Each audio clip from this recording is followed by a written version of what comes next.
calling it indigenous because local sounds like double standard, right? Yeah, so we got to realize that for indigenous investors, you have an upper hand much more than the international investors. I also don't like to call them foreign investors because then it looks like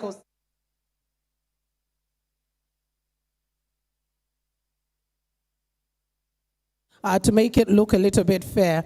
And also paying attention to the grassroots person. In Uganda, we call them muntu wa wansi, a grassroots person, because they form the greater chunk of the trading that we always talk about. They may not be able to meet the threshold that governments normally put across. They will not meet your $5 million or $1 million or 200,000 US dollars, but they will be able to trade. Their small capital will be able to take them miles. And that is why they're a very important portion of the business community that we need to pay attention to. And that was the greater part of yesterday. And of course, reminding us that Uganda and Tanzania have a history.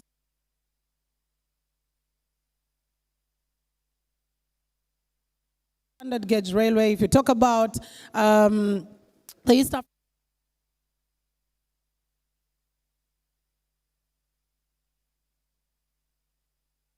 for the football fans, I don't know what happened last night because you could have watched a game and you got disappointed.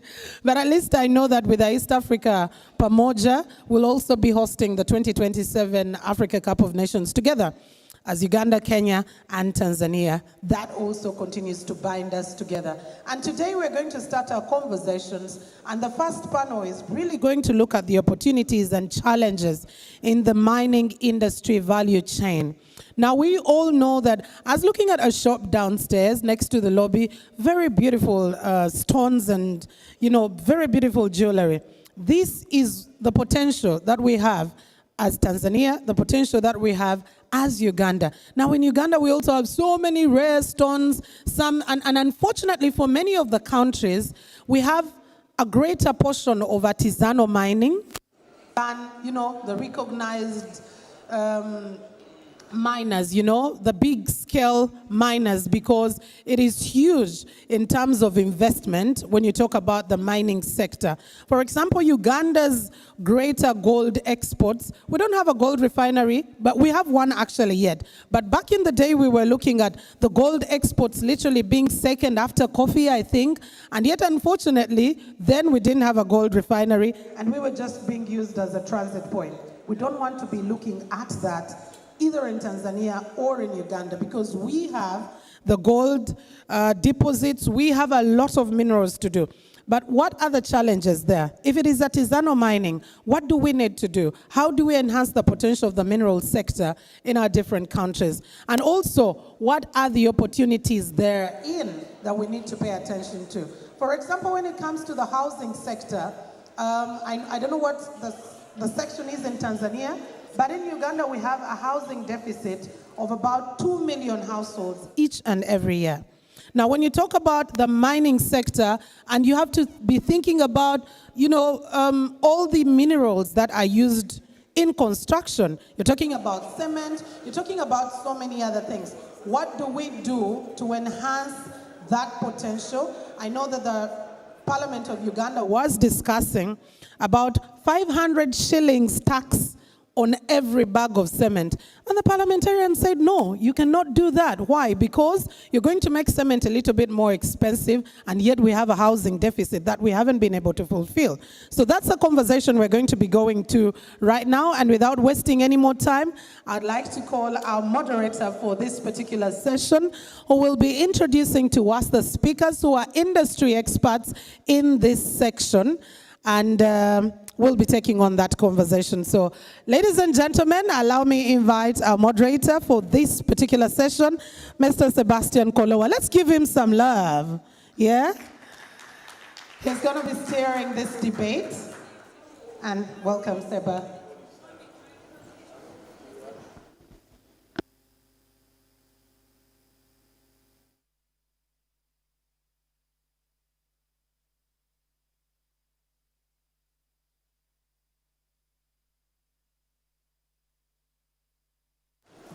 Thank you, Mildred. Good morning, everyone. Are we ready? Did we have some coffee? Did we have some tea?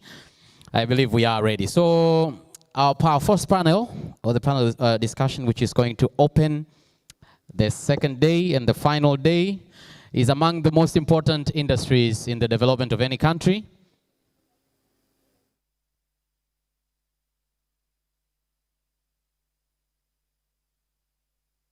Opportunities in Tanzania Chamber, the principal analyst and tax audit from the Mining Commission of Tanzania. Can we have a round of applause to him as well? Is that all we have? Can we have another round of applause to Mr. Zephaniah, please? CPA Zephaniah.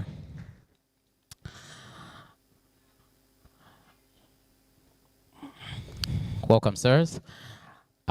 We have an all-male, yesterday we were talking about the gender balance in these panel discussions. We have an all-male one now.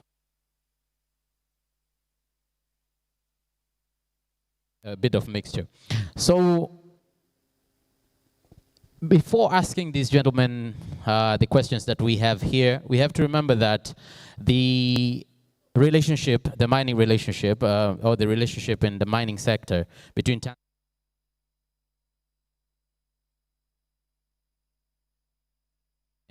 a few plans to make relationships between the two countries, but in the 2000s, I think, it had both countries sought to modernize and expand their mining sectors, but to have joint ways of doing that. And we've had agreements since the 2000s, and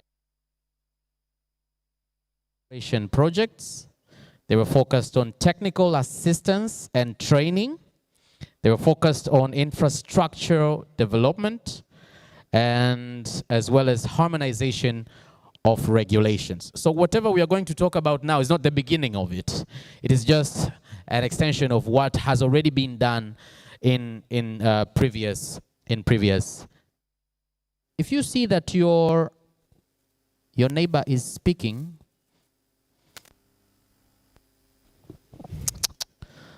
please remind him. Over here now, we will have the party session of asking questions later. But for now, let's give these gentlemen ample time and concentration. So first of all, we would like to talk about the benefits of, okay, so we've talked about the relationships and how the things that, in my introduction, I just spoke about the things that we can do together, and we have already started doing together. So now we will start with the experience. I talked about the infrastructure development and harmonization of regulations and other things. I will start with Mr. Asimwe, Mr. Humphrey Asimwe, who has ample knowledge on leadership, management, and consultation. How can Uganda benefit from the experiences and lessons learned from Tanzania mining sector in developing its own mining industry value chain? Mr. Asimwe. Thank you. Gentlemen, I want to begin by thanking the High Commission of Tanzania for putting this together, because this is a very important engagement. In geology, we say that the geology does not respect boundaries, meaning minerals that you'd find in one territory would most likely find in another, irrespective of the boundaries, the political or so boundaries. So a lot of what is in the Great Lakes region, in Uganda, in Congo, in Kenya, and Tanzania, too far apart. But when you look at how the different countries have developed their mining sectors, for example, Tanzania is a number of steps ahead. And as Uganda, we look to learn from Tanzania on a number of things. One is how Tanzania has leveraged the artisanal mining sector to grow the whole mining industry. To be able, first and foremost, to arrange the mining sector in such a way that the artisanals are recognized, are professionalized, and are recognized in the whole value chain of mining. And secondly, to be able to allow them access to markets from mine to market. Now, as a country, as Uganda, it is only in 2022 that the Mining Act in Uganda was passed that for the first time recognized the place of artisanal miners, something that we did learn from countries like Tanzania. In addition to that, Tanzania being more developed in the mining space, you find that there is a lot of development of mines and actual mining taking place than is happening in Uganda, because Uganda is more or less at the stage of exploration. And exploration is a couple of steps behind in this whole process. So indeed, we have to, coming to such events, we are saying to our colleagues in Tanzania, we're here to learn, we're here to understand how you have been able to develop your mining industry to where it is. You benefit a lot more, I think about 9 or so percent, slightly over 9% of GDP from mining. Uganda is still about 2%. And so we want to be able to compare notes and see what is, what can we pick as a country. In addition to also encourage companies that are in Tanzania that you can also find a very good investment environment in Uganda for similar minerals, since the geology does not respect boundaries. Thank you very much. I love that you touched on geology, and we have someone who has 7 years of experience in geological survey, and was in the in the mines department as well, Mr. Chris Lubanga-Kene.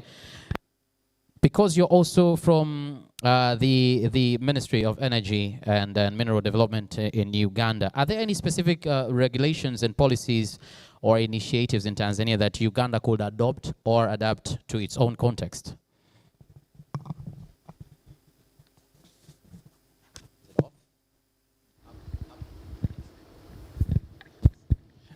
Thank you, Sebastian. Once again, I'm Chris Lubanga-Kene from the Ministry of Energy and Mineral Development. Mr. Sim has, of course, already touched on of course, the areas that both countries can learn from each other. But before I respond to your question, maybe I could give some context to the discussion in terms of defining the mineral value chain. The mineral value chain, of course, is the different stages in which minerals are added value to, and which also value can be earned from the mineral resources. So it starts from exploration and quantification, extraction, beneficiation and processing, then the marketing and selling of the minerals. So from each of those stages, you're able to add value to the minerals. So of course, with the onset, of course, of the African mining vision, where we've come to realize that most African countries are not benefited from their resources. This has been contextualized in a way that we should be able to earn much more value from this. So for each country now, you're supposed to assess and see how you can get much more value from your mineral resources.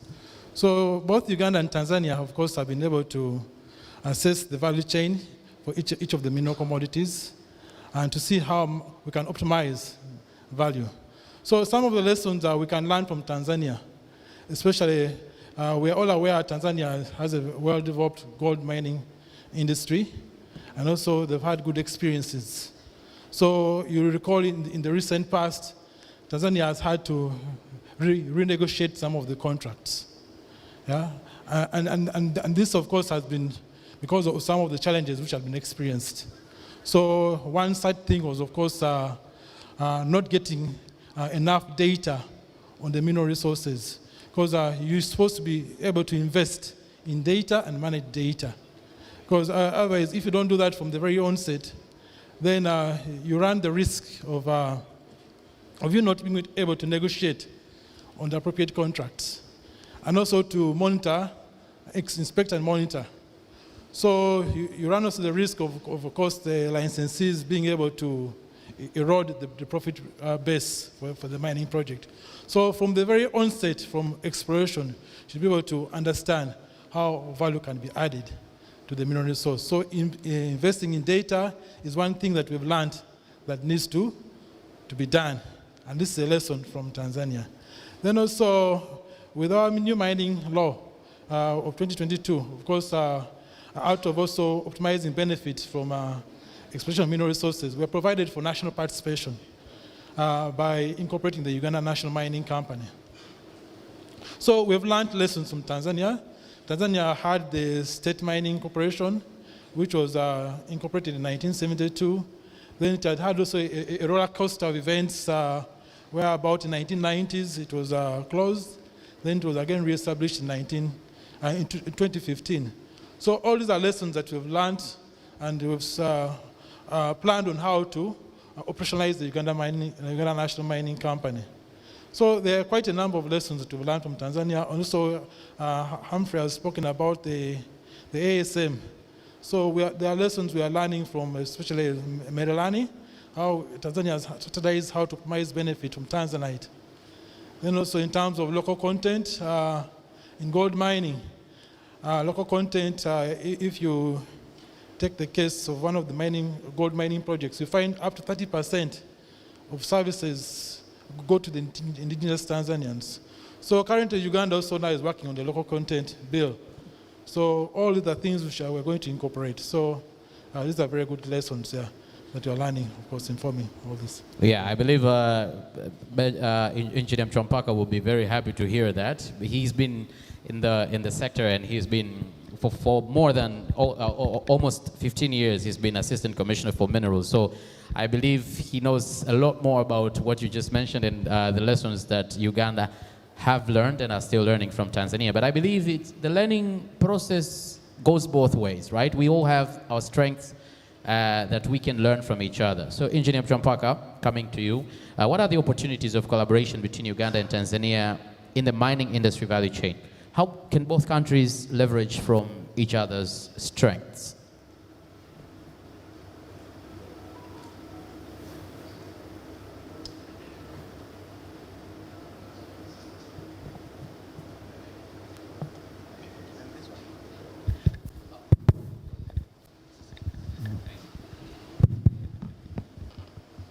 Thanks, moderator.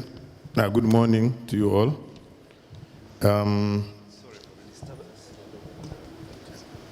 As I've been introduced, I'm Engineer Benjamin Mchompaka, the CEO of Tanzania Chamber of Mines. The Chamber of Mines in Tanzania is an association who its members are the large-scale mining companies, the medium-scale mining companies, exploration companies, and the service providers in the mining industry. The artisanal small-scale miners have got their own association, which is called FEMATA. However, we treat them as our young brother, and we support them because we coexist in the same industry. Like the moderator said, there are opportunities of collaboration between our two countries. Tanzania, the mining industry, when you refer to medium and large scale, is around 25, 26 years old. We are not as old as South Africa and the other countries, but at least you've been there for quite some time. In my opinion, I think our area of collaboration, one could be on our two geological surveys. Our geological survey is one of the oldest. I think it was established in 1950s, and it has been transformed through processes over time. Now, Uganda, I believe yours is not as that old.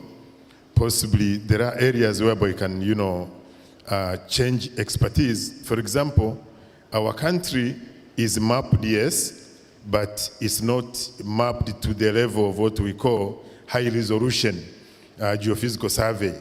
So we are embarking on that process to make sure that the entire country is mapped to the details whereby you understand clearly which minerals are where, so that we can profile our country better.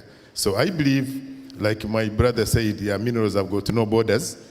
as we are embarking on this process of doing an airborne geophysical survey to this side, we can see how also Uganda can cooperate in this process so that we cover our two countries in the same sort of arrangement. I believe you could take note of that and you discuss with your colleagues in the geological survey to see how best we can have data of minerals, to have a minerals data bank for our country, which is a very good tool when you're trying to promote your country to bring investors. At least they have to know the basics in terms of mineralization. But another area is our two chambers of mines. Ours, by November this year, will be celebrating our 30th anniversary because we started in 1994. So I think we can collaborate to see how best we can leverage on our strength to make sure that we engage our governments properly. We cement the trust, because one very critical important between the government and the private sector is the trust. So if you trust each other, we know how you can engage. You make sure that you are involved whenever the government is enacting or reviewing the policy, so that whatever is put in place is conducive for the nationals and the foreign investors to invest into the country, to make sure that in the mineral sector, the conducive environment is put in place for people to invest and foster the two industries, for the industry of our two countries. So I think that's an idea that I can also recommend. And the third one, which has been mentioned by my brothers, the artisanal small-scale mining. In Tanzania, we have done very well. I would say in Africa, when it comes to, transforming and formalization of artisanal small-scale mining. It's a process, it's a challenging undertaking, but we did a lot in terms of making sure they're being supported. We are putting infrastructure in place to offer extension services. We have dedicated Istamico as an organ to render technical support to these people. We have also opened offices in each district to make sure that geologists and mining engineers and technicians are there equipped to assist these people, to make sure that whatever they are doing it in a sustainable manner. Yeah, before I go back to Mr. Asimwe to maybe add on if there are any platforms or mechanisms that we can add to that. We know the biggest challenge in any industry is access to finance. So most of it, because it is highly risky, as a possibility of not actually getting commercially viable deposits at the end of the day, or confirming that the deposit is commercially viable. So what is happening a lot more is seeking non-traditional sources of financing, not necessarily from banks, though the banks have also offered, but to look into places that have a lot more risk capital. Some stock exchanges in the world are willing to provide that risk capital, especially for junior mining companies that are involved in exploration. But for that capital to be able to find its way into this region, it's continuously important to provide an investment environment that is stable, that attracts this capital, that gets somebody seated in Canada or in Australia to have the impetus to think, no, I can put some money in exploration of lithium or cobalt or copper in Uganda or in Tanzania. And so there is the part that government has got to continuously play of making sure that the environment is attracting investment, but then also provide at least the basic data of the occurrences of these minerals. Now, my colleague from Tanzania did mention that Tanzania is engaged in the mapping of the country. Uganda is also doing a similar project, the aerial geomagnetic surveying of the whole country to make sure that where these minerals occur is at least identified, and that data can be availed to potential investors who will then bring in their money. So the money follows the data. Money follows an environment that is also very, very stable.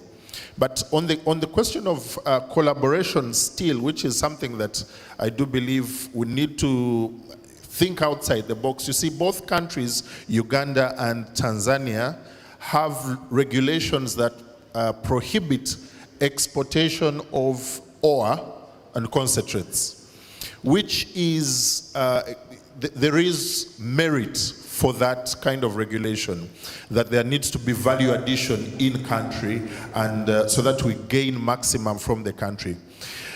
We want to think also that in the spirit of the East African community, it would be a good idea to begin to look at the region rather than the individual countries. What am I saying? So if you have gold smelting happening, for example, in Tanzania, at very good rates, and is happening at large scale and all those kinds of things, we should be able to put in place frameworks that allow for ore to move from Uganda to Tanzania for smelting, for mineral beneficiation within the region, in a kind of framework that ensures that Uganda also continues to get good value for money, because the ban on export of concentrates and ore was basically to make sure that there is value retention in country. We should be able to say that if Tanzania is doing very well, for example, in steel, because they are able to beneficiate the iron ore, instead of Uganda sitting and waiting for an investor to come and build a smelter in Uganda, which should happen, which we should continue to ask, and market the country and market our potential. How about working out a framework to make sure that that industry in Tanzania is supplied by ore from Uganda, and that makes that industry, that smelter, even more profitable, instead of having beneficiation centers all over this region that are not necessarily fully serviced by the raw material in terms of ore, yet you have ore seated on the other side of the border, still in the East African region. Thank you. Okay. Deserves a round of applause, right? Yes. And looking at the gestures of Engineer Mchompaka, I think he agrees as well. But before he proceeds to talk about that again, let's talk numbers. As you said, that data is very important. And can we have an insight into the size, scope, and contribution of mining industry to Uganda's and Tanzania's economy, including employment numbers, maybe revenue generation and export figures, and so that we can see how do these numbers compare? Can we start with Engineer Mchompaka? Can we have the data a little bit, the numbers and statistics, sir? Thank you. I would be happy, before I do that, to compliment on what Humphrey said. You see, for example, right now, Tanzania, we have 2 refineries for gold, whose capacity is sitting at 1 ton per day. But the gold that we need to have those refineries fed is not adequate enough. So it's like they're being underutilized, you see. But if, for example, Uganda has got a law which says that you should not export raw stuff, obviously they won't be able to bring their minerals to Tanzania. So what he's saying is very, very pertinent. I think we should treat our region as local, not as a foreign country, by removing all these barriers we were talking about yesterday. So that when you are trading within our region, as long as we put our frameworks right, I think that would be the best thing to do. For example, right now, we have put up what we call special economic zone in Buzwagi area. And we are about to construct a 400 million multi-metal smelter. You see, a multi-metal refinery, which will be actually starting with our nickel minerals to be smelted from Kabanga, a mining project. But I believe it will be a multi-metal, so it can also refine the stuff from Uganda, DRC, and other places. So I think that's an area we can leverage very well and make our countries benefit. Having said that, let me come to the issue that you said. In terms of the mineral sector contribution, maybe my colleague also from the government will also chip in, but I think our mining industry in Tanzania for last year, 2023, the GDP contribution was 9.1%, and we are aiming at 10% by 2025, and we are almost there. But in terms of exports, it contributed about 56.2% of the total export of non-traditional goods. So you can see that we are doing very well. You see, of course, gold was number 1, but other minerals are coming up. And because of the because of the Russia-Ukraine war, even coal now has become one of the biggest exports, you see. So our mining industry is something which, if all the policies and laws are put in place clearly, I can guarantee you it will be one of the most dependable economic sector to the country. Take into consideration the type of minerals, the endowment that we have. Thank you. Engineer CPA, I think you would like to add on that? I have a feel that Mr. Mchompaka has covered it very adequately. Okay, so can you please touch on Uganda, the data, please? And we'll get back to CPA on how we can incorporate now the grassroots communities, to make the industry even better. Thank you, Sebastian. Before I go into the figures, maybe I could also add more highlights on financing. As Humphrey already indicated, that financing for exploration is mostly from stock exchanges. But stock exchanges, of course, it's money from the public. So normally the public sees how mining projects are performing. So they need to have that confidence that a project, if it is said it's performing the way it is performing, it's indeed performing the way it is. So there are certain requirements by the stock exchanges in the way you report the exploration results. So you're supposed to have like the certain kinds of codes, like the JOC code. So also the African Union Commission has come up with a code for Africa. That's the AMREC, the African Mineral and Energy Classification Code. So this is such things that, of course, the continent, the Africa, and also we, Uganda, Tanzania, should be able to adopt. So on the side of Uganda, in the new mining law, we're provided for, of course, the way you report for exploration results. And that's what the stock exchanges use to inform their financing mechanisms, so that investors are not deceived on how a company is performing and then putting their money. Then also, of course, professionals should be able to report accordingly and be regulated. So all that is being provided for in the law. Then in terms, of course, of the opportunities on how, of course, what Humphrey has already indicated about how we can exploit, of course, the economies of scale.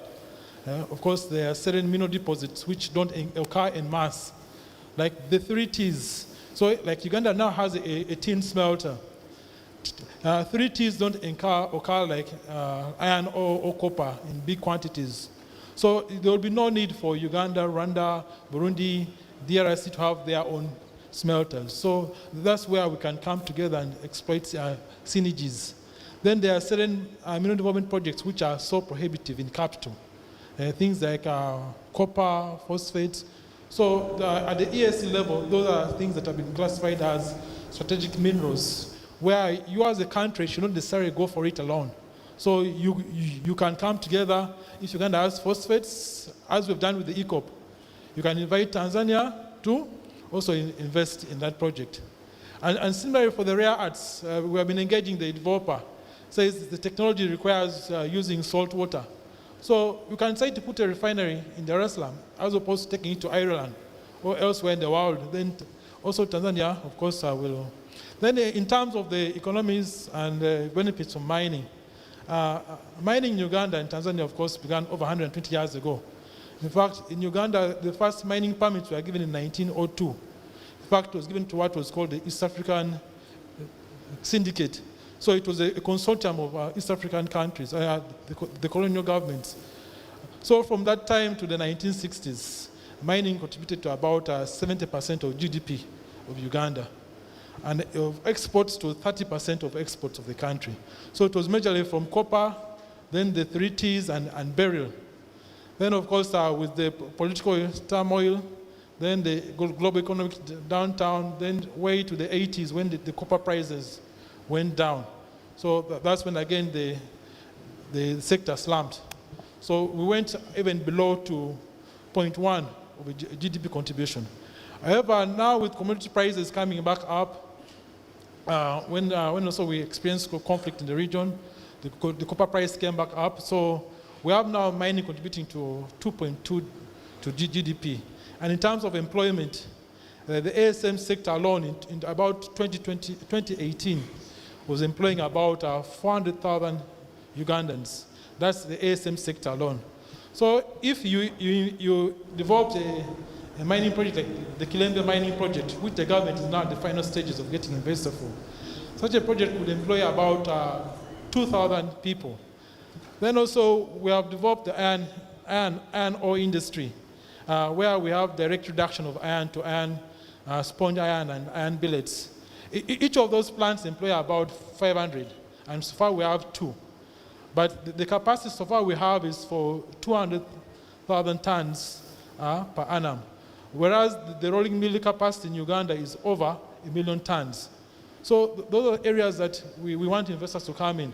And if each plant employs about 500 for iron, you multiply that times maybe 5, that's over 2 million people employed.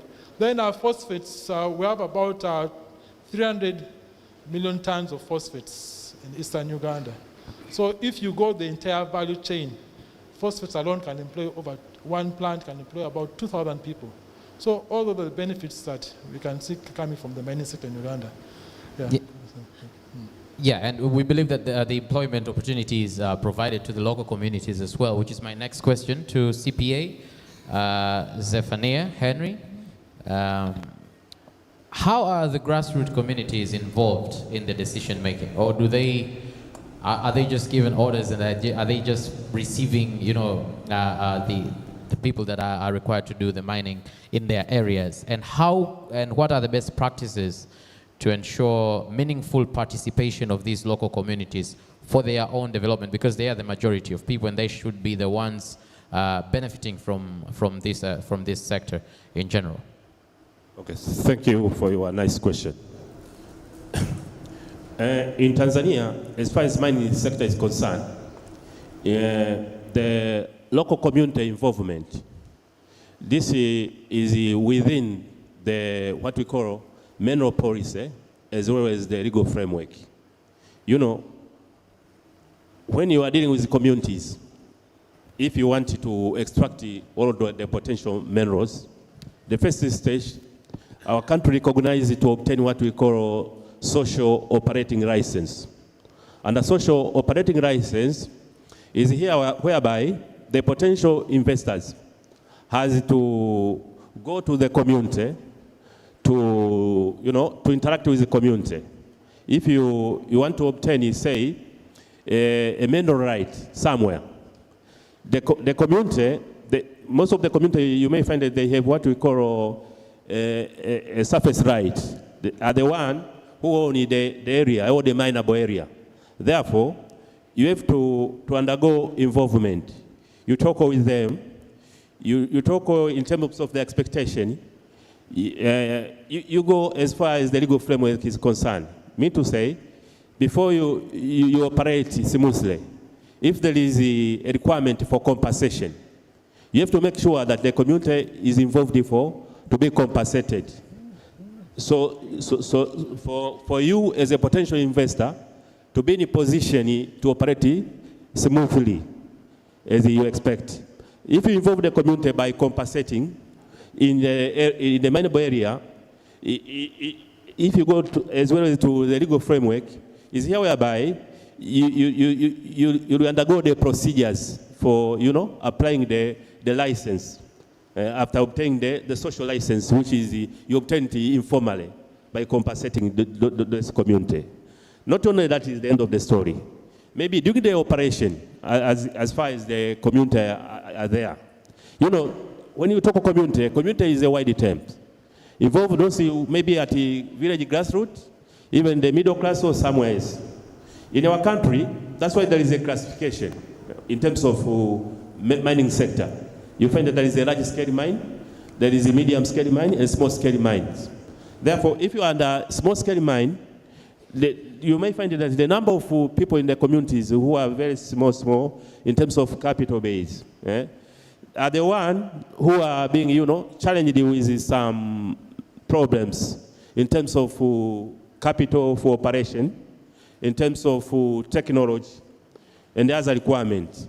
Therefore, we have a regulation also as part of legal framework. There is what we call a local content. In local content, you might find that some community members, they might be granted some area to participate in a community, but what they are lacking, it might be a capital or a technology. It's whereby our country interact with different stakeholders to find out technology or investors who can capacitate the local community, to extract minerals as far as they're required. That is part and parcel how it's being involved. If you go to the small scale, to medium scale, or to large scale mining, when I say large scale mining, we are thinking about the large investors who are granted what we call special mining license, which involve a high capital of investment. And at these communities, there is a clear definition of what we call corporate social responsibilities to be fulfilled by the investors. Our country, based on the legal framework, has integrated how to go about, how to perform corporate social responsibility. This should also be community-based. In cooperating with the government, maybe government also to local councils. You have to inquire what is the requirement of the community in terms of participation to make them fully-fledged in what we are doing. But I can say so in short, so that my colleague also can have a room to contribute. Thank you. Okay, so can we have the point of view of Uganda first? And then maybe you can add, engineer, if you have. Yeah, so some of the lessons that we have learned on community engagement and community content is that the community is not looking for a handout. The community is looking for a hand up. The community wants to be better off because you are carrying out your mining in their locality. They are not looking for you to give them the occasional one-off here and there. The person who has traditionally been planting tomatoes half a kilometer from your mine wants to find out, how can I supply tomatoes to this mine and grow my business? They want to know, how can the local school be enriched so that it has a library, it is in a better place, that my children can go to the local school because the mine operates within this locality? How can the health center be upgraded from a health center 1 or health center 2 to health center 4 because the mine operates just half a kilometer or a kilometer from where the health center is, and now the hospital is doing a lot more for the community? How can this mine be able to provide maybe bursaries and scholarships for able students from within the community? And these are some of the lessons that we have learned. And a number of our companies that are doing mining, and we learned that from oil and gas a lot more in Uganda, but a number of the companies that are also doing mining are taking it up. Like he said, and I rightly agree, that you need a social license to operate. And the communities are not just looking for handouts. They want to be in a better place. They want, apart from the infrastructure around, they want to see their livelihoods change. Can you get into business with them? For example, you look at somebody who's been living subsistently, and doing agriculture at a subsistence level. Because of the mine being within their community, can they be helped to get to a place where they are doing not just subsistence but commercial agriculture, because they now have a market that is close by. They now have the mine that can take on their produce, and that is what is helping communities be engaged and grow. Yes, as Engineer Mchompaka is taking on that as well. Football teams as well. In Tanzania, we have a football team sponsored by and I'm not sure about its sustainability currently, but there is a football team that is there. So that's, I think, among the things that you're talking about, the sustainability and the tangible things. Engineer. Yeah, thank you, moderator. Yeah, like my colleague said, in Tanzania, before 2023, CSR was like a gesture, whereby a company would decide to do this or do that. Yeah, the handout stuff. But from 2023, we brought in the corporate social responsibility regulations, which compels an investor to prepare an annual CSR plan with the host community. Each year they would sit down with the assistant of the local council, prioritize which projects from healthy, education, infrastructure, which they think would be sustainable even beyond the mine life. A project which would transform the lives of the people, at least to appreciate that there is a mine in their vicinity. So through those programs, most of the mines now are setting aside 0.7% of their total turnover annually to support the CSR projects. And the other mines have opted to spend $6 per ounce sold for that CSR project. So it's a huge chunk of money. And since a plan has been approved by the government, it goes to the local government, it goes to the ministry responsible for local affairs and the Ministry of Finance as well, so that the government knows that instead of building this school in a certain area, that school will be built through CSR, and then they take the money to another aspect. I can tell you a concrete example whereby the private sector, and particularly the mining companies who are members of the chamber, did. When we started mining in Tanzania, we had a very serious shortage of mining technicians who were competent enough to be employed into the mines to require the standards.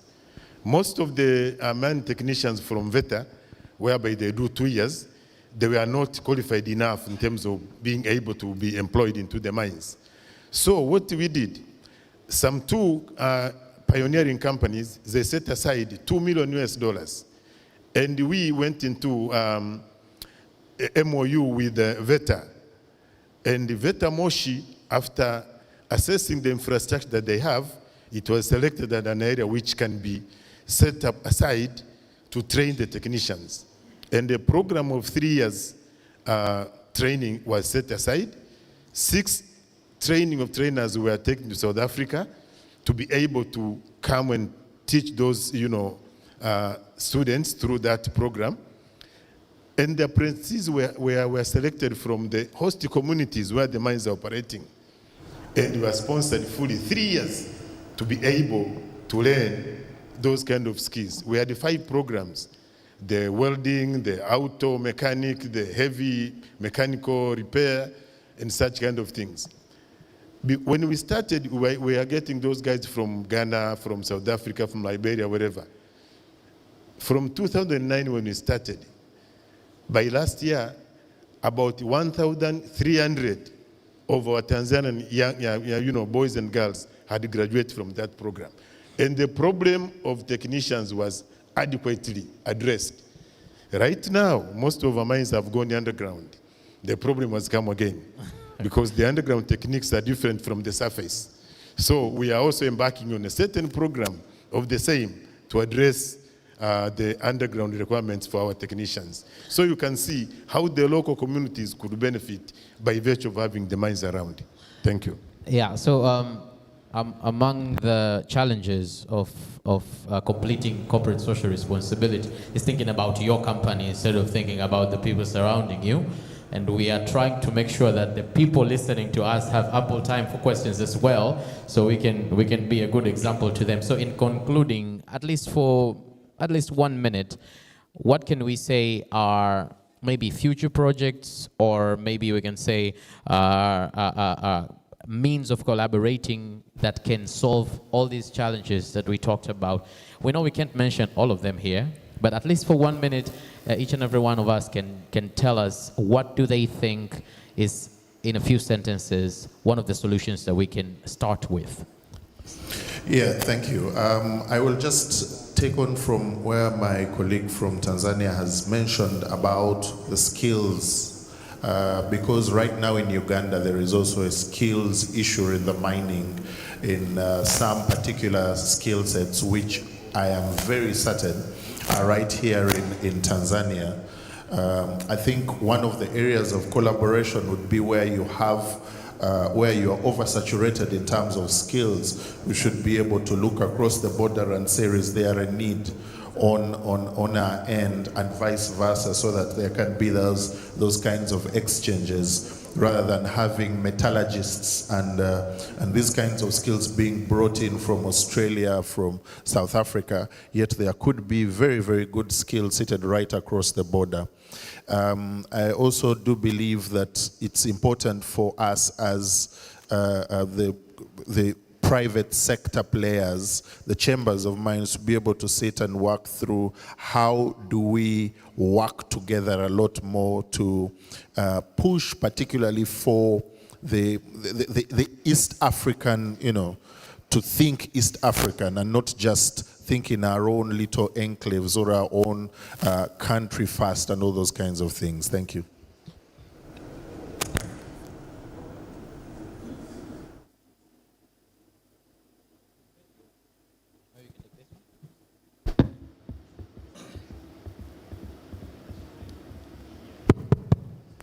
Thank you. In terms of future projects and collaborations,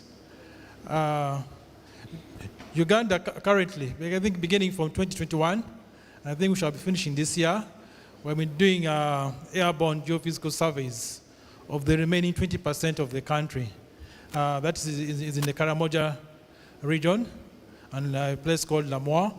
And the Karamoja region is said to be the richest district of Uganda in terms of mineral resources. So this was an area that we're not able to do. The airborne from 2006 to 2009, when we initially did over 80% of the country. And this time around, we've done high quality radiometric, magnetic, and gravity.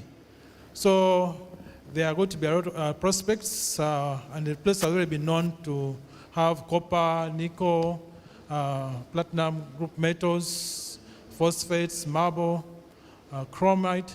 So there's a lot of good potential and, of course, prospects for investors to come in. Then there are already running projects. We have one called the Rome Cross Graphite Project. Uganda, in the northern part of the country, has 2 to 3 billion tons of graphite inferred. So far they've confirmed about 47 million tons. So this is a development project underway. So we expect to produce what they call expanded graphite and graphene. So these are products used in batteries, of course, when the energy transition. Then graphite finds other uses, of course, in anodes, of course, in furnaces and all that. So, and also brake pads. So there are investment opportunities for some manufacturing along that line. Then I talked earlier about the Makuto Rare Earth Project. This is a 404 million tons total rare earth oxides project. So far, they've confirmed 1.7 million tons. So they're doing pilot plant test works. So this is a project which is a 33-year project, mine life. So investment capital about 200 million, but the costs, of course, of running operation goes way above $1 billion. So this is an area where, of course, as a country, we should strategically place ourselves to make sure that most of the operational expenses are from within the country. Yeah. In terms of mostly the inputs, like the chemicals and what.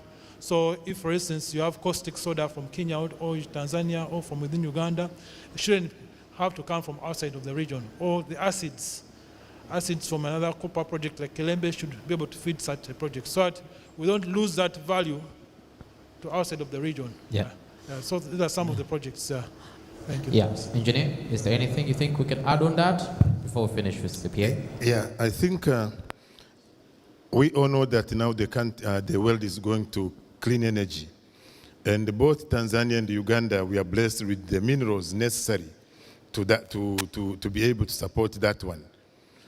We have a lot of graphite in Tanzania and Uganda as well, nickel, cobalt, lithium, and so on and so forth. So in Tanzania, I think in 5 or so years to come, maybe 4 or 5 new mines will be coming in for graphite production. Actually, one new mine started trial production last month, the Lindi Jumbo. So I think having those minerals in place, Tanzania and Uganda can see how best we can collaborate to start actually manufacturing those components for EV batteries, for solar panels, for windmills, and so on and so forth. I appreciate the initiative taken by Zambia and DRC. They have signed an MOU to start a precursor plant for EV battery component manufacturing. We can do the same because we have all the necessary minerals to do that. And that's what the world is looking at. So I think that will be an area for a focus so that we don't import most of the stuff. For example, even the bus thing that you are doing, it's mostly like assembling. You are not manufacturing everything in Uganda, right? Even Tanzania now, we are boasting that we did very well in terms of local procurement. For example, last year, 1.48 billion worth of the goods and services which were sold to the mines were sold by locals. But actually, most of those were imported stuff. They are not manufactured into the country. We need to have the manufacturing capacities within our countries. Thank you. Thank you. Based on the fact that you know, similar natural endowments, Uganda and Tanzania, Mr. Mchwampaka has demonstrated how can we go about in terms of cooperating. So the key requirement here, just a matter of coming up with what we call the memorandum of understanding. We take the areas which we can think we can incorporate. For instance, it can be issue of training. You know, mining needs some, you know, competent staff in operating the mineral sectors.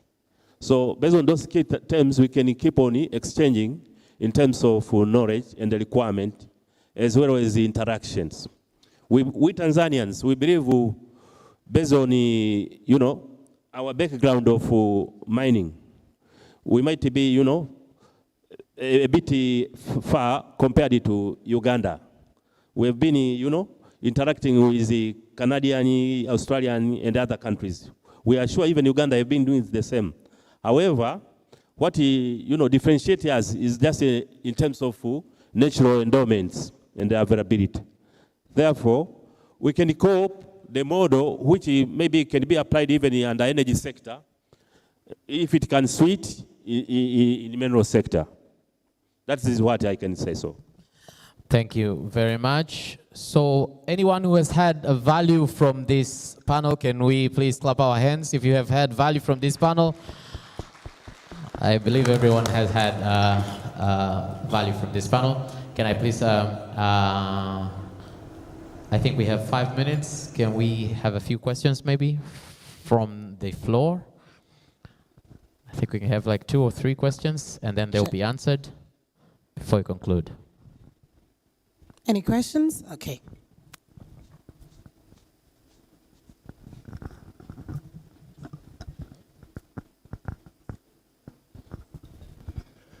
May I first of all thank the panelists for giving us the insights into the mining sector. But may I request that you shed a bit of light in as far as the health and safety of specifically the artisan miners. And I specifically refer to the possibility of accidents and maybe the long-term effects of mining. Thank you. Thank you. Any other? Okay, here.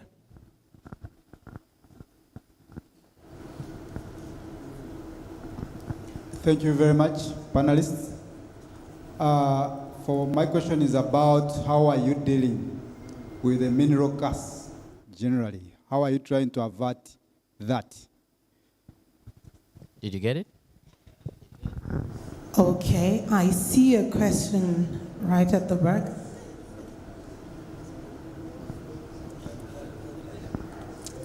Yes, my name is Richard. So my question goes to both governments. What are the strategies are there to educate small miners to understand how to access funds? What are the strategies are there to educate small miners to have access to funds? Okay. Thank you very much. It's always an expensive venture, mining. Let me move to Sebastian. How many more? I have just 2 hands. No, just one, please. One? Okay. Thank you very much. My name is Fikiri, CEO of Upstream Energy Consulting Group. We have seen most of these international mining companies. We can hear you, sir. Can you raise your voice a little? Okay. We have seen most of these international mining companies listing themselves in international markets. So, but we have not seen any listing at our local exchange markets. And their argument is that they say that they cannot, they will not be able to raise enough capital if they list at our local exchange markets. So, but still, they can do what we call the cross listing. So, are there any efforts for our government or both governments that they could make these companies list at our local exchange markets? Thank you. Okay, so first of all, yesterday there was a question about mining. Can you please answer that first, Mr. Chris, and then we'll go to the health and safety of the miners. Thank you. Yesterday there was a question to do with the licensing in Uganda. Someone had talked about some delays in licensing. You'll notice that Uganda has a new Mining and Minerals Act of 2022. So we came entirely with a new law. So we've only come up with the regulations, that was in September last year. So the licensing in Uganda is done through an online system using what they call a mining cadastre. So in the new Mining Act, we introduced new licenses. So we have been in the process of transitioning from the old Mining Act to the new Mining Act on the system. So even involving the change of the mining licenses and the conditions. So this is what has caused some form of delay, but now we have completed that. So there will be no more delays in licensing, because someone talked of some period of time they're taken without receiving responses from the system. So we have been doing that on the system. Okay. Thank you. Okay, Engineer Mchampaka, how do we ensure health and safety of miners?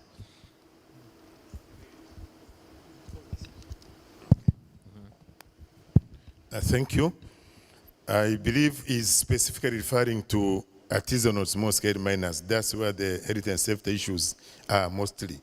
For the case of Tanzania, that's why we actually made sure that in each district where mines are, we have the Office of the Mining Commission. One of the important aspects that they do, apart from training on how to do proper mining and handling of explosive and other kind of thing, is routine inspection to make sure that the environment where they're working in are safe. I know it's a bit challenging in areas where are not organized, particularly in artisanal. There you find frequency of accidents. But for organized small-scale mining areas, the routine inspections, the trainings and so on, those are the kind of things we do normally to make sure that our small-scale miners are not subjected to accidents, diseases, and such kind of things. So the Mining Commission, in collaboration with the Occupational Safety and Health Authority, they do frequency inspections to inspect and educate these people on the way to do it better and what are the do's and the don'ts in order to make sure that people wake up and go home, wake up and go to their work and come back home safely. The number is big. Our inspectors might not be enough, but at least we do what we can within available budget and the manpower that is in place. But I can assure you that the routine inspections and trainings are the best ways to mitigate the accidents and to ensure safety and healthy for our miners. That's all I can say. Thank you. I think you have also exhausted on the question of strategies to educate small miners. I think the centers do that as well. Can we talk about the mining curves, please? And then CPA will answer on international markets when we conclude. Right.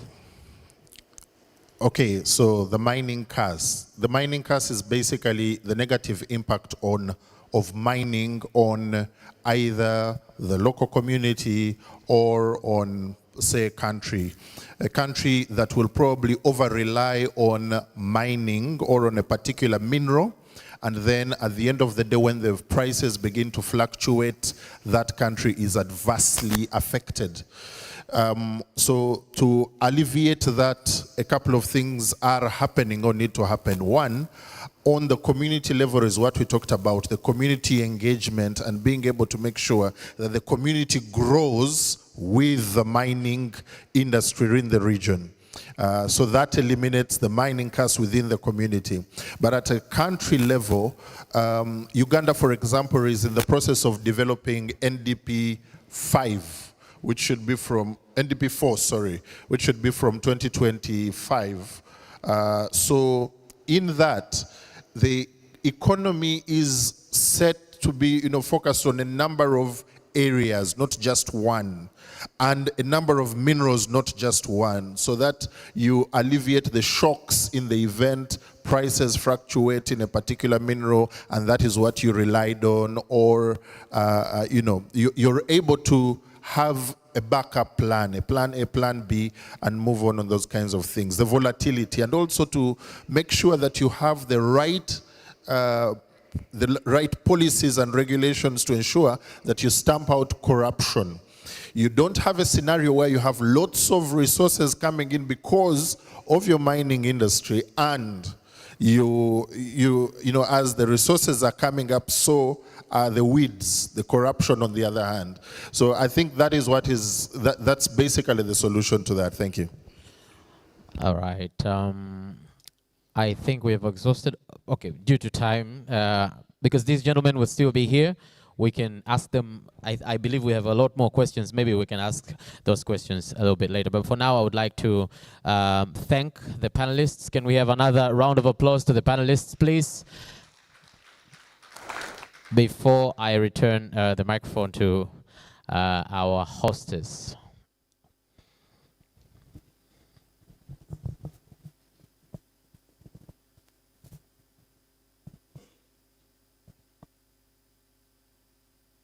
Do we have one more question, Sebastian? Oh. Okay. So you want me to officially dismiss you?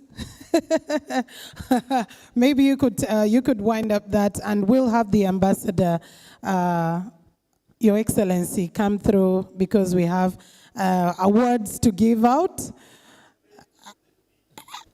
Honorable, His Excellency has actually asked that you represent to give the awards. Yes, we just want to award our panelists here. Yeah, that's definitely it. But ladies and gentlemen, a big round of applause to our panel. Insightful it was, and definitely a great moderator, Mr. Kolowa. A round of applause to him as well. So I would kindly request to our panel and our moderator to kindly stand up. We have an award for you, each for the great work, the insights. Like Sebastian said, you definitely can still be able to interact with these gentlemen, interact with them. Thank you so much. Okay, that is great. Thank you very much, Honorable, for the noble work. Your Excellency, Honorable thought you were putting him in hot soup that he couldn't. This was an easy task of delegation, that you could be able to take it up.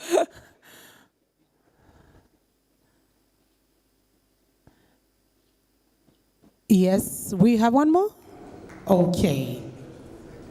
We would like to have a photo. Honorable, please, if you could just step back. Honorable, if you could please just step back so we get a photo moment. And Mr. Moderator. Yeah. Okay. Thank you so very much. That is great. Let's give them a round of applause. Thank you so much, Mr. Kolowa, for the great moderation, and to all our panelists, thank you so much. Great insights that did come through. I think when it comes to matters of listing on the international market, there is still quite a lot to do because mining is a sector that is heavily capital intensive. That is very true, but I totally agree that with the artisanal miners, there is a lot of capacity building that is required. Issues of workplace safety, that is internationally required by the International Labour Organization, so we can't have two ways about it. But I loved the conversation about having our mineral data bank. So what that means is that countries need to invest in a lot of geological surveys to ensure that they can get to know what sort of mineral deposits they have, list it down. It's like more of a marketing tool. You'll go and say, I have ABC in my shop. Come and buy from me. But you cannot market what you do not even know you have in the shop. That becomes a little bit harder. But also there came through an aspect of, which I totally agreed with, and it was really about the issue of, and that I think came from Humphrey, who said, we need to start throwing away in our mindset the colonial structural, borders that we've been blessed and boxed into, and start to look at ourselves as Africa, as East Africa. And that means if we are going to go out and compete for particular bids, we're going to do it as Africa. The reason I have kept referring to the AFCON Games is not because it's 3 countries that came together to have that game, but because we decided to go as East Africa. I bet you if we had said, oh, let Uganda go alone, or let Kenya go alone, or let Tanzania go alone, maybe none of us would have gotten it if we went as single countries. But because we decided to go together and say we are East Africa, we're coming together as Kenya, as Uganda, as Tanzania, we managed to do so. Collaboration is a great aspect for us to be able to move forward. And like the saying is, if you want to go fast, you go alone. But if you want to go far, go together. That's just definitely what it is. So thank you so much to our panel. That was great conversations coming through. And ladies and gentlemen, we are going to go straight into another panel before we do our lunch break. But I'm kindly requesting, in case you feel that you need some caffeine or you need some sugars, just feel free to step out, get a cup of coffee or a bite and come back. We want to have a working breakfast because a few of us had breakfast before, we had a bite before we came through, and we want to manage time as much as possible and make sure that we have all these discussions coming through. So I'm going to call on our next panel, and this is really about many a times when we're dealing with development, industrialization, we're looking at how much money are we gaining, what are the profits coming in from there, but we don't look at sustainability, that after us, what happens with those who come thereafter. And that is why this whole idea of climate change has now come in, because probably when we were getting out of the pre-colonial stages, and then we're getting into, we want to industrialize, we want to create jobs, we want to be able to import, substitute, and export, promote. We probably did it not looking at a 360-degree view that what are the effects? How do we mitigate them? That is why right now, about sustainability in everything that we do. The environment is to say, I always love to say that we can't live without the environment, but the environment can live without us. We can all die and go and the environment will stay. It will actually be able to breathe. I used to joke that during COVID-19, we had the best cities, because who was driving? We are on lockdown. There is no driving, there is fresh air. We are all doing great because we were home, right?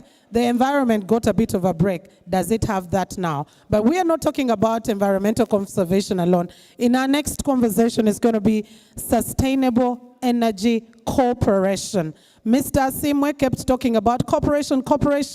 How do we do it sustainably that all the countries will actually be able to gain meaningfully from what they do have?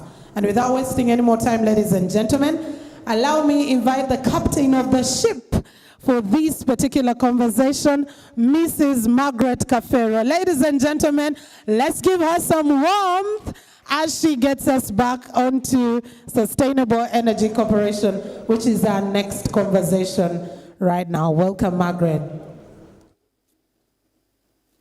And I've officially handed over power to you, peacefully.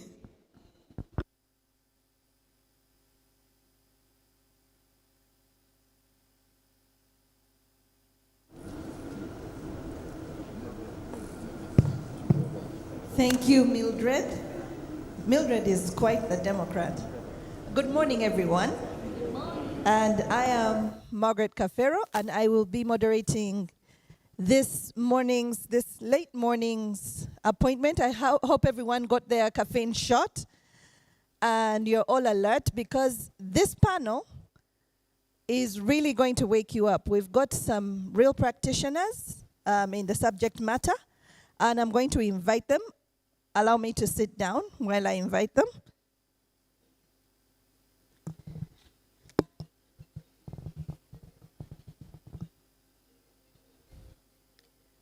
So like Mildred said, we have a panel discussion on Sustainable Energy Corporation. And before I invite my panelists, I'd like to give a very short background why we're having this discussion.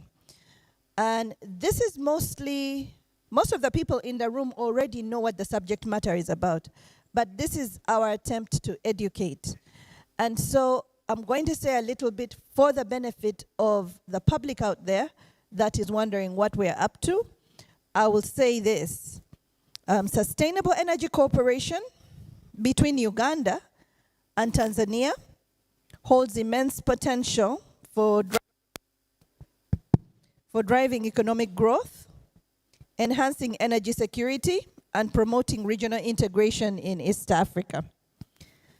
With abundant renewable energy resources, such as hydropower, solar, and geothermal, both countries are well positioned to collaborate on various energy projects that benefit their populations and contribute to the broader development agenda. Effective regulation plays a crucial role in facilitating sustainable energy cooperation by providing a clear framework for investment, ensuring compliance with environmental standards, and promoting fair competition in the energy sector. Additionally, close coordination between regulatory bodies in Uganda and Tanzania is essential for harmonizing policies, resolving cross-border issues, and fostering a conducive environment for business implementation. So while significant progress has been made in advancing energy cooperation between Uganda and Tanzania, challenges persist, including financing constraints, infrastructure deficits, and evolving market dynamics. So addressing these challenges requires innovative solutions, strong public-private partnerships, and coordinated efforts from all stakeholders involved in the energy value chain. And it is against this background that today's panelists have been invited. They've been carefully chosen, and we'd like to have them come up and engage us in a conversation that illuminates this subject matter. I would like to invite my panelists today, and I'll start with inviting Mr. Ali Sekatawa, Director, Corporate Affairs, Petroleum Authority of Uganda. Please put your hands together for Ali. And while he comes up, I'd like to invite Mr. Gerald Maganga, Director General, Energy and Water Utilities Regulatory Authority of the United Republic of Tanzania. Please come up. Is he in the room yet? Yes, he is. You're very welcome. Please come join us.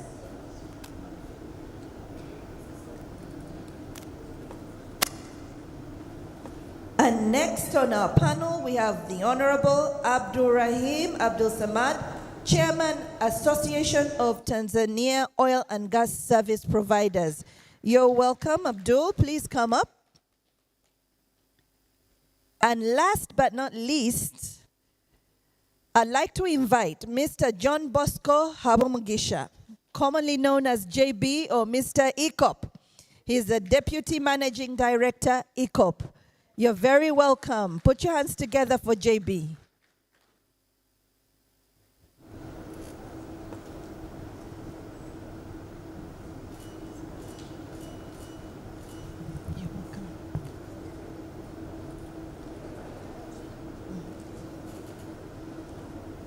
I did request for a podium. My panelists prefer to speak, so if we can just have the podium moved up here while we have this conversation. So a very good morning to all of you. So it's great to have you on our panel. And before we begin, we're going to because ECOP is the elephant in the room. And so what we want to do is to listen to a conversation about ECOP, and it is that will be the springboard for the rest of our discussion. And this is a presentation by, he allowed me to call him JB. This is a presentation by JB, which he will give, and there'll be a discussion between him and Gerald on ECOP. So let's begin with that, and then we can talk a little bit more as we go along. JB, do you want to stand up or stay seated?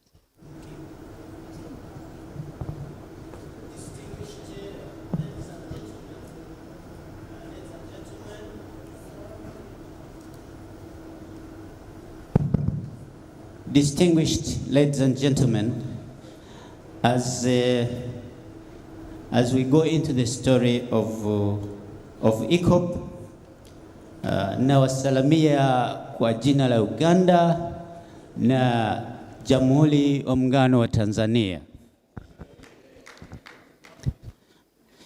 When I was coming here this morning, I remembered the voice of His Excellency John Pombe Magufuli when he said about ECOP, in his bid to do work quickly, he said, "Tumechelewa sana."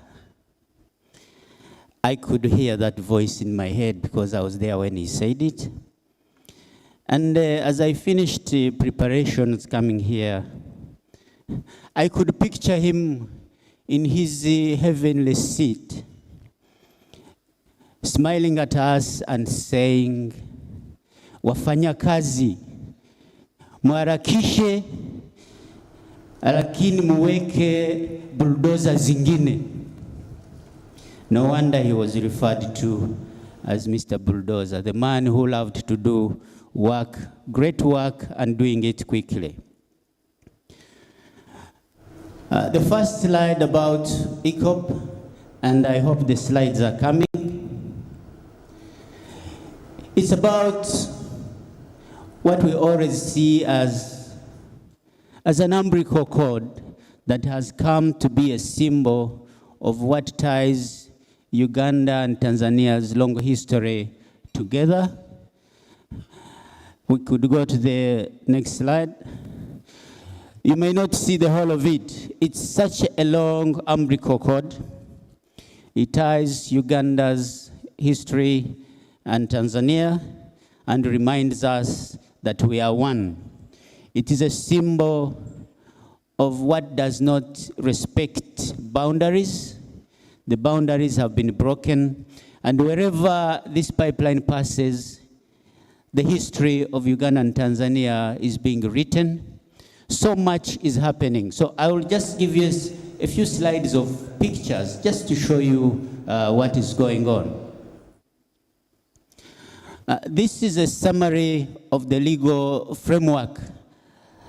Before we see a project like this, we normally go through a very lengthy process, but without it, you cannot have a project like this.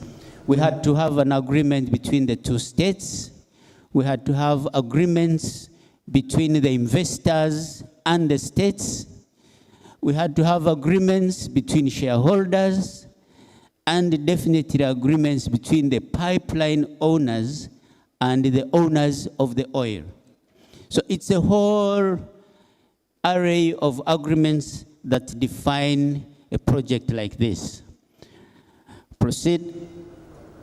Then we also had to have a commitment of the investors in terms of what the commitments of this project are. We start with the commitment of zero harm to people, to the environment, to ensure that whatever is done is in a commitment to progress the people while protecting the environment. We had to have commitments to the national laws that they'll be respected, commitments to the UN guiding principles, because this is a project that is globally funded. You have to be respectful of the Equator Principles, the IFC standards, to ensure that there is a low carbon footprint. And indeed, this is a project I can assure you, even the energy we are using is all green energy. We are heating this pipeline using hydropower, which is green energy. We have a commitment to ensure that we coexist with the community, what we generally call a social license. This has to be a project of the people. Proceed. Now, this is a schematic just to summarize where the oil is coming from in Uganda. There are two projects, the Tilenga in north of Lake Albert, the Kingfisher in the south, and the oil is collected to a central point, and that red line is basically the picture of ECOP, starting at pump station 1, coming through all the way to Tanga. And the other picture on which is on my side is a summary to remind us that this pipeline is buried. There are people who went telling the whole world that we are going to have oil spillages everywhere. That is not true. This is a highly intelligent pipeline system, and it is buried, and it is a long flask. It is not going to hit the environment like people were saying that it's a hot pipe and therefore it's going to destroy the environment. In your room, when you have your flask, it can be at 100 degrees inside. But when you touch outside, you will not feel that temperature. So this is a long flask. Nothing will be hurt by this pipeline.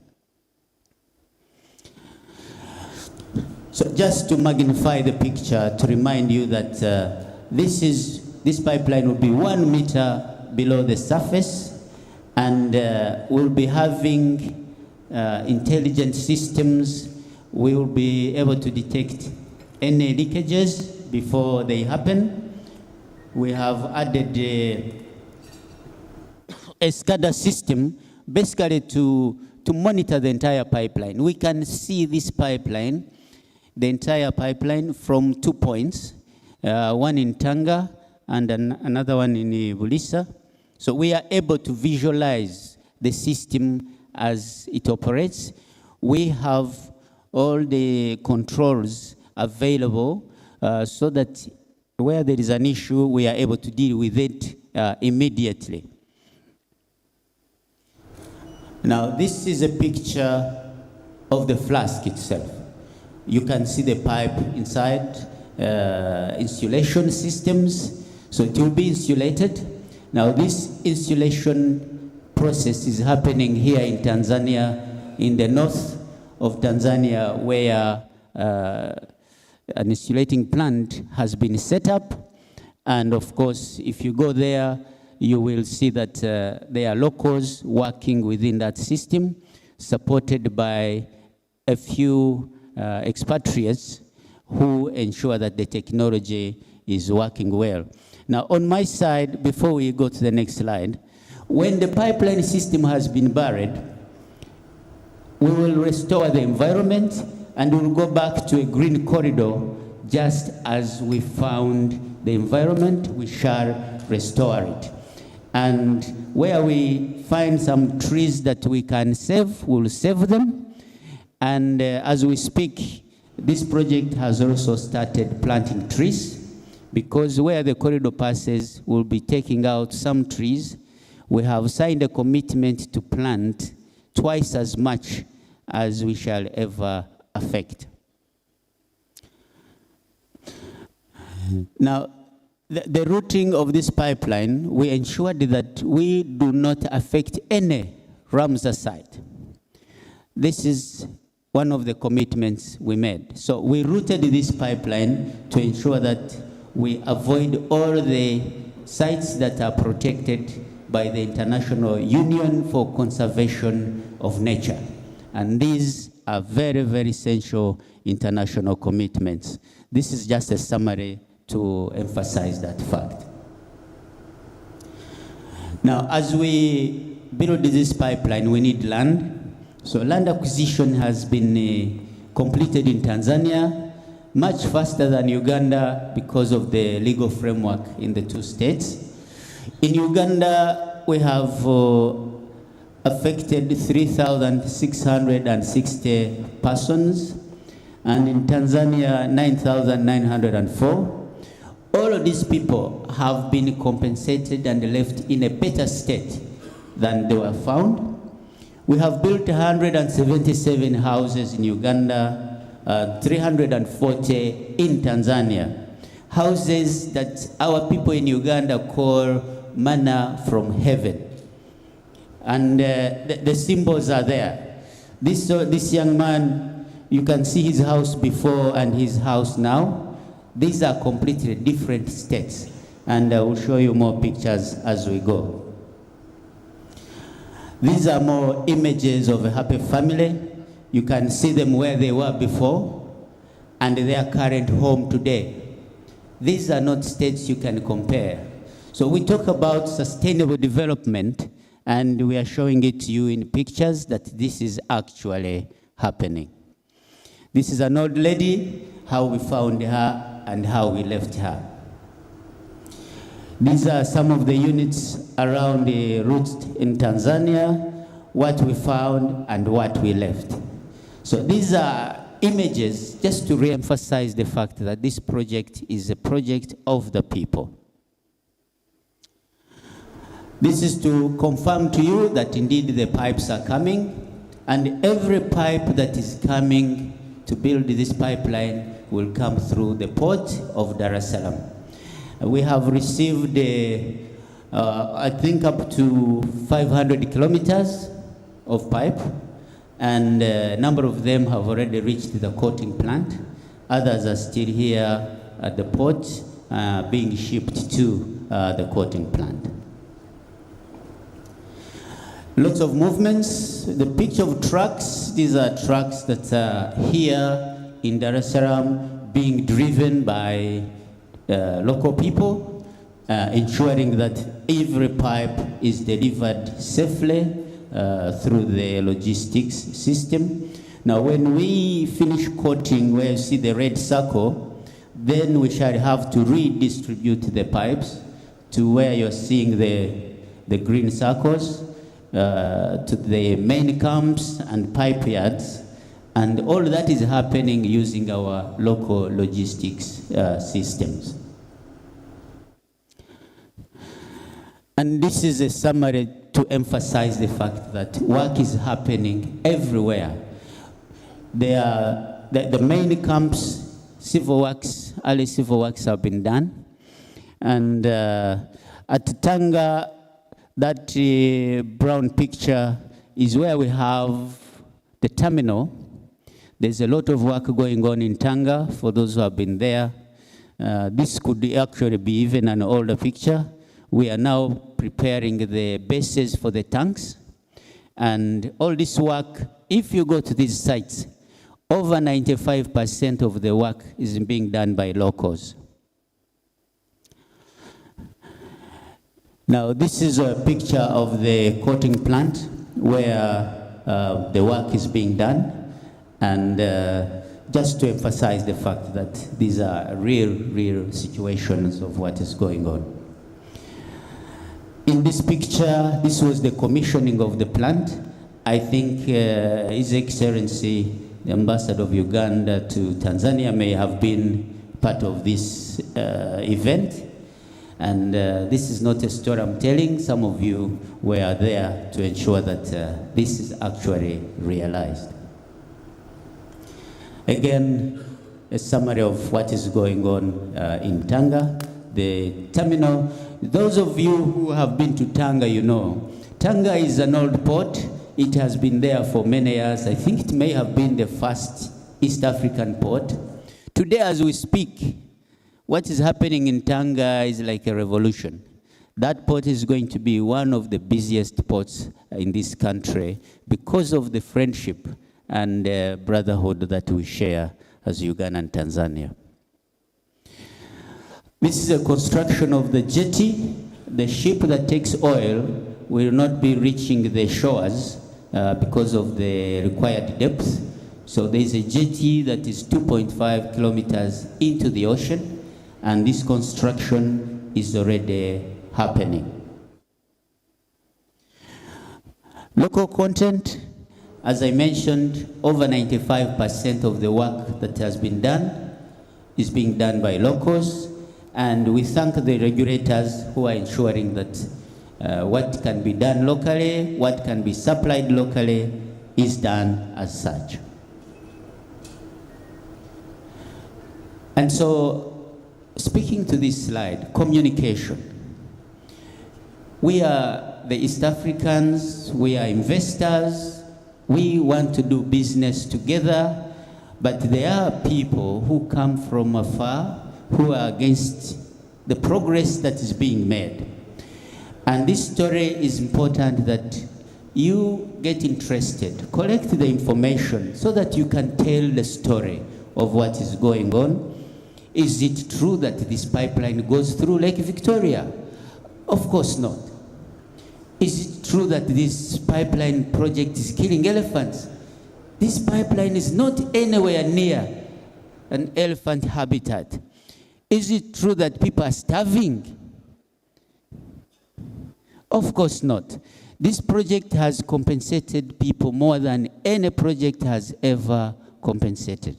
This project is focused on livelihoods of all the people we are interacting with, and as we speak, social responsibilities are being implemented along the project. And so we have been working with the media. We show them what is happening so that the information is available to the people. Social due diligence, lenders to this project have been with us. They have checked every bit of what we are doing, and they are satisfied that this project meets and exceeds international requirements. And so, opportunities, everything I've said, legal advisory, there are many lawyers that have worked on this project. The engineering, procurement, and construction, there are many companies working in that space. Financing is ongoing. Land surveying was done by local companies. Employment, there are many locals working on this project. Logistics, hospitality, medical services, security services, telecoms, training of our youth. Our youth are very essential to this project. Social cultural heritage, ensuring that this project is respectful to the cultural norms of the communities, media and corporate services, and much more. The list is endless. However, as we implement this project, of course, we meet a few challenges. The challenges we face, the transboundary movement, this was mentioned yesterday. We still have a few issues around transboundary movement of goods and services and people. We believe that the policymakers are aware of these challenges. Work permits, we are going to have a number of people coming in. The numbers are growing. We need work permits and we need them quickly. The taxation regimes, we thank the governments for the commitments to support the project. However, there are a few challenges we are sorting out with the taxation agencies. The non-tariff barriers, we are progressing, but there is still work to be done. And maybe just a last point to the two states. Why do we develop this kind of projects? It's very important that we start thinking about infrastructure corridors. Because tomorrow another pipeline will come. You will want to acquire land and you will end up displacing people that have been relocated by the same projects we are building. It is very, very important that we start acquiring infrastructure corridors so that we put these infrastructures together. This is the mode that many developed countries had to adopt. So as we go forward, that is very, very important. So going forward, we have had a protracted collaboration in the defining of this route. During construction, we have to collaborate, and there is a phase ahead of us, the operation of this project. It will need a lot of collaboration between the two states. So let's continue working together as we ensure sustainable development of our two states. I thank you very much.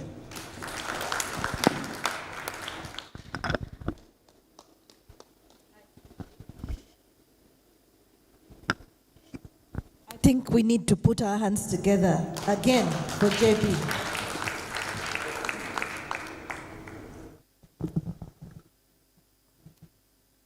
Just doing some structural adjustment on the stage. Thank you very much, JB, for that electrifying presentation. And I think you'll agree with me that after listening to him, we can confidently say we're all on the same page. So this discussion begins from a point where everybody understands ECOP in the simplest of terms. I hope I'm right when I say that. And you have been speaking the entire time, JB, about bilateral. Each time you spoke about Uganda, Tanzania, because these are projects that straddle borders. These are cross-border projects. And I wanted us to look at the bigger project picture, especially the other energy areas, the gas projects. And I wanted to invite Mr. Maganga to look a little bit more, talk a bit more in depth about ECOP and about the other energy sources on the Tanzanian side, bilaterally and also on the Tanzanian side. What can you educate us about here today?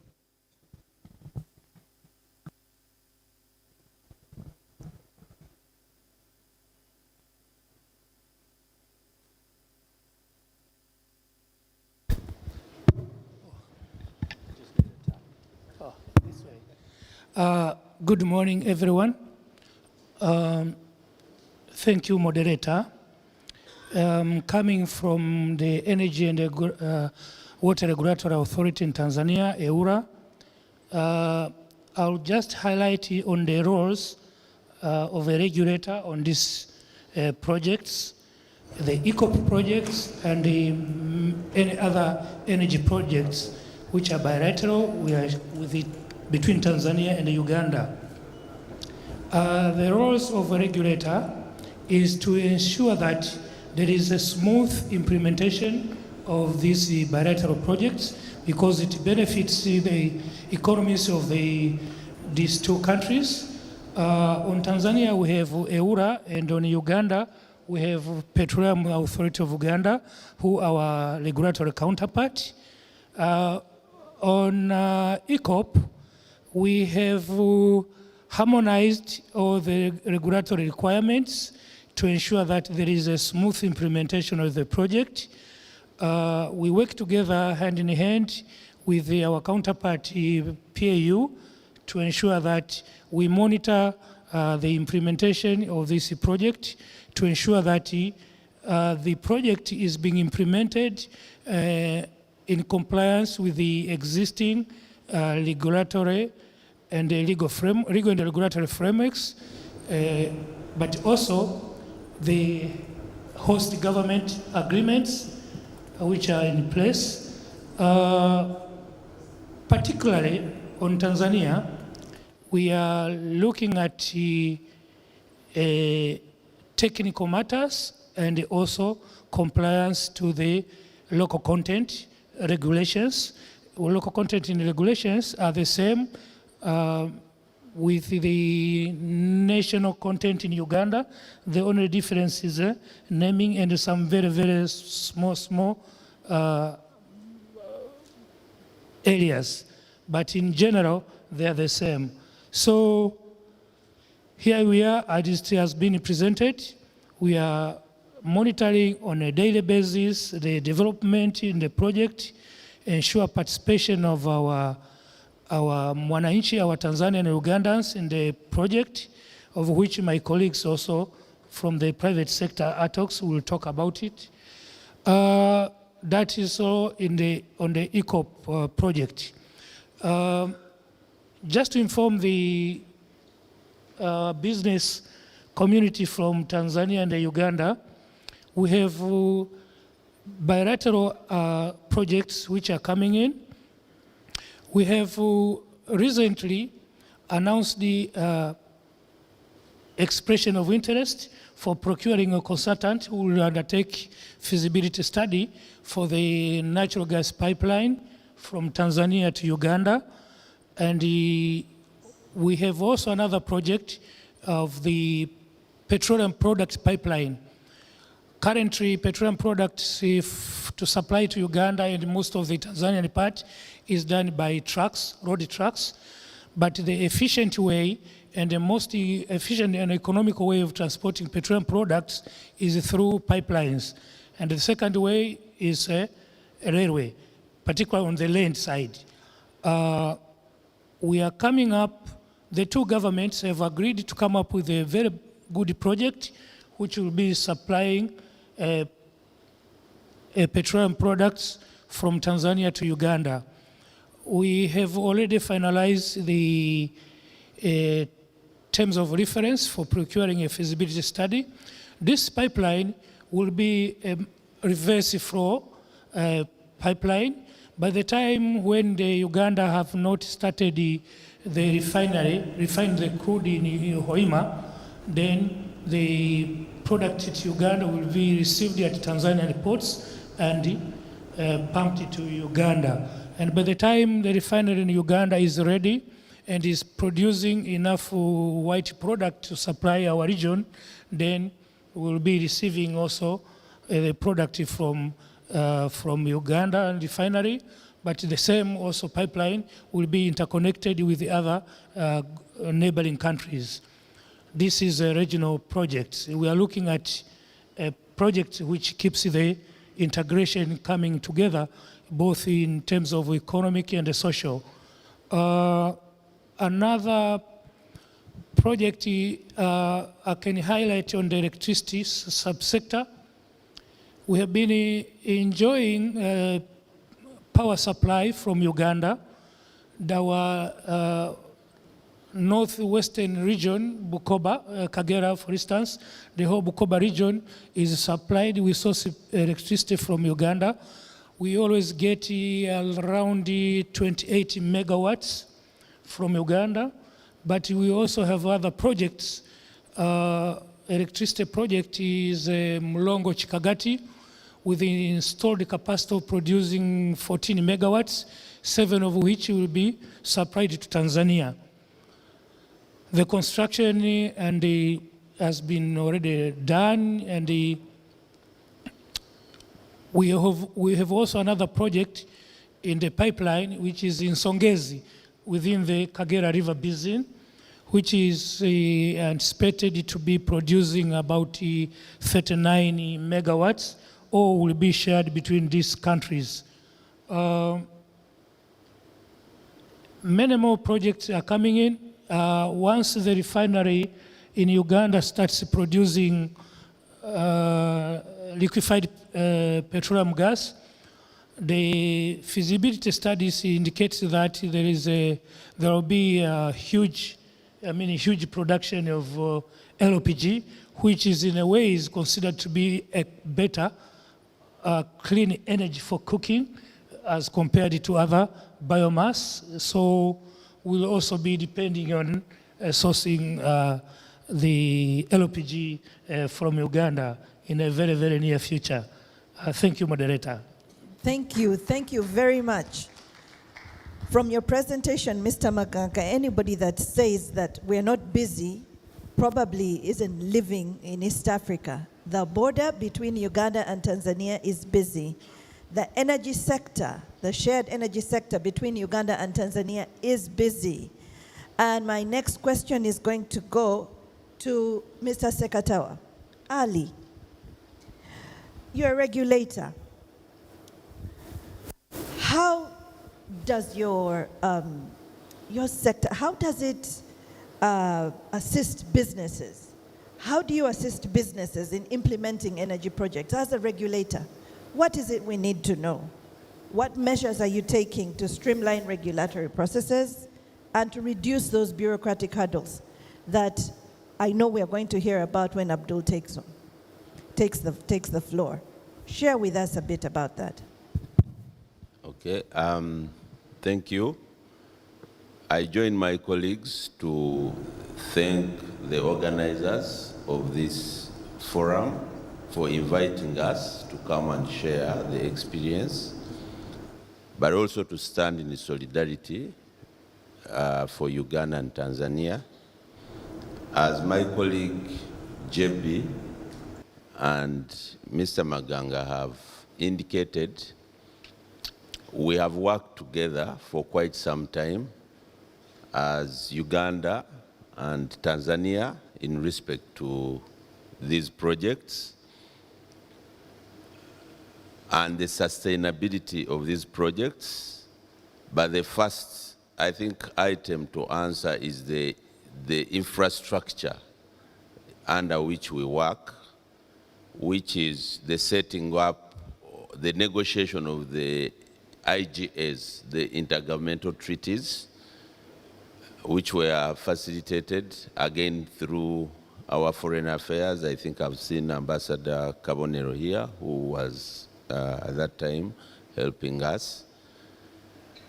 That IGA creates a framework because it becomes a treaty, and then it creates a framework for the respective state authorities, which are named, including the regulators, to do cooperation across. So EURA and PAU already have an MOU, name of Uganda, name of here, UPDF and the TP, Tanzanian Defense Forces, they already work together. The telecom, because we have an IT infrastructure, they are working together, and all the other entities across. Because like the ECOP, it's designed as a single integrated project. The idea is that you should not find a different regulation in Uganda or in Tanzania. Two, it also provides, for example, we cannot regulate beyond our border as PAU, neither EURA can they come the other side. But it puts a framework for a joint regulatory framework. I can come in this side up to the port as long as I've notified Mr. Maganga and across the board. We are doing a real-time monitoring center where Tanzanians are going to sit the other side. We shall also be sitting in the monitoring room together and the infrastructure.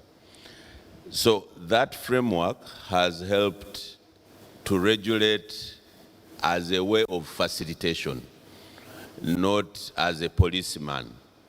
So our job is to make sure that the project is executed on time and on cost, and meeting the other sustainable indicators, which is, it is a pro-people project, it is for the people, secure the environment, that's the animals and all the other environmental aspect, and make sure that you create lasting value for the people of East Africa. So we've put up frameworks, we have joint working groups, we have, for example, certainty. We've required that we do national supplier database where we put companies that are going to supply and they are qualified. When we came, Tanzania did not have the same structure as Mr. Maganga has said, or almost not similar, but we work together. They have also set up one. We encourage joint ventures between Tanzania and Uganda, and we do facilitative regulation to make sure that we meet, the project is executed. And lastly, and I think JB touched on this, we've also faced the same challenges. As you remember, we have some people who really do not want us to develop this project. They have been sending out lies and so on. And we've worked together with Tanzania to make sure that we can counter that negative publicity coming on and ensure that the project is facilitated. Thank you. Can you give us just one example of one of the most ridiculous lies you've heard and how we countered that? Well, I think JB presented, you all saw the map of ECOP, if probably you can put it there. You will find that that map, we did an environmental strategy. The first picture I put, we need an environmental strategic study. Can we have the first slide? If you remember, we were supposed to pass either in Kenya or Tanzania, and we are looking for the cheapest route, but the one that mostly avoids people, environment, and so on. So if you look at that map, is coming up? Yeah, you will see that it goes this one. You see that Hoima is there, and it is longer. So it is going like this, because it is trying to avoid Lake Victoria, all those towns and so on. So I have been in a presentation in a conference in Houston where I found someone, including a Ugandan and a Tanzanian, they were all seated with that NGO. They had a map that was straight like this. The ECOP was passing in the middle of Lake Victoria up to the port, like this. And they were saying it has killed animals, it is suffocating water for 44 million people because it is through Lake Victoria, and it is passing through 233 rivers. And everyone in the conference was saying, what a monster. You know, they call it a bomb, an environmental bomb.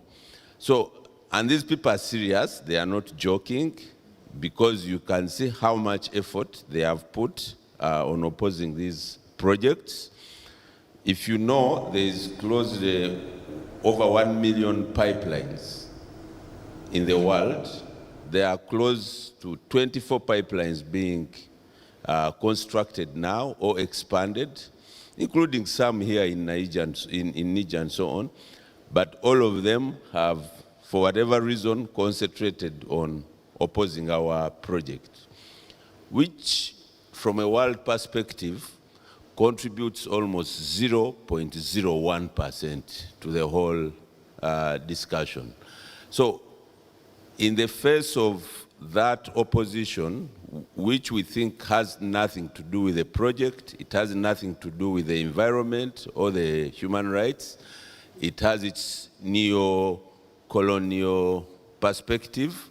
We've worked very closely with our colleagues here in Tanzania, the foreign embassy here, our ambassadors and so on, to make sure that, because when you are regulating a project and you focus on the technical side, but someone is, actually it's like sitting up when you're picking mangoes from a tree, but someone is cutting down on the roots. I think all of us have come down to say, please, you cannot cut a tree because we are all picking mangoes. And that's why I think sustainable energy cooperation is very important.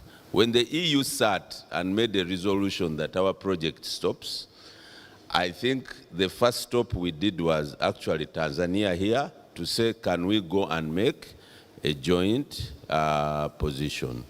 So in our view, the project is for all of us. The enemies should be seen as enemies for all of us. And then we work and make sure that it benefits our people, it leaves our environment in a better position, and our animals alive. Thank you. Thank you very much. That was quite a stimulating presentation from Ali.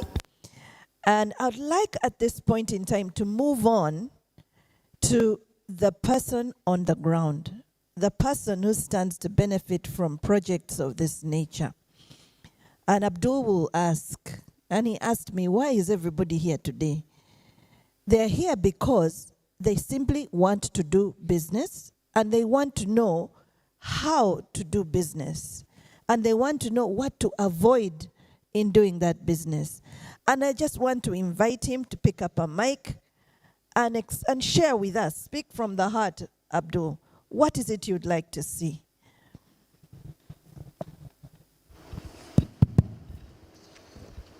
Thank you very much, moderator. Allow me to be a bit different, because you can see the difference between the business people and the government and the authority. The authority are calm, relaxed. The private sector, we mean business. Ladies and gentlemen, my name is Abdul Samad. I am the chairman and the founder of the Association of Oil and Gas.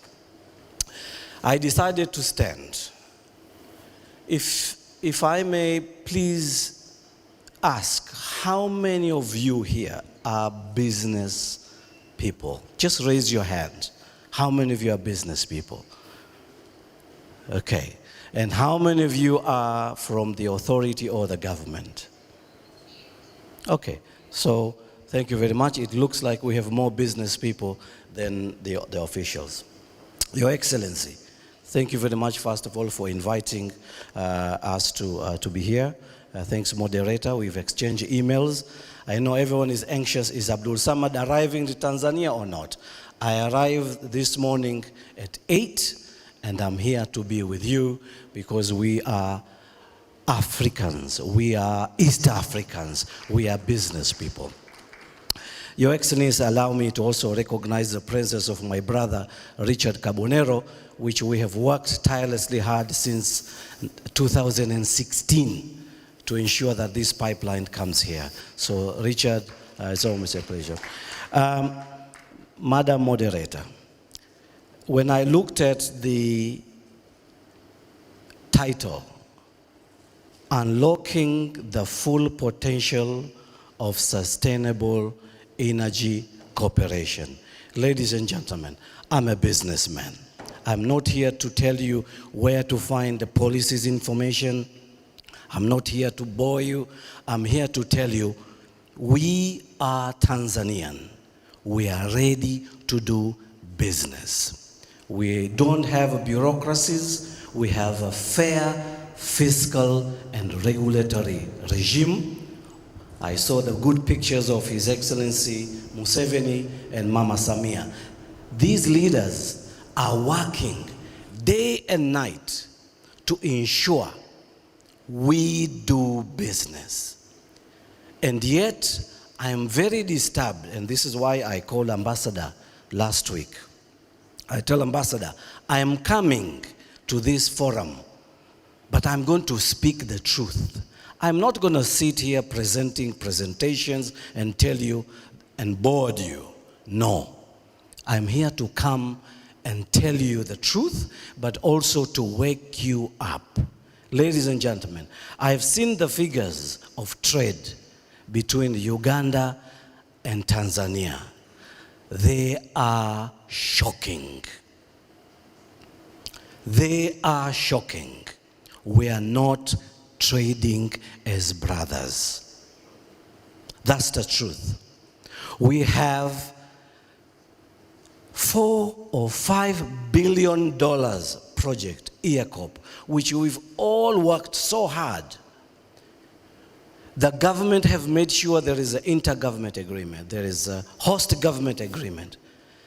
And I keep hearing, Madam Moderator, there is HGA. Does people really understand what does HGA means? It means sacrificing. It means giving Ugandans and Tanzania opportunity. It means a freedom.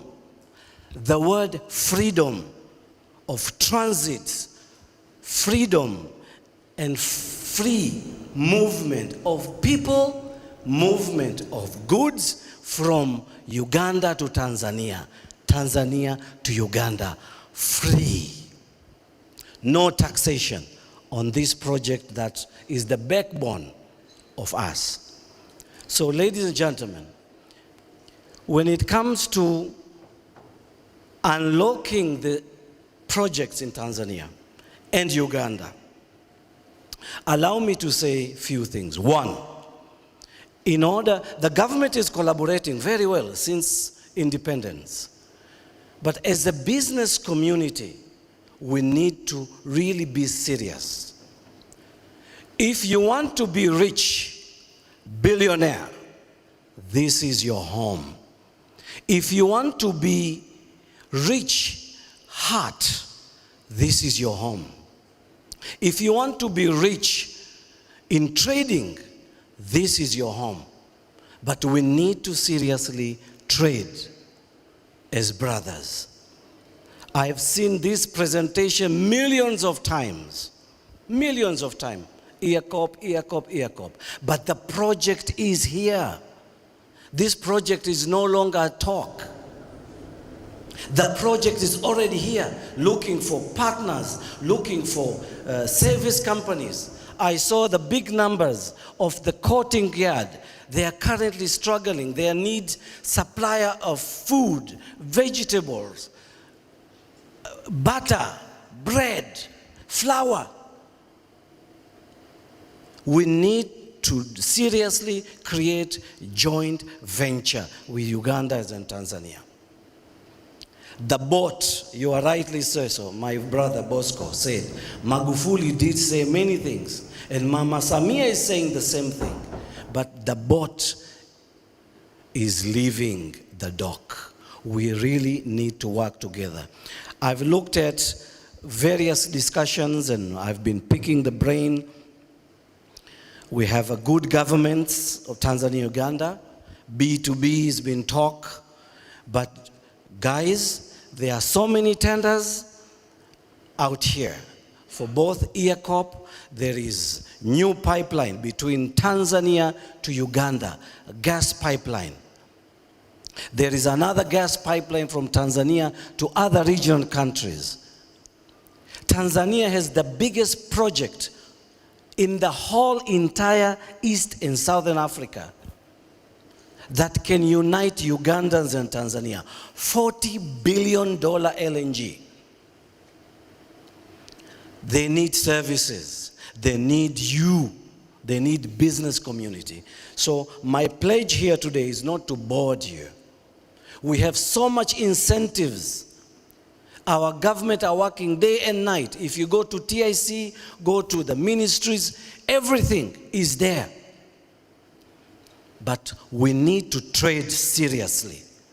I am happy, I am open, that's why I've traveled all the way to come here to tell my fellow Tanzanians, Uganda, we have to team up. There are foreign companies coming to take small jobs where me and you can create a joint venture and work together. And the good thing about this project that you've just seen, we have created a ring fencing, which means Ugandans, no any other companies can come and take these jobs, cement, steel, catering, you name it. Same thing we have replicated for Tanzania, which what we call ring fencing. More than 12 items, we said they have to be remain as local. But people are struggling. So what I want to say here is, guys, let's be serious. If you want to be a businessman, this is the time. All these projects, multi-billion dollar. If we can create a consortium, not just one, not just two, maybe we can go 4 of us. You can have a supplier, you can have a legal firm, you can have financiers. And I have to tell you the truth, Madam Moderator. We have a problem in our banking. Because there are countries who are giving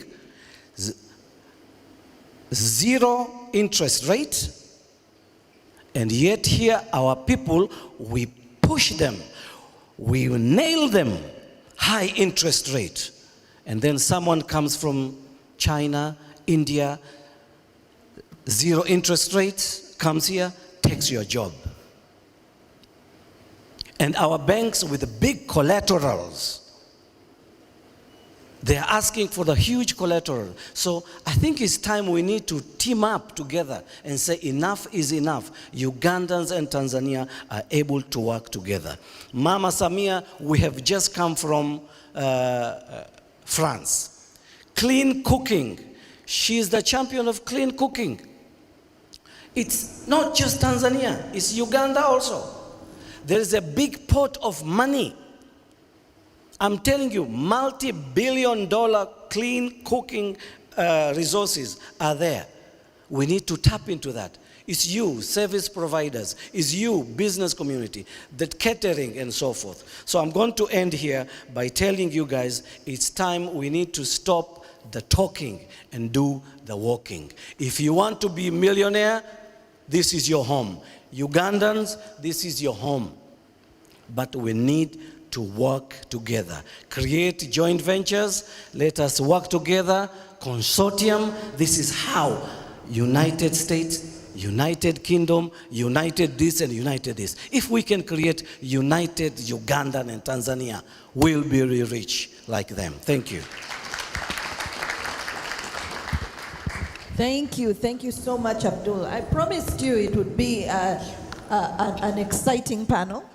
I certainly am not the same as I'm wide awake now, and I hope the rest of you are too. There's been a lot to learn today. Thank you very much for your words of encouragement and for the clarion call, Abdul, to the rest of the business community, even those who are not yet doing business. The ideas have been planted here today. Before we go off to, I think we've had quite a bit from the panel, and it's time to ask some questions to our audience. Are there any areas that have touched you today and you'd like to hear from our panelists? Questions? I see hands going up. We've got one at the back and one at the front. Maybe we need more than one microphone.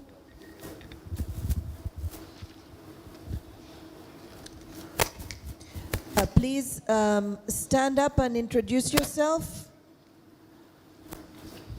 Thank you very much. My name is Fikiri, consultant of Upstream Energy Consulting Group. Please put the microphone right up to your mouth so we can hear. Yeah, a consultant from Upstream Energy Consulting Group.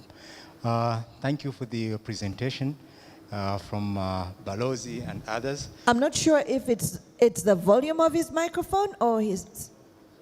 Could you please raise it? Can you hear me? Yes. Yeah. Thank you very much. My concern is that the presentation, when it comes to local content issues, we have seen very good regulations, But when it comes to implementation, it's a problem because we really don't have that qualified team or required people who could make follow-up of what has been done when it comes to local content. We have seen service providers, we have no official data, what has been done, and especially what has been provided to these service providers. So I think it could be really good if we could have a database which shows that what has been earned by the locals from these services which are provided by energy or oil and gas companies. Thank you.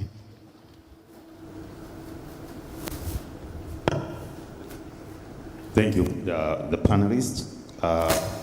I think this is the one, first of all, I want to congratulate those who have been presented. This issue is one of the issues that is really attracted me a lot. My question, actually I have two major questions and another one, if time allows, I will ask later. This question goes across the panelists. Anyone can pick up this question. Now, let me direct the question first to ECOP. ECOP is the company which deals with oil pipeline from Uganda, from is it Tilenga and Kingfisher oil fields to the port of Tanga in Tanzania. So my question is this: how is your presence in both countries, Tanzania and Uganda, helps to strike a balance in mitigating environmental concerns? I know it's a pipeline which is 1,443 kilometers, crude oil pipeline from Tilenga and Kingfisher in Uganda to port of Tanga. So how is your presence in both countries helps to strike a balance in mitigating environmental concerns, A, during exploration and production phases? And by that I mean controlling dust, waste, material. Number two, during construction of infrastructure, here I mean pipelines, clearance of land, spills from leaking pipes, atmospheric emissions from gas flaring. I was in America last year. From 2018 through 2020, there was a problem about gas flaring in North Dakota, New Mexico, and Texas. So I want to make sure that ECOP does not repeat the past mistakes. We all know that gas flaring is a pollutant, but also can be an opportunity for power generation. We are talking about sustainable energy. So how is both countries have prepared in case should it happen, gas flaring? Can we use gas flaring as a power generation? That's question number one. Question number two, gas flaring, as I mentioned before, is a common practice in oil and gas. What innovative solutions to turn gas flaring as an opportunity of power generation? In America, Obama administration created the Environmental Defense Fund in order to tackle the problem. I'm not sure East Africa community can do what. And those are my two questions. Thank you. Thank you. Okay. We'll take one more and then we'll answer those and then we'll take another round. Okay. Thank you very much. My name is Alphonse Matata. I'm very excited for the Mr. Abdurrahman speech. My question is, sometimes we fail to win tender because we lack of information. We don't have details about the ECOP. So if you don't mind, you can share us the link. That's I think you know more about the project, the project.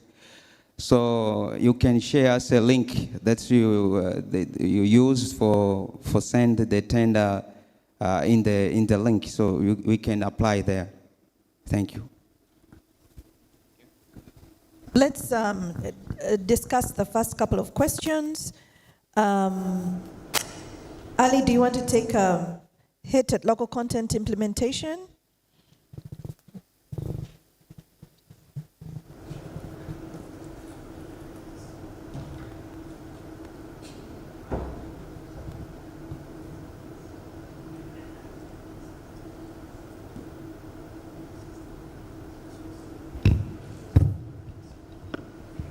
Okay, thank you.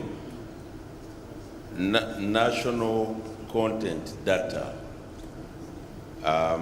First of all, we have a booth here, and we have officers. They are actually seated in front of you, Jasim and team. Whatever information you need in respect to... Let's just make sure they stand up so there is no question that people do not know whom to go to. You need any question, website, NSD, national content, any information, they are here, and we have a booth here, so they can give you that information. But as a policy, we've required publication of all tenders and all jobs on websites. As Petroleum Authority and EWURA, we rerun them. So what you need to know are the companies which are doing EPC, like Wale Parsons, CPP, which is doing the construction, because work is in multiple layers. Go to their websites, but also visit that website. But the first thing is that you should be on the national content, and as Abdul said, also try and do joint ventures and attend such sessions. So for me, that is there. It's a transparent process. But if there is no one who is qualified, then you go on a multi-layer. The second, maybe I should comment on, is the question of the gentleman who said flaring and gas flaring. One you should know is by law and policy, flaring is banned, at least for this project. Okay, so we have a law that says we shall not do flaring. By design of the project, we are going to have, we used to think of gas to power, but now I think that's what Mr. Maganga was talking about. We are going to have LPG. We are going to use that gas for an LPG project. And ideal, according to our estimation. Mr. Secretary, very quickly, for people watching, what is LPG? It's gas, cooking gas, if I should. Yes, it's liquefied petroleum gas, but the one you buy and use to cook. And as Uganda now, we've started a project where we are doing the containers. They are going to be distributed to people, ideally so that by the time the project starts, you can be able to use that gas at a very cheap price. And therefore, what it means is close to 60% of our environmental degradation in this area is agriculture and deforestation for cooking and all that. So actually the project is strategically addressing the environmental problem in the area. On the fund, we also have a provision in the HGA and the IGA, one of the most contested provision for a decommissioning fund. And if Ambassador, you remember, the major question we had with our brothers in Tanzania was, where do you put that fund?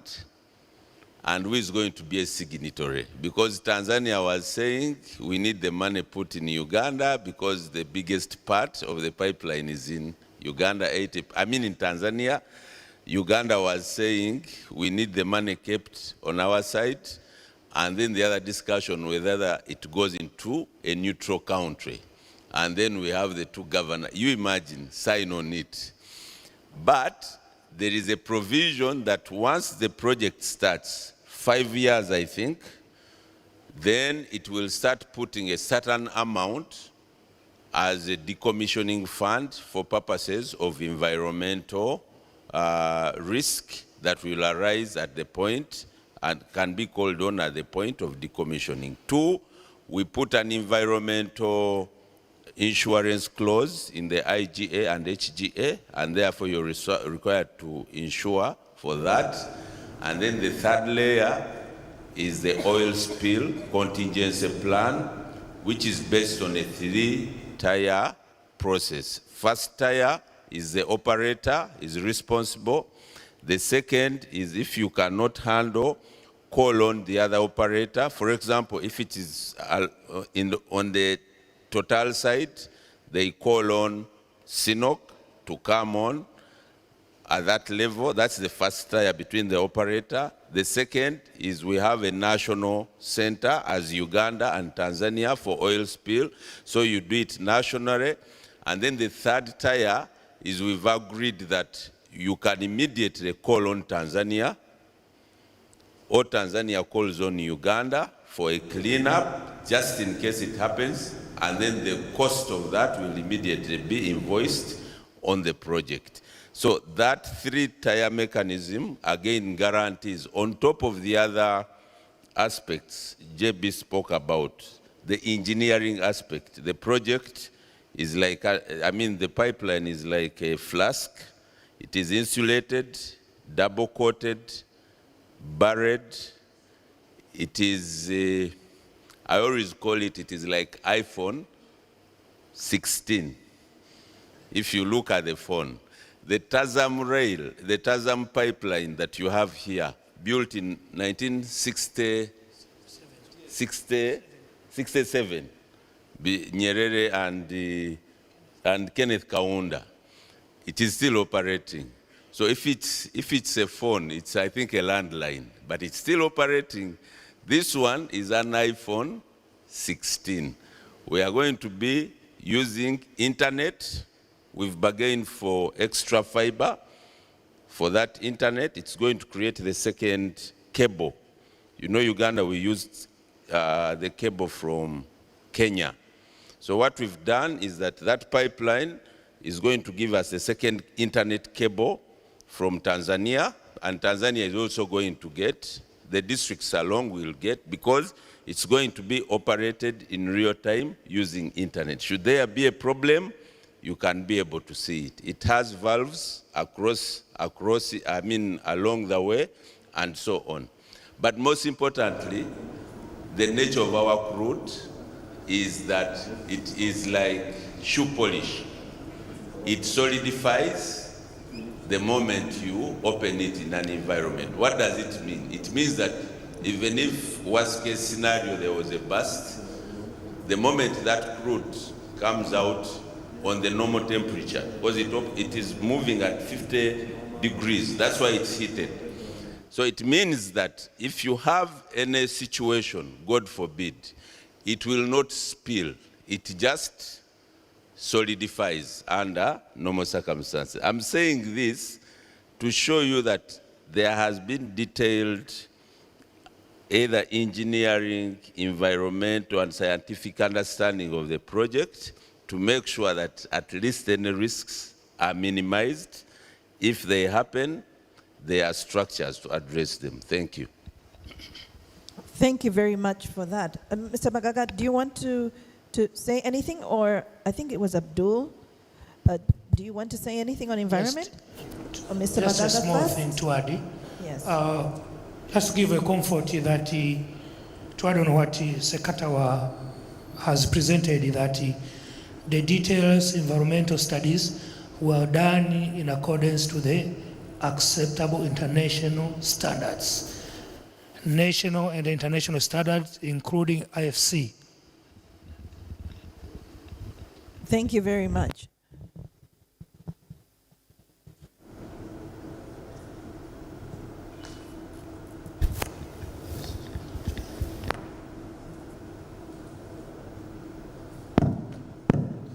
So now I'm using the iPhone 17 because this is 16. I like that. Madam Presenter, moderator, sorry. There was a question that we have not answered from the first participant, in terms of the local data. I would like to answer that question. So basically, as for Tanzania, If you recall, the Association of Tanzania Oil and Gas, which I am the founder and the chair, created a database. We were the first pioneers of database of local goods and services. Locals, companies who are selling their goods to the public and so forth. But later on, the government came to see the excellent work we have done. It ended EWURA now as part of their mandate under the constitution. They had to now implement it as what we call it, a part of the requirements. So EWURA then went further and created similar thing that Petroleum Authority of Uganda did, establishing the database whereby locals are able to populate all their companies, their names, their service, that whenever there's a project, it's very easy to go and grasp such there. But also our ministry, the Ministry of Energy, we have collaborated very well to ensure that these things not only ends in oil and gas, but upstream, midstream, downstream. And now we are going nationwide in terms of the other sectors like agriculture and so forth. So we do have database for local content, but we do have a database for upstream, midstream, and downstream service companies who wants to champion this sector. The other question is regarding to the environmental concern. This is something that really bothers me from time to time. Who was the gentleman who asked this question? Can you stand up a little bit? Okay, let me be very open to you. This question is coming at a time when East Africans are taking off. We have seen so many projects in the world, from bulkers, so many pipelines being built. There are so many crossover rivers, bridges, and so forth. Why everybody is targeting on this project, which has conformed to international standards? Biodiversity studies were done, and it was not done by the Tanzanians or Ugandans. They were done by international reputable companies. Europeans, the Americans, they all came and did the studies. And yet today they are say, you did not do these studies. They are environmental concern. What are they? Let's be open here.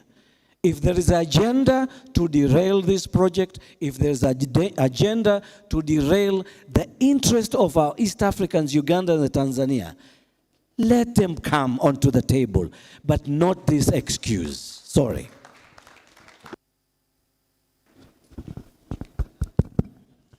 Okay, just quick remarks on some of the remaining elements. Now, on national content, local content, ECOP organizes supplier forums both in Uganda and in Tanzania to ensure that local participation is maximized. Please ensure that you participate in these fora because that is where the details are shared. And if you miss that, then go to the websites. The ECOP website is full of tenders. The PAU website is linked. All the tenders are there. If you miss the websites, go to the print media. All tenders are published. So there is nothing that is done that is not fully communicated. But I really invite you to participate in the supplier forums. And I will not repeat what Ali said. ECOP is a very intelligent system. We have a whole leak detection. We prevent leakages we prevent leakages, and should they happen, there is a whole contingency plan in place. I thank you. Thank you. There was a question, though, and I think it's really important. There was a question about the how. We know what is available. We know the opportunities are available. But is it possible that sometimes when we are planning business, we are planning it only from a certain level? If we send people to a website, how sure are we that they're able to navigate it the way a lot of other people can? I'm talking about, everybody being on some kind of level ground. Is this something designed only for people who already have? How do we make this simpler? How do we break it down? Do you want to take that, Ali?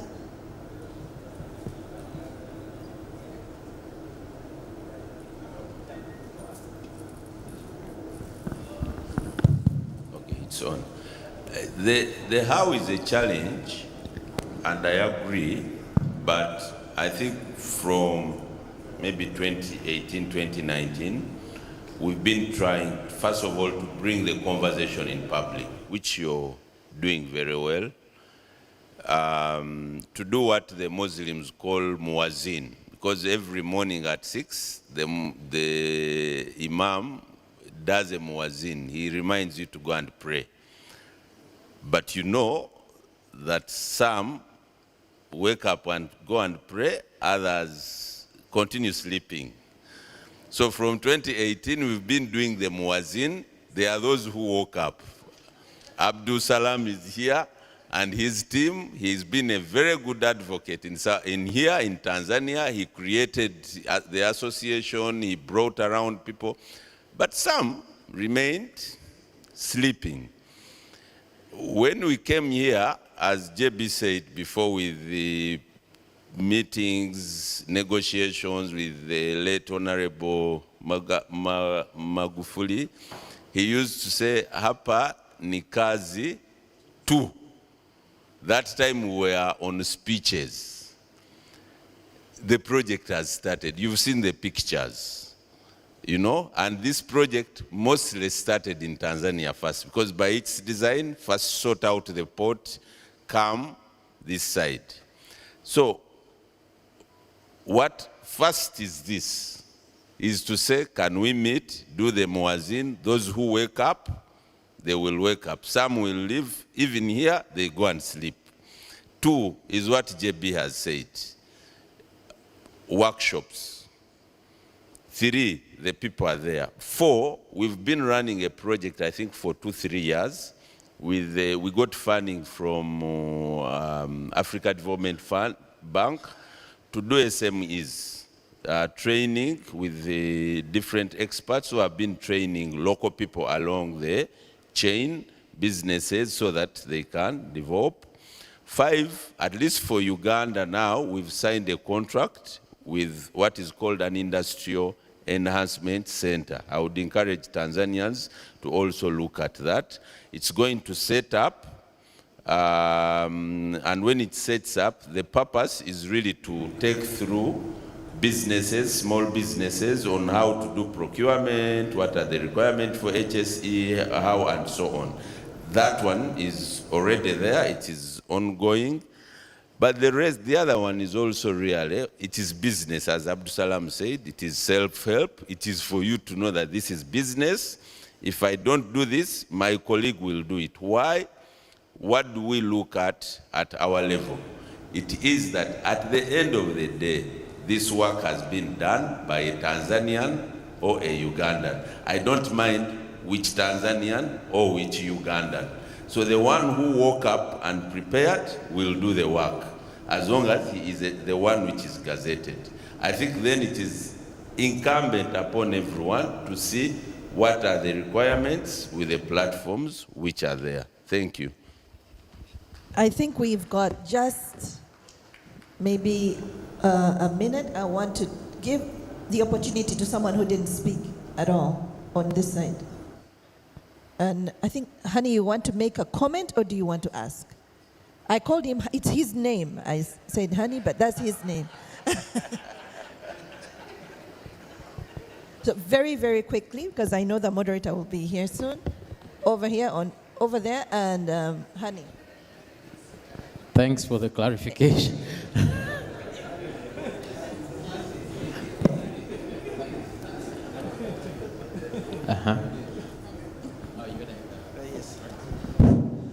Thank you, moderator. Thank you, presenters. The issue which I want to add my voice is on local content. I'm called Hane Malinga. At times, I call myself acting director in Emeritus. I was the director of petroleum until recently. I was told to go back to your position.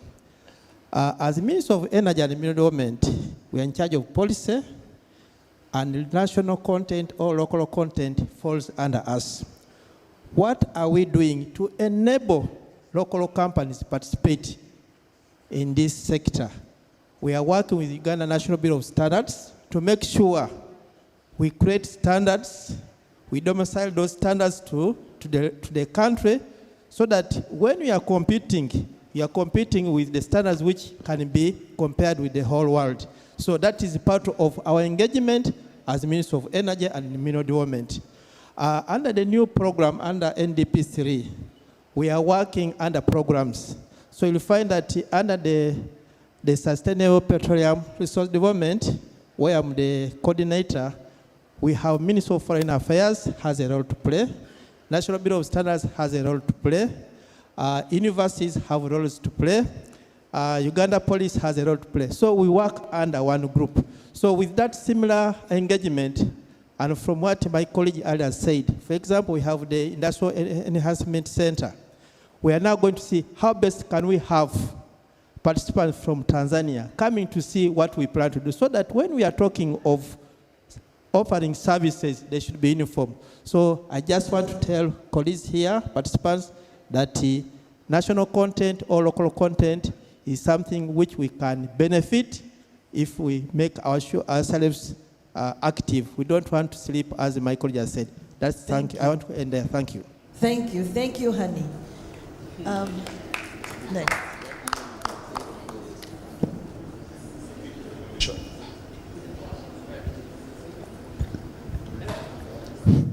Mwenyekiti na mwendesha mjadala, naomba unisamehe, mimi ni Mswahili.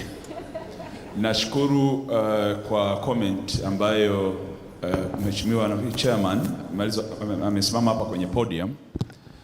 Alisema kwamba inasikitisha kwamba biashara zifanyiki kati ya Uganda na Tanzania, kwamba zinatia hali fulani ambayo sio nzuri. Nilikuwa naomba pengine nizungumze ushauri kwa watu wa private sector ya Uganda na Tanzania, mawazo yangu kwamba jana nilikuwa naangalia kwenye mitandao, sasa wanarusha makochi na vitu kutoka hizi how do we call it, furnitures from Mexico, zinakuja kutoka Latin America. Lakini Muganda naamini anaweza, Tanzania anaweza. Sasa concern yako ilikuwa ni kwa nini biashara haifanyiki? Sio? Jambo ni hili, watu wa private sector wanapaswa kulielewa. Kwa mawazo yangu na research yangu ni hii. Kwanza, sijui kwa kesi ya Uganda, lakini kwa sisi wa Tanzania mara nyingi ni waongo. Watu tunazungumza uongo. Tumeenda tumechukua vitu kwenye internet, tumebrandi vizuri, lakini when it comes kwa issue ya quality inakuwa ni poor. Kwa hiyo watu ni waongo by nature. Ni tunafanya cosmetics ya vitu. Kwa hiyo watu ukimlisha kitu kwa mara ya kwanza hatarudi tena kwako. That's one. But two, ningeomba watu wa private sector walioko hapa to address issue kama ni Uganda ni error free product. Chochote kinachotoka Uganda iwe ni culture yetu, kwamba tunatengeneza sasa vitu ambavyo havina makosa, na tuache kusingizia kwamba eti sisi ni wanadamu tuna makosa, sio kama malaika. Mimi waga nasema wao ni uongo. Kwanza ni uvivu wa kufikiri, kwa sababu hata malaika wana makosa, sio walifukuzwa mbinguni. Yes, wamefukuza mbinguni, ni wajinga tu wanazunguka hapa wanatusumbua. Kwa hata malaika wanakosea. Lazima tufate watu wazuri na tutengeneze error free, tuwe na hiyo advocacy kwenye uchumi wetu. Ndio itafanya mimi niweze kununua kitu cha Mganda. Kwa mfano sasa hivi mimi sina kitu cha nyumbani kwangu, nimekuwa bombarded na vitu kutoka mataifa mbalimbali kwa sababu sioni kwamba kuna kitu Uganda kinaweza compete kwa sababu kina error free haijawa advocated ndani ya chumi zetu. Tunazungumzia mambo mengi, mambo ya policy, mambo ya nini, mambo ya regulatory authorities hizi. Tanzania tuna Bureau of Standard nini na nini, lakini wale hawaji kuniregulate mimi kama mimi ninapokuwa kwenye kiwanda changu kwenye coated, na hiyo ndio itaweza kufanya mimi niweze kuita jana nizungumza Kabaragara kutoka Kiotera, kutoka Mnyonyo, kutoka wapi, ije hapa tuitafute kwa sababu ni error free.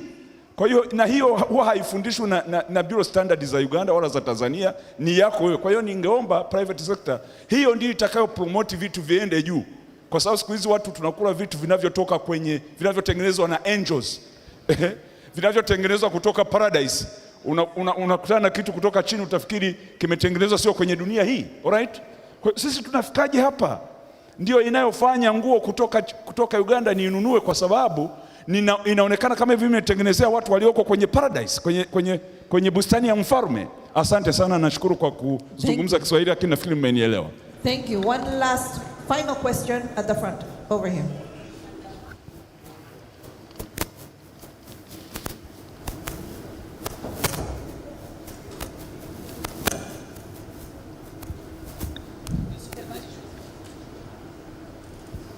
One last question at the front.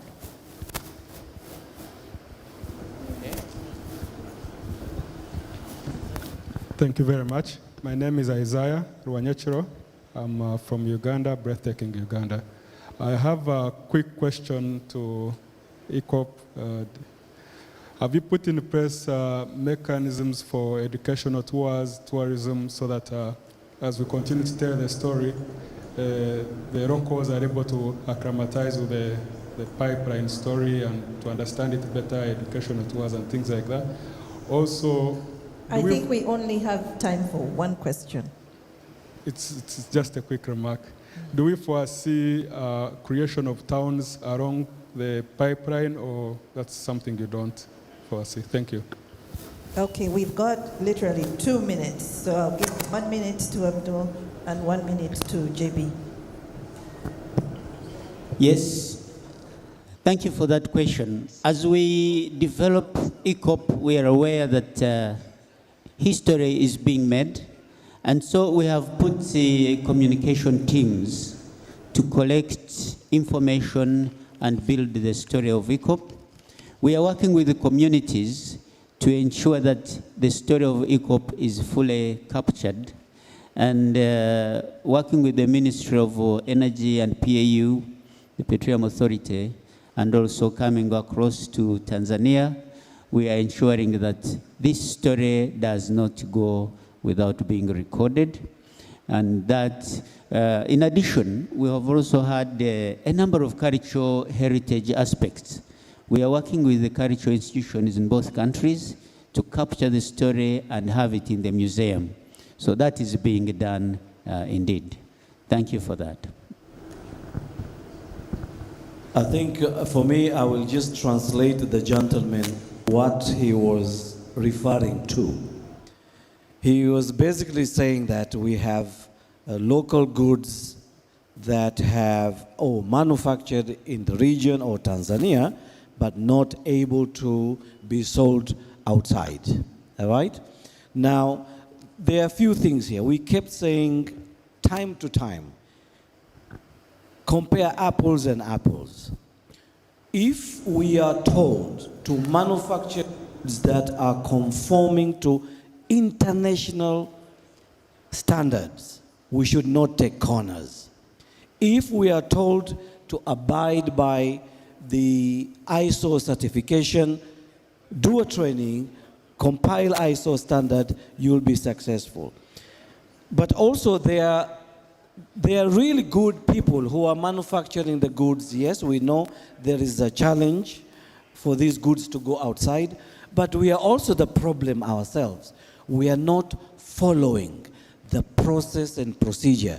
We want to do the running before we start saying mama.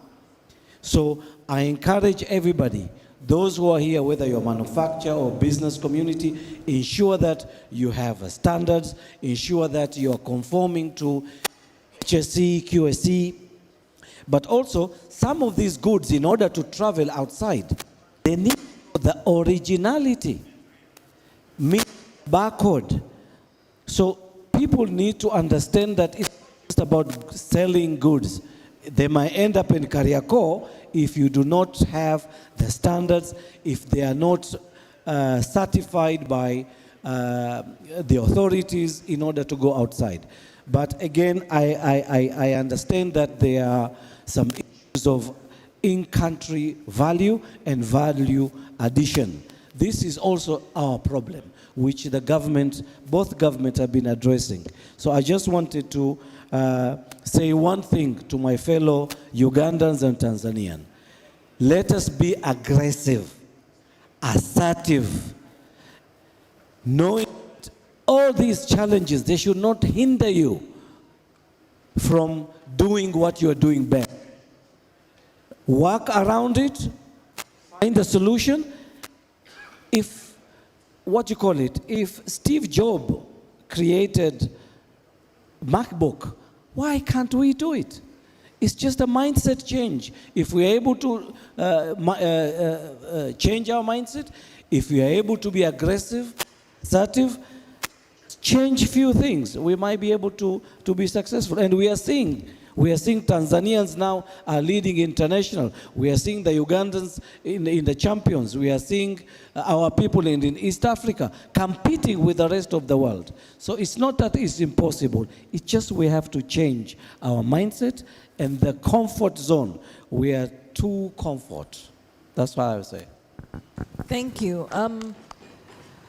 To our MC, I've had one last request, which I cannot refuse because it comes from Private Sector Foundation Uganda. And I'll just give her a very short moment to say something, Ms. Sarah Kajingo, and we shall wrap up.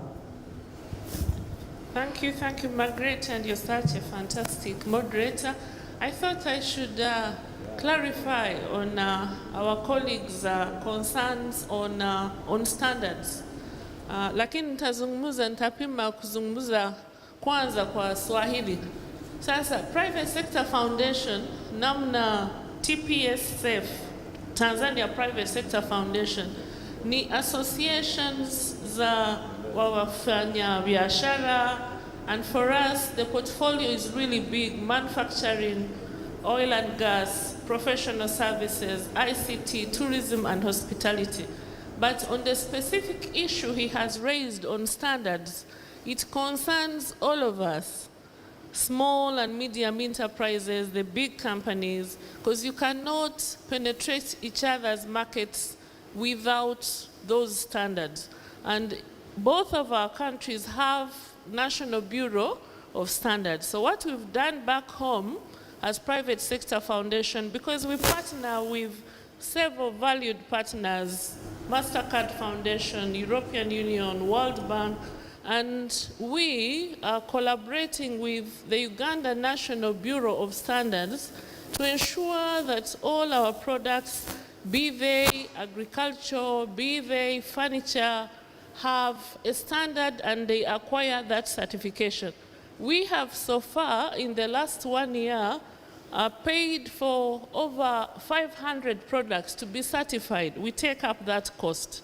So we are happy to handhold businesses, but again, this is not an event. Standardization, all these issues that we have across value chains of commodities cannot be solved in one day.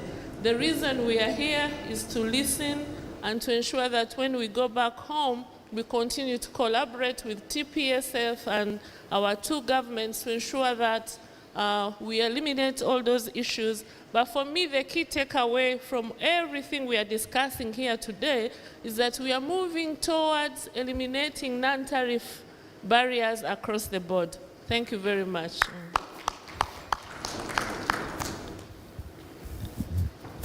Thank you. And I think as we wrap up, Ali has one last announcement, and you can come up as he makes it.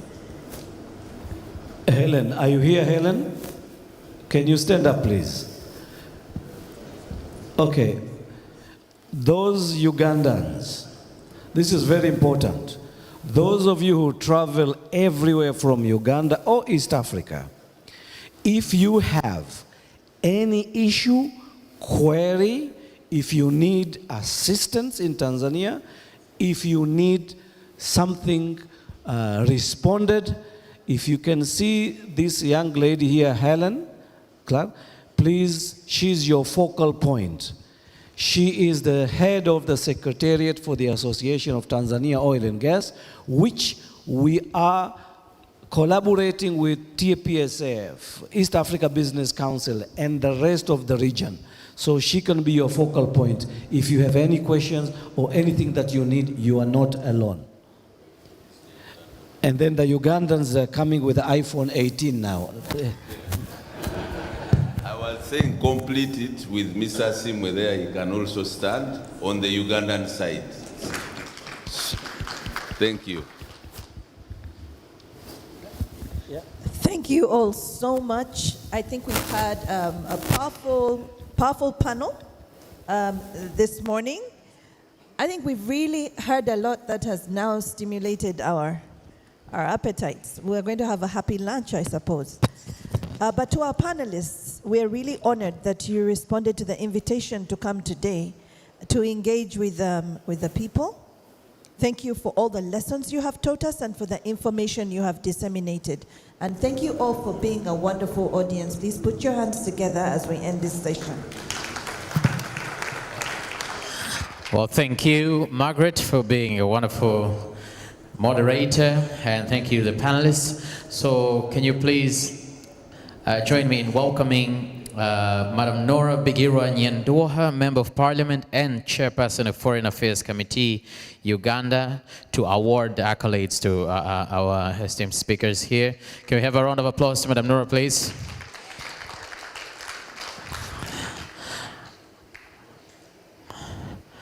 Without forgetting, in the afternoon, we still have 2 more very important sessions for both our countries as our speakers are getting the accolades.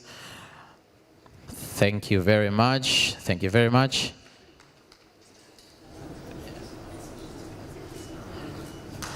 Very good. Thank you very much, sir.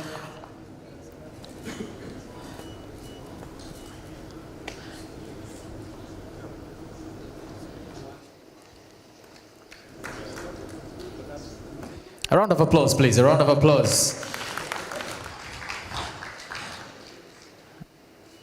Thank you.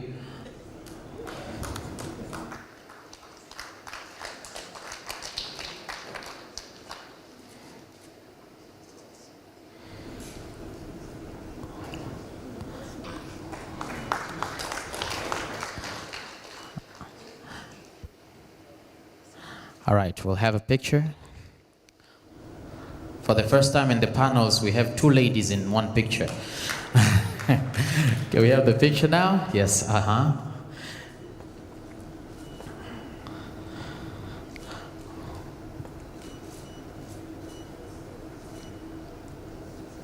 Good. Thank you very much, sirs and madams. That was a very wonderful panel discussion, and I hope, as our guest of honor yesterday, the Prime Minister said, these are going to be very productive. We are very thankful for this one.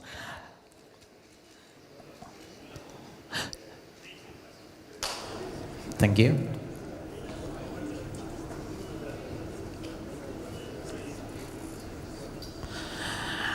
Thank you. So a few announcements before we break for lunch. First of all,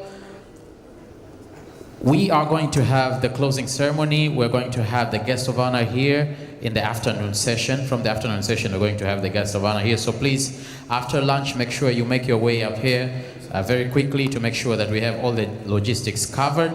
But also, the process of getting lunch is the same as yesterday. For those that were not here yesterday or those who forgot, Lunch is in the first floor, is at the first floor. So what you're going to do is when you're heading out, you will be given the coupons. Make sure you have your coupon before you go to the first floor. So the ushers will be giving you coupons. But also the ushers will be handing out keepsakes when we get back here. So there will be, the organizers have prepared a little something for everyone who's here. So please get back on time so you can get your keepsake. But also the most important thing, what brought us all here, the discussions. In the afternoon, we are going to have 2 panels. The first one will be on enhancing tourism partnerships. So we're told about tourism since yesterday. The PM talked about it, I think, thoroughly, a bit more. He even invited Ugandans to come and visit Tanzanian tourist sites before they leave. So we are going to talk about the enhancing tourism partnerships, but we are also going to talk about the commercial agriculture, a sustainable approach. So an approach to commercial agriculture in the afternoon sessions. Both sessions will be very important for both our countries. The afternoon session will start at 2 p.m. sharp.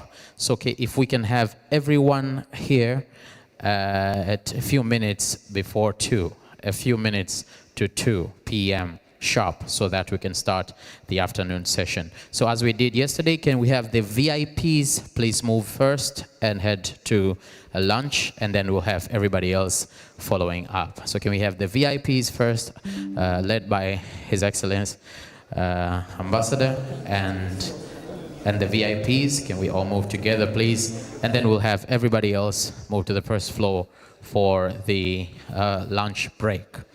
As I said earlier, a few minutes to 2, please, if you can be here, so we can start at 2 p.m. sharp. Thank you very much. The only company. So let's respect the VIPs. Let's make sure the VIPs.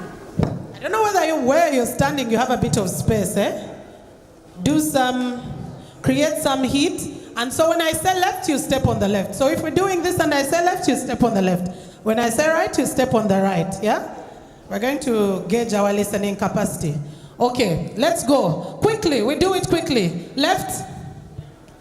Left. Continue with your hands, I'm not seeing you. Right. Left. Right. Right. Some people went on the left. Let's continue. Left. Right. Left. Left. We saw the ones who remain there. Let's continue.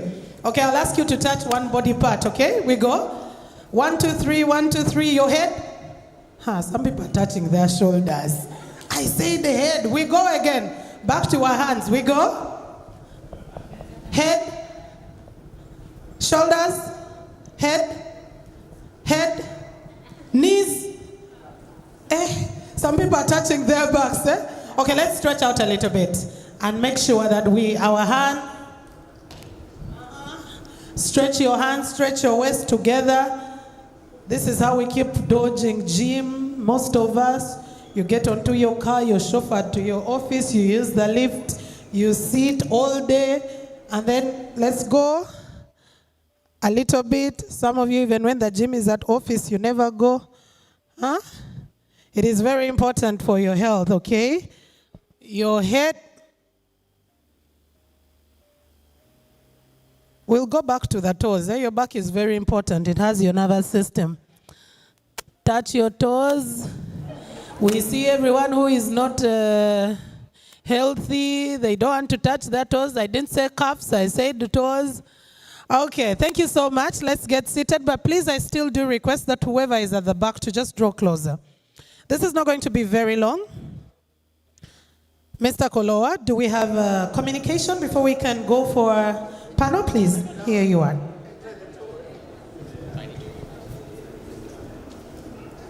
All right. Thank you very much, Mildred. Just one more exercise. Can you have the biggest money of your country and give it to your neighbor? Like 10,000 for Tanzania. If you have 10,000, give it to your neighbor. This is the exercise that everybody is asking, who is this guy? Where did he come from? All right. So we've had Madam Mildred here asking politely for everybody at the back to please come forward. So if there's a chair in front of you, please move to those chairs. Naomba tusogee mbele ili tuweze kupata usikivu mzuri. Can we move forward so we can all listen very well? Can we all move forward, please? We still have chairs here. We still have chairs on the white chairs. Can we move, please? Can we move? Thank you. Thank you very much. Thank you, everyone that is moving forward. We are going to have the panel number 3 on enhancing tourism partnerships. Enhancing tourism partnerships. Trying to make sure that we visit Uganda, Uganda visits Tanzania. And to moderate this session, please join me in welcoming none other than Ms. Mildred Tuhaise, the moderator for the day. Please, can we have the largest round of applause to Ms. Mildred, please? Come on, let's keep going, let's keep going. Ladies, I can't hear you. Come on, let's cheer for a fellow lady here, yeah. Okay, so over to you, Ms. Mildred, as you call on your speakers. Welcome.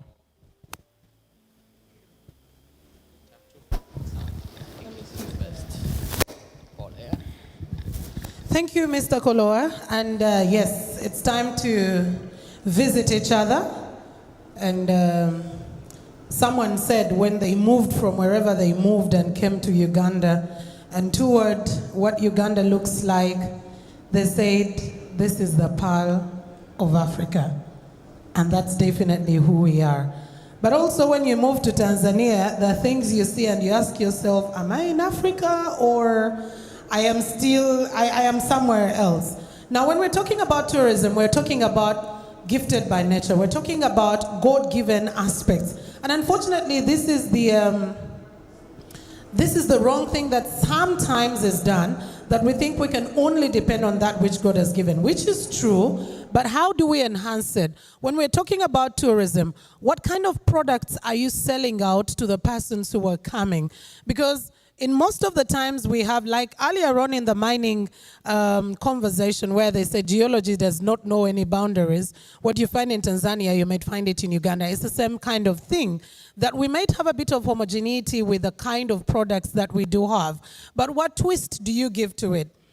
What twist do you give to your tourism sector that you want to continue inviting people? Now, we know that during COVID-19, it was worse. There was no visiting. Every tourism sector of every country was literally shut down. We went to our knees. Over, more than 60% of the jobs were lost. When you look at the hotels, I know I have some tourism experts here. They will tell you just how much of cancellations they got during that period. But we are now slowly but surely getting back to the areas where we were before COVID-19, and that is what we want to maintain and even grow much bigger. Earlier on in the conversation, Mr. Simo was continuously reminding us that we need to close off the borders in our minds, those colonial borders and territories, and think about working together. So how do we enhance partnerships? How do we enhance collaboration that as tour operators and tour investors, because here we're talking about investments, we are able to leverage on each other's advantage. And in case there are any sort of loopholes or bottlenecks, we can definitely be able to deal with them. And so, ladies and gentlemen, without taking a lot more time, allow me invite our panel. And in no particular order, I will say I start with the ladies. They say ladies first. That is my motto. Unless when there is danger. When there is danger, I start with the men, because they are strong enough to be able to kick off the danger. Okay,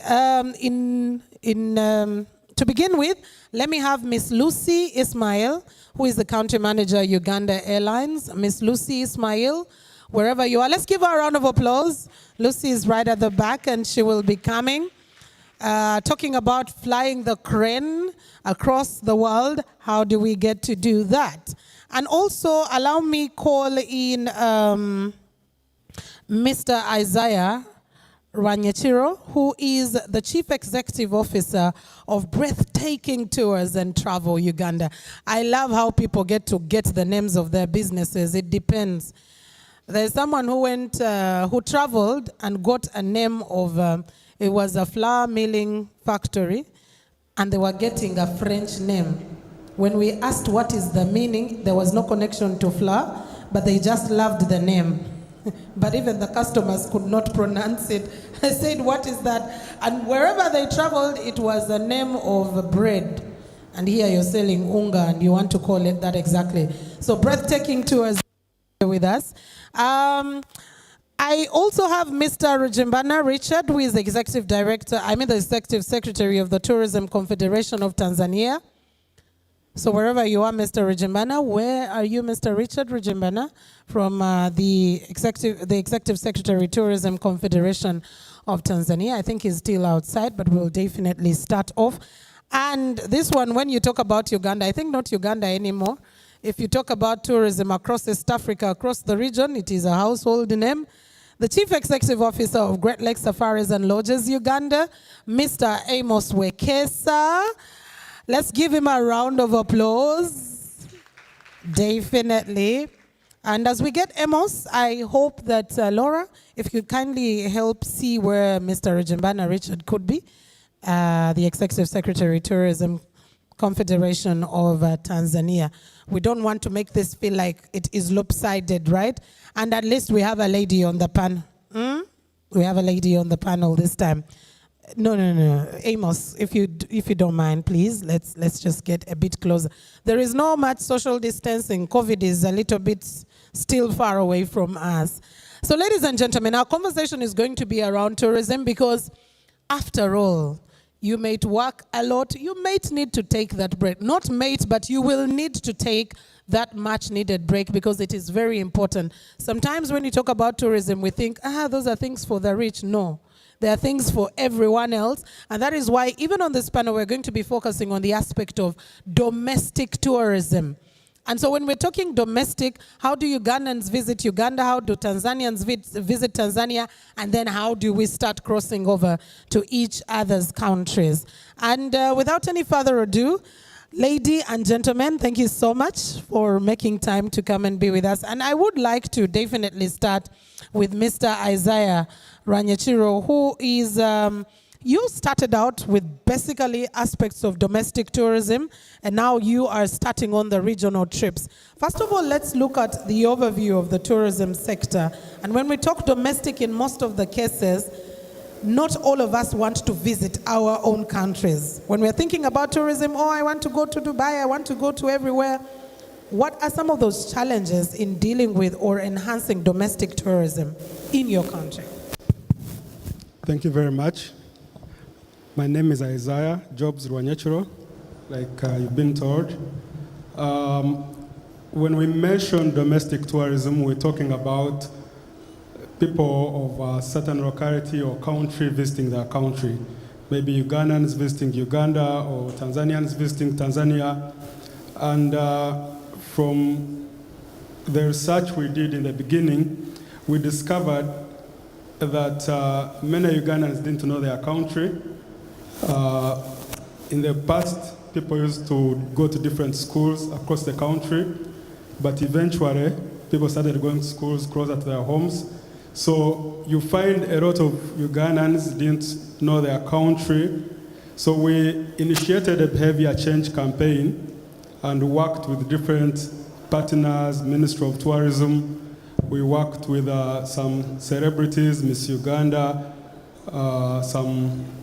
and we did also work with the media very well to try and encourage Ugandans to visit Uganda. And we did this through group trips, because group trips are cheap.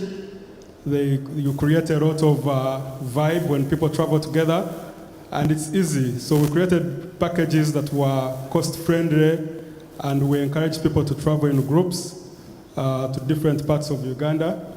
And over the course of the last 4 to 5 years, we've done over 100 trips. And now, as I speak, Ugandans are visiting their country. recently, as of last year, we started, because we had toured almost the whole of Uganda, people were like, can we go to the next level? And last year, we successfully did 2 trips to Zanzibar. The biggest trip, we had 40 Ugandans flying into Zanzibar last year in December. So the hunger for travel is there, but the initial challenge was communication. People thought it was very expensive, but with group travel, we make it easy, we make it cheaper, and we partner with airlines, with hotels, and it's then easier for people to travel. Okay, I love that when you were talking about travel, you kept mentioning the idea of flying, and this is where I want Lucy to come in. Starting off on the issue of the challenges impeding our tourism sector, both at personal level and also at maybe country level, because when you talk about flying, that is an expense that is involved. And for many people, that is what keeps them away, and they're saying, I really love Tanzania, I want to go to this particular place, I want to go to and visit Zanzibar, whatever it is, but I don't have the money. What are some of those challenges that you've experienced as an airline, even being able to sell tourism to a totally different country, or even to say the nationals themselves?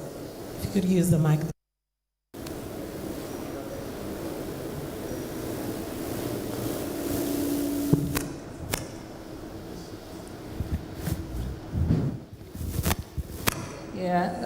Thank you for that. My name is Lucy Ismail. Yeah, when you talk about the challenges, what I can really say is we as Africans, as first and foremost, we do not really plan ahead. But if we do plan ahead, then we can work with the other hotels and come up with a form of a package whereby we can, when we work together with the hotels, then they have their discounts, airline has its own discounts. So when we sell it out to a client, we convince them that with this ticket, you can still get accommodation, you can get maybe a tour somewhere else. So we need to really join hands and work together if we're going to enhance our partnership within the tourism industry, is basically what I can say. But the challenge that we have is also the taxes that we get from the government, the airport authorities. The taxes are very high, which is what makes also travel become difficult. Apart from that, it is also somebody's will to be able to fly. Many would like to fly, as you said, yes, but when they look at the costing, and then that's where I go back again, that the taxes are what is very high. So for us to enhance and partnership with not only the hotels, we also need to enhance partnership with the airport authorities. So then we can see how we can regulate on the revenues so they get their taxes but not at a very high cost. So that will also enable us to fill the aircrafts and my colleagues to fill the hotels and etc. That's very true. Thank you, Lucy. Let me come to Amos. And I want us to still start on the issue of domestic tourism, because they say charity begins at home. Where is the biggest challenge with intra-tourism, if we just look at the country itself, and what so far has been done and what more can be done? I think every country that is successful in the world in tourism always has close to 90% of the tourists being domestic tourists. So if you go, for example, to China, about 500 million Chinese move within China every single year, and about 53 million external tourists come from all over the world. And the idea is that when you have 90% of the locals appreciating the products that they have, it is easier for them to become a voice. It's easier for them, a voice of a country. And I look at Uganda, for example. One of the challenges Uganda has not pushed so much tourism is because the general population does not tour Uganda a lot. So sometimes I speak to people and people think I'm lying about Uganda and how beautiful it is. Ugandans and very educated people. And in fact, that one takes me to a point where I sometimes think that for a country like Uganda or Tanzania as well, is that in our education system, kids by the age of 7 should understand the value, for example, of Lake Victoria. What's the value of the Nile? What does good weather mean? What does good food mean? What do the mountains mean to the country? What all these bird species mean to a country? I think that is extremely very, very critical. Of course, domestic tourism also plays another role. It opens the minds of the people within a country about opportunities in investment. I think for me, if I had not had a chance to become, I first started out as a cleaner, became an office messenger, but when I became a tour guide, it gave me a chance to actually see my country and appreciate my country through the eyes of the tourists. I remember when I was a tour guide in 1998, 99, I used to do Uganda, Kenya, and Tanzania. And when tourists finished their trip, some would shed tears. How is it possible that people can be so poor in such a beautiful country? And I used to look at my country in terms of who doesn't like me, the border guys, whatever it is. Then I started appreciating Uganda differently because I was seeing things that my eyes were open to things that many people were not unaware too. And I must say, Uganda or East Africa must become a domestic market. And I remember one time I was doing a presentation where there was a president of Kenya and our president, I said, for example, in aviation, why can't we domesticate flights between Uganda and Kenya, Uganda and Tanzania? Domesticating flight means that when a flight arrives from Entebbe to Kilimanjaro, it should be counted as a domestic flight. And it could, because let me tell you, if you're flying between Entebbe and Nairobi, for example, on a ticket, $50, you're charged $50 as taxes by Uganda on that ticket. You're also charged another $50 by Kenya on that same ticket. So when my sister here starts calculating her ticket, she starts from $100. And yet I have flown from Amsterdam to Madrid. It's 2.5, Amsterdam to Madrid or Barcelona. It's 2.5 hours, but you're paying $70, €70 for a flight. And that's how it's supposed to be, because a lot of people don't want to spend a lot more money on transport. They would love to spend money on actual consumption. And I would spend in a good hotel, good food, good restaurant, and so on and so forth. But maybe later I would like to talk about I've come to Tanzania. In Uganda I own, and I'm CEO of Great Lake Safaris. Then Uganda Lodges. Uganda Lodges, I'm building a 5th lodge in Uganda. Of course, I'm outside. I'm also into other businesses outside tourism, but since we're discussing tourism, I'll keep my stuff to tourism. But I've also come to Tanzania. Maybe I'll share my experience later. Exactly, and I wanted to already start there with your experience sharing before I get to Isaiah. What's been your experience coming into Tanzania and investing here? Because Uganda, and then we're crossing the borders to Tanzania.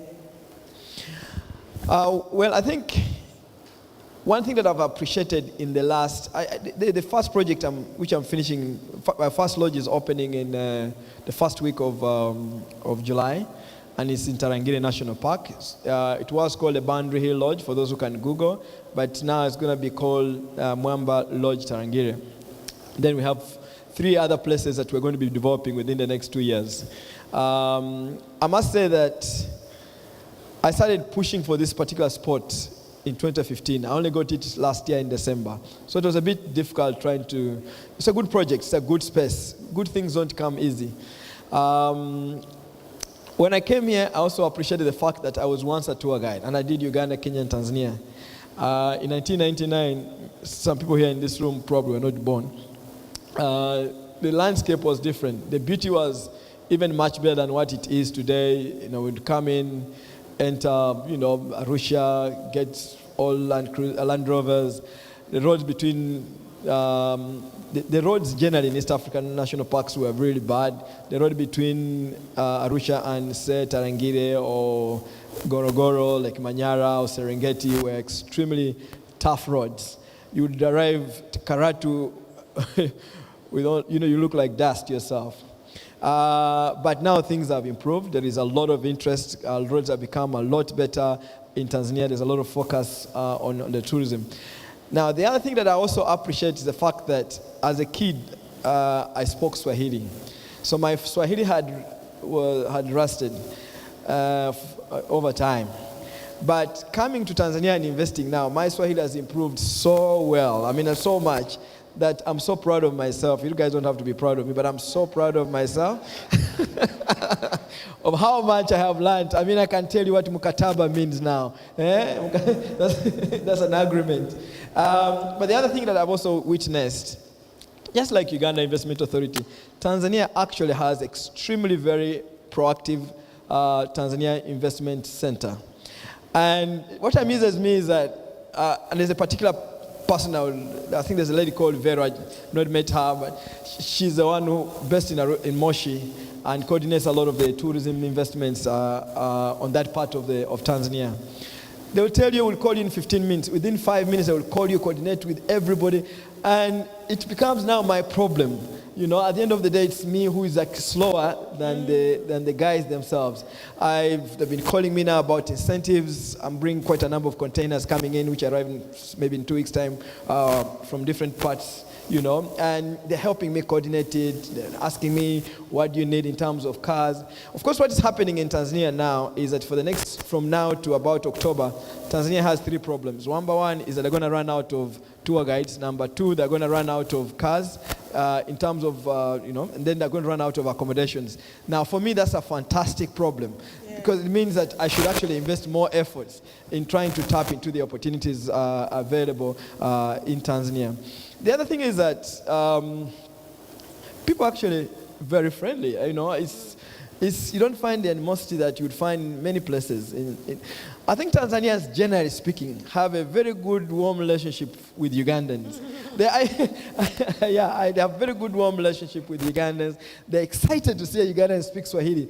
They will go and slaughter a goat for you just because you're able to speak Swahili from Uganda.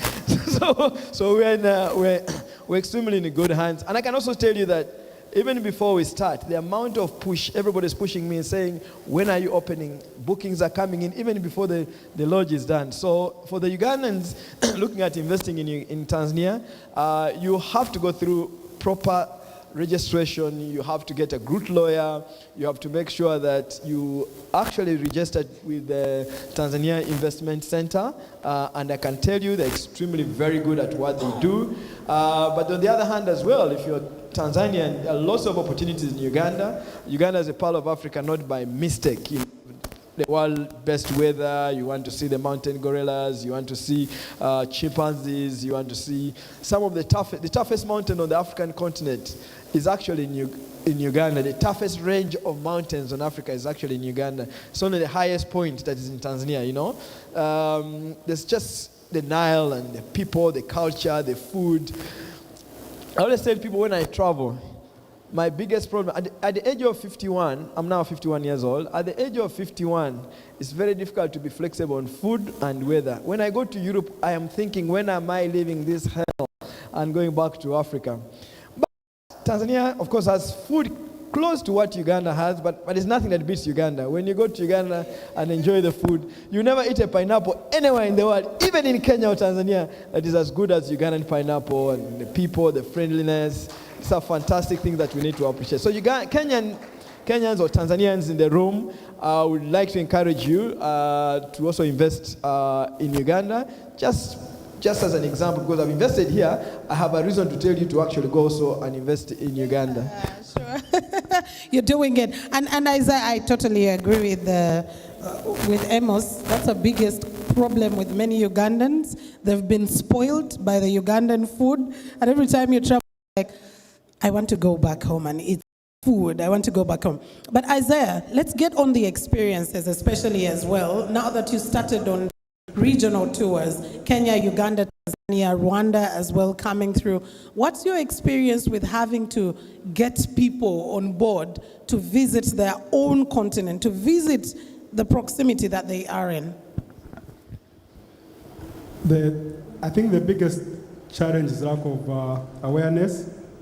So we have to do a lot of awareness, mainly through social media, mainstream media, to get people to know these destinations and to know the stories and to understand the attractions in those places.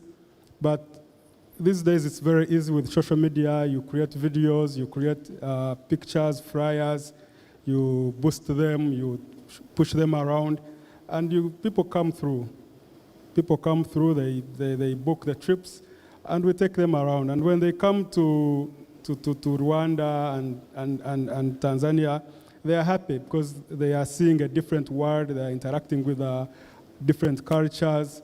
They are, for the first time, some of them are seeing crystal blue, clear waters of the ocean, which we have Lake Victoria, but the water is not as clear. It is gray. Yeah, a little bit, yeah. But when you go to Zanzibar, the water is amazing, you know, crystal blue, and people have a lot of fun. You swim with the dolphins, and it's a good experience. Very great. And I mean, that's it about tourism. You are selling the experience. You are selling the senses. I'll later on be talking about the packages that we do have. But let me get to Lucy once again here. And if you could just pass the microphone on to her. Lucy, where are the opportunities and what are they that can be able to tap in for the tourism potential of both Uganda and Tanzania? Okay, I'll start off by saying opportunities are there, but airlines and our travel partners, the hotels, the industries, if we worked closely with the tourist boards, so then we can also collaborate collectively in advertising, as he said, my colleague says about the social media and etc. That would really help us boost, and also that my former colleague there, Amos, had also mentioned about the costing. Costing, yes, is there, but when we look at, if the authorities, again, if we partner with them well, we can get traffic rights of freedom flights. Then only, at least the costings would be revised and come down, so we wouldn't have to pay so much on the taxes. And that would also be something to motivate our colleagues, our guests, who are out willing to travel, and we wouldn't need so much energy to try and convince somebody to travel, because definitely with those traffic rights, the taxes are down, so it is something manageable, especially if one plans well in advance. So that would be something else. But a major opportunity for us here, I would look at as an airline, if we can interline with our fellow partners. We are not here to compete, but we are here to work together. The market is very big, and we cannot say Uganda Airlines, as I sit here, is that it can cover everything. But if I interline with my co-partner, Air Tanzania or Precision Air, I bring in somebody from Uganda. I'm only allowed 3 destinations in Tanzania, being a regional airline. That means I can't take them to Mwanza. We fly into Dar, we fly into Kilimanjaro and Zanzibar.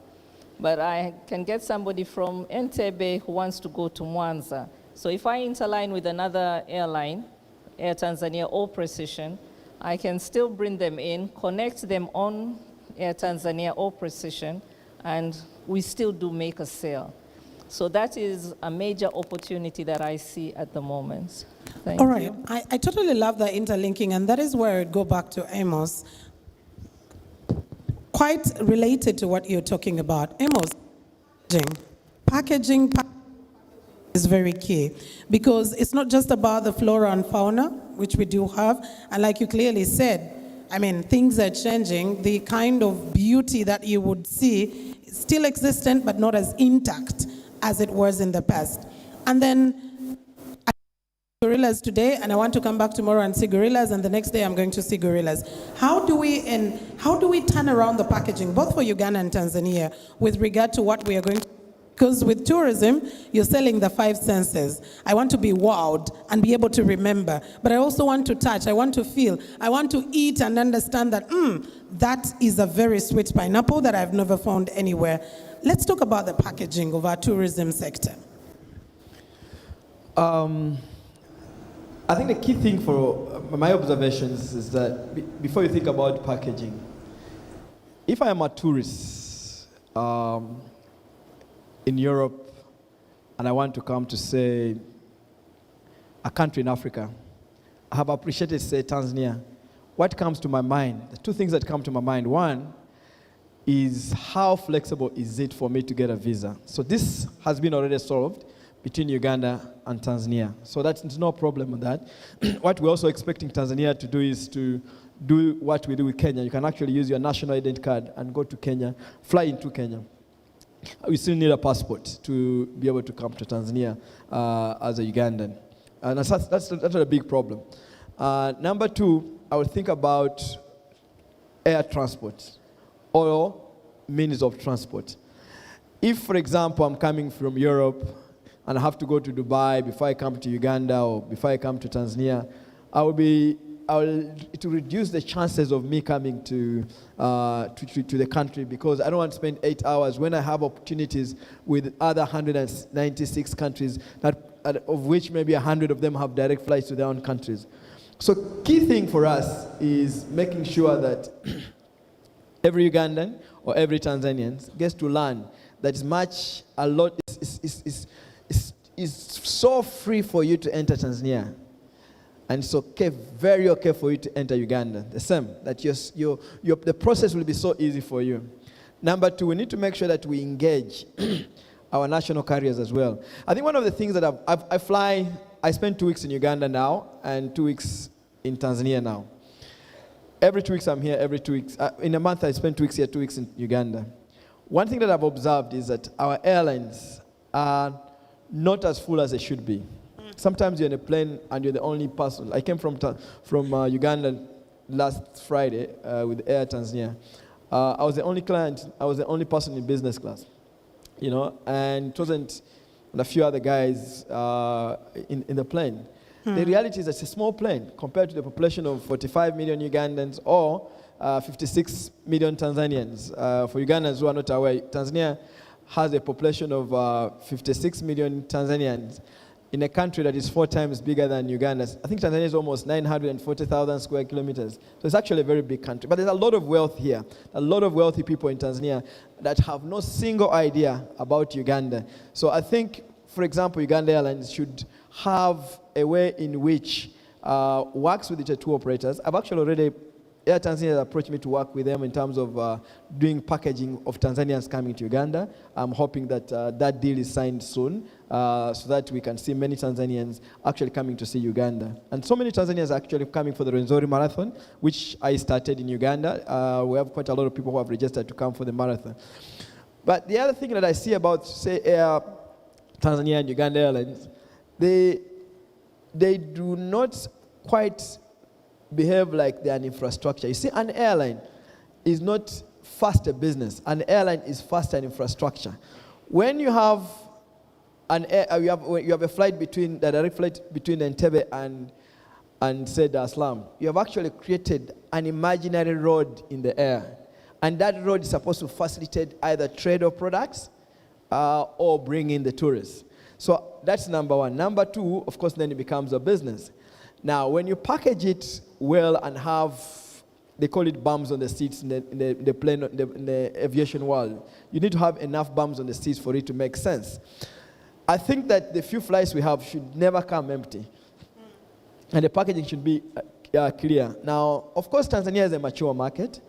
And being a mature market means that they have a way in which they look at domestic travelers during low seasons and be able to pump up the prices during a high season. Uganda, in the protected areas, is still very hard for us to, I try to do it as a person who has invested in national parks as well. But generally speaking, people have not packaged it for East Africans, and just like Ugandans are. But there are areas in Uganda which generally have very cheap, affordable accommodations. If you go to Jinja, you go to places like Mbale, you go to Kampala, you can find good accommodations. So the airlines must know that they're actually facilitators of tourism as number one. Number two, they're facilitators of export of products. That's the only aim a country has a national carrier. If the plane does not bring, say, Tanzanian products to Uganda, and also does not bring Ugandans to spend money in Tanzania, then there's a problem with the airline. But that's something we can discuss.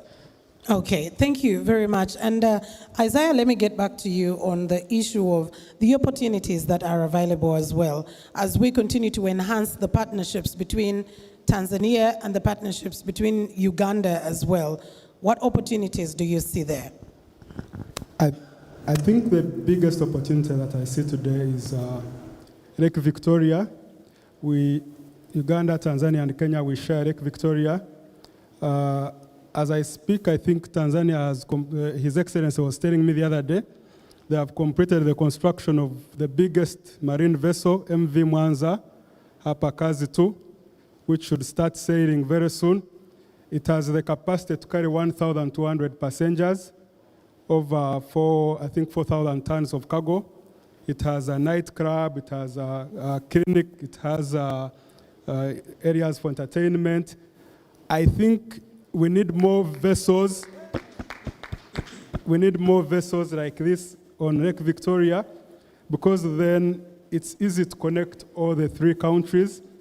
And the advantage is that along Lake Victoria, you find many of the attractions. Serengeti is very close to Lake Victoria. You have Burigi Chato, you have Berahare, you have Sanane Islands National Park, Rubondo. And then on the other side of Uganda, you have Port Bell, which is very close to Kampala. So it means people can easily travel, enjoy the life on the water, and then jump off at any of the ports. If you get off, if you don't want to get off in Port Bell, you can get off in Jinja. The source of the Nile is only 100 meters from Jinja Port. So today, I think the biggest opportunity is MV Mwanza, but we also need more vessels like that to make it easier, because when you go to Egypt, you find that from the Nile that originates from Uganda, they make about $5 billion from the Nile along the tourism value chain. If you go to Goma, the Kivu, the Congolese are having a lot of fun on the Kivu. You find 5-decker boats, people having a lot of fun, non-stop, party after party, like we say in Uganda. So the water body that we have is a huge opportunity. If we can maximize it with Tanzania Tourism Board, with the Uganda Tourism Board, with the port authorities, we create inter-country itineraries, because also I think the itineraries we follow today are the traditional itineraries that were created way, way, way back. So we need to create new itineraries that will enable people to be able to discover newer destinations, less traveled destinations, and have a lot of fun. Thank you. Okay, thank you very much. Lucy, let me come back to you. How do we enhance partnerships to explore more tourism opportunities between Uganda and Tanzania? How do we enhance partnerships between the two nations? Because like Amos says, like we have kept saying, we have a historical relationship. Ours is not just we are East African countries, but there is a much bigger bond. Thank you. Being in the airline industry, we're like the backbone of tourism, because we're the ones who fly in people internationally into our local and regional destinations. I would say that what we need is, again, if we can interline with different airlines, they bring in, we continue. And also, as my colleague has also just spoken about the MV Mwanza, the boat cruises. So if I come in, I can still package something if we do work well with the tourist boats. I fly in somebody, someone else takes on the road, and the other one takes on the boat. Lake Victoria, as he said, covers all three East Africa. So we can also see it a package of what can people do. Maybe dine and the next morning you're out on the same airlines. So we really still need to look at how we can work together with the tourist board, market ourselves out there, and by that we'll really enhance on tourism in Africa or regional. Marketing globally. together, like we marketed together for Afghan. Yes. Yeah. Because I'm sure they're very well out there on tourist boards. All right, thank you very much. We'll be going for some questions coming through, but let me first get to Amos. Amos, earlier, the reason why I asked you about the packaging, because it is very important, like I said, it's the 5 senses that you're selling. So I am imagining, for example, I am coming in to a place like the source of the Nile. There is a story behind the source of the Nile. There are basically areas that you will visit, and it is the story. It's no longer existent. For example, Uganda is preparing to celebrate the Martyrs' Day. It's now the story of the martyrs that continues to bring in more and more tourists. How do we enhance such potential in packaging that when I come to the source of the Nile, it is not just about that is the source of the Nile, this is where this happened, and it is done, and the Rest of it is pick a few crafts and you go. How do I come and spend, and even outspend that I have to make a call, please refill my card so I can be able to buy much more? Because tourism is about expenditure. Yes, I am enjoying, but I am paying for that enjoyment.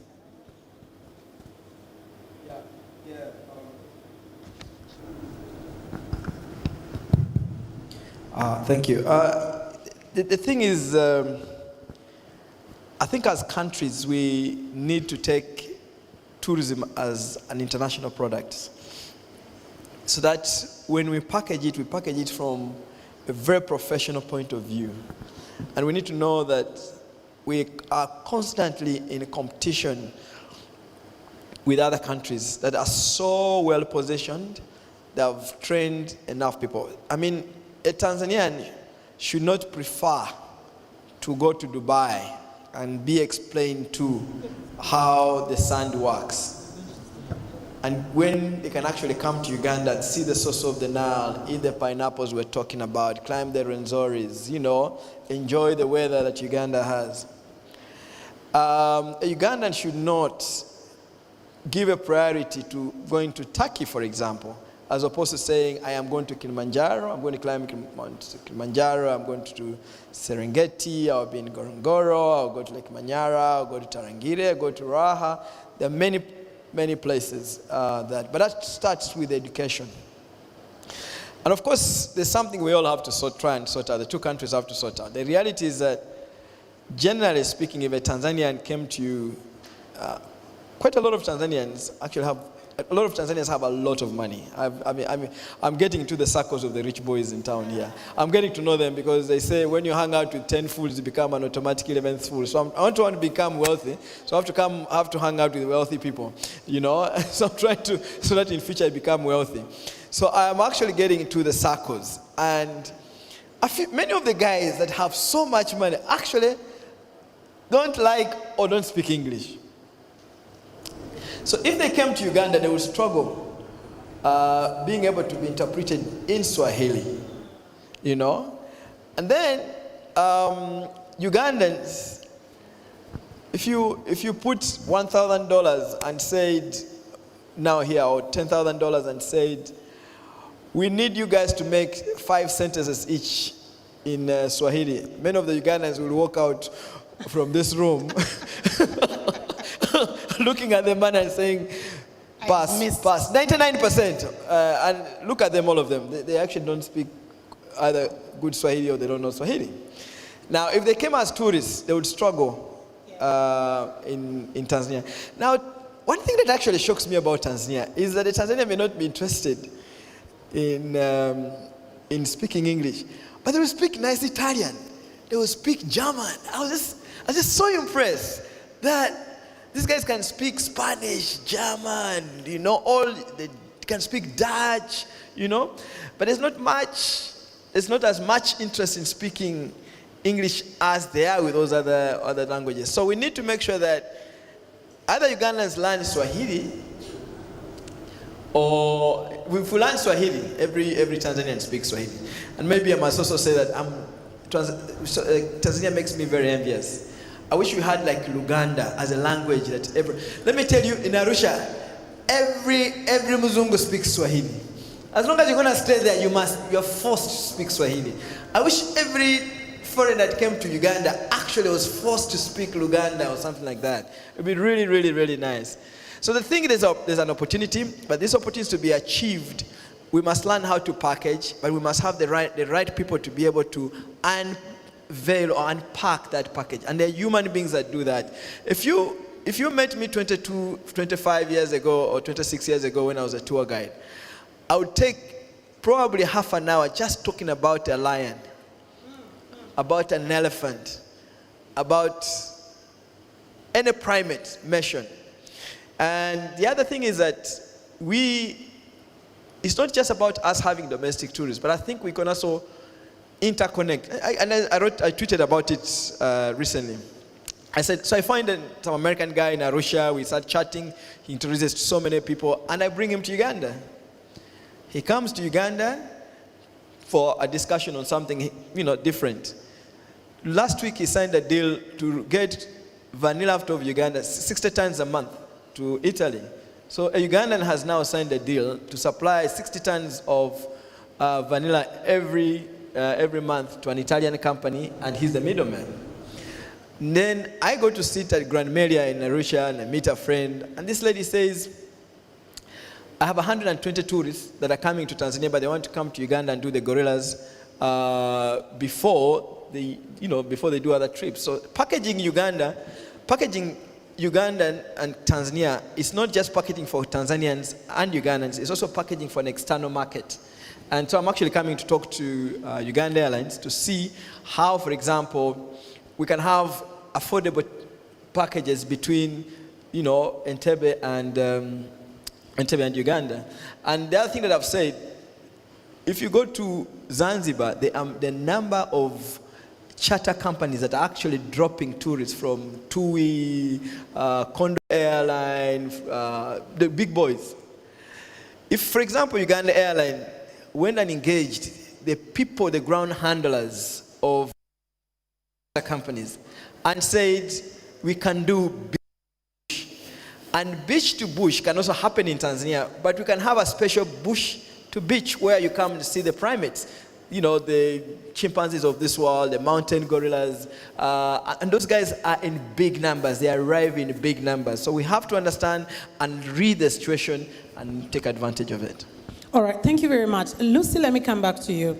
What do you think are some of those changes that will affect in the positive the partnership of tourism between Uganda and Tanzania that you feel, yes, you talked about the interlinks, particularly between the different airlines, but also everything of such happens at the top, at the government level. That is where it all starts. Because every time when a government starts up an airline, I remember that was the conversation with Uganda Airlines, where it had to take a lot of conversation for government to say, even if we use this as just an infrastructure, like Amos said, to sell the country and just be in the faces, it is enough. So what are those aspects that you think the two governments need to look at that will turn around aviation, Uganda Airlines coming through, but also the linkages between Tanzania and Uganda, and regionally?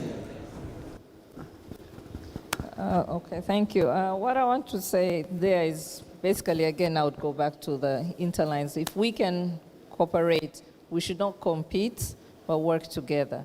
You bring in, I take you where you can't fly, or maybe you can fly, or we both fly on the same day, but why? Because of the operational costs? Why not save? Let us come into some sort of agreements. And at the moment, actually, we're also looking at, my colleague was also talking about the international sectors.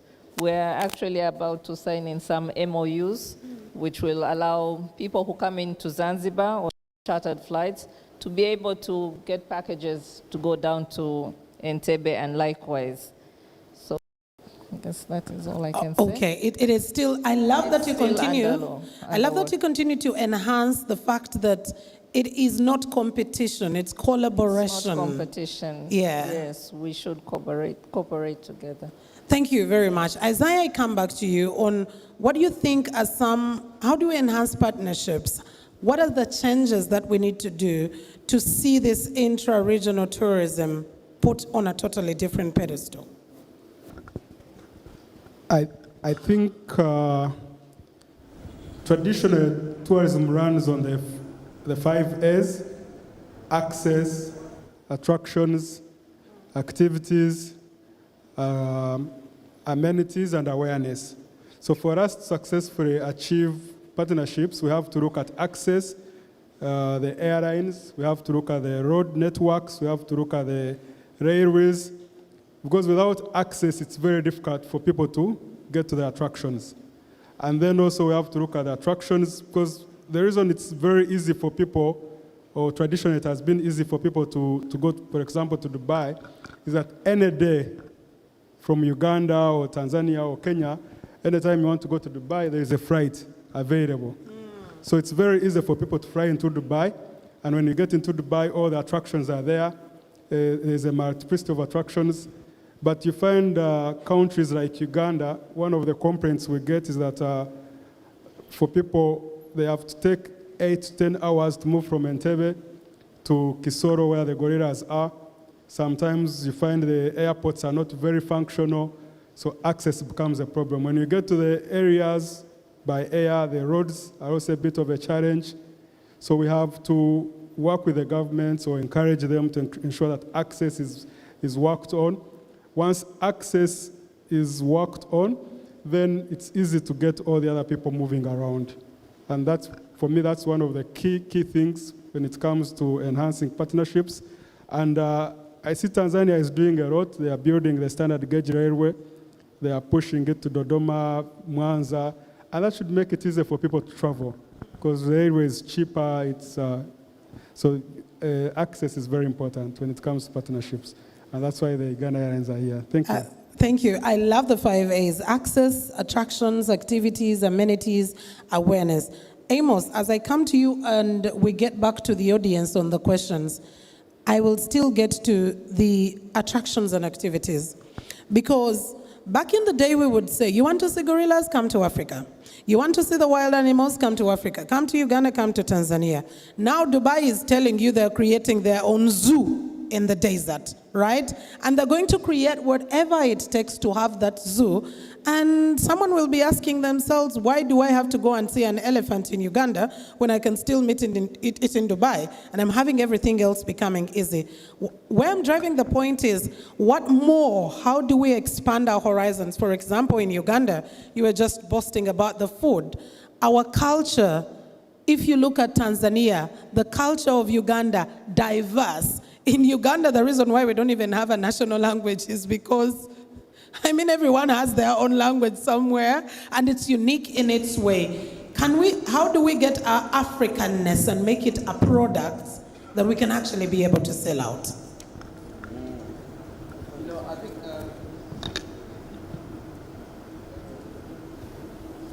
I like what you just said. Thank you. I like what you have just said. That, yeah, Dubai is. I don't know how many of you guys have taken time to read about Dubai. I've taken time just to read about Dubai. Dubai's wealth in 1983 was being transported on donkeys. In fact, when they discovered oil, and when they discovered oil, they brought together 25 people. Like, for example, Uganda have discovered oil, Tanzania have discovered oil. But they brought together 25 people and said, you will want to create, at a very early stage, an oil-free Dubai.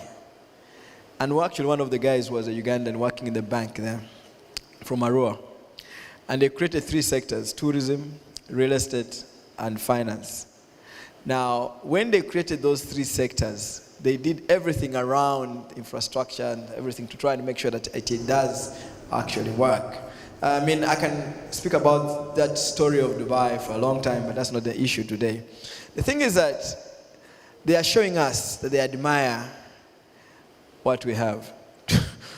I remember last year I was flying from Agada. Agada is the 5th largest city in Morocco.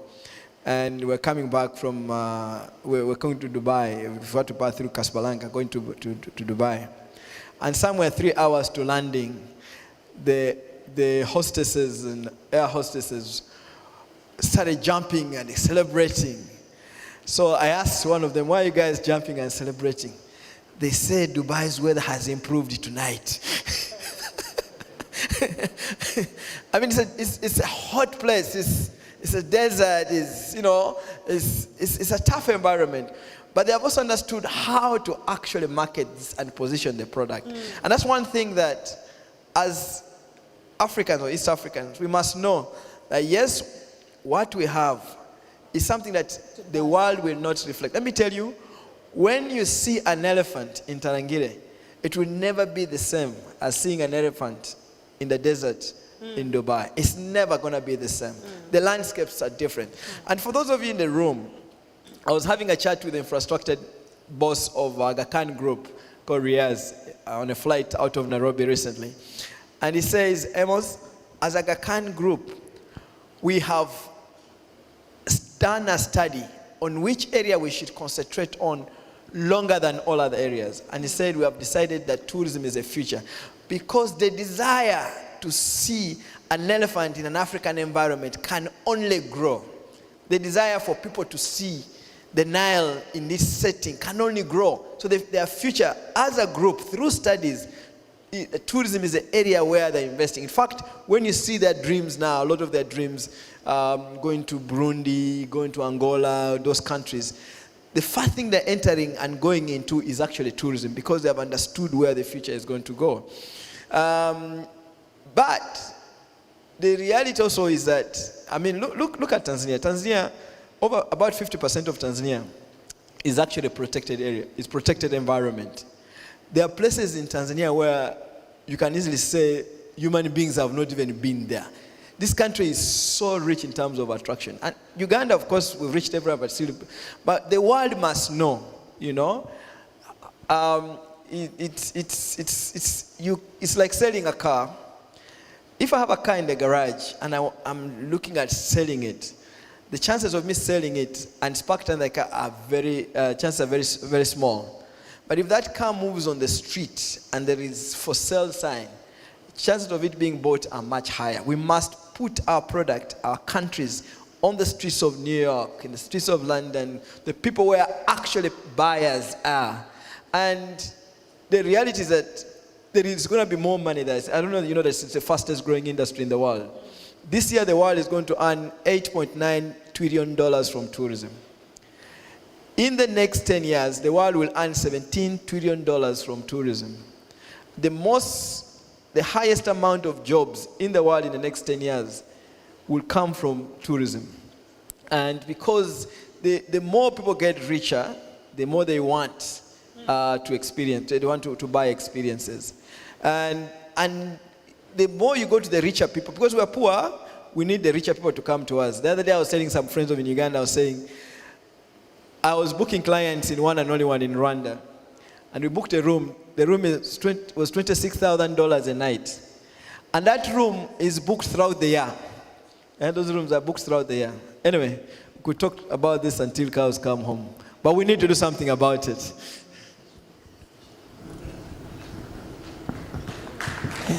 Now, someone is thinking in their mind, $26,000 a night.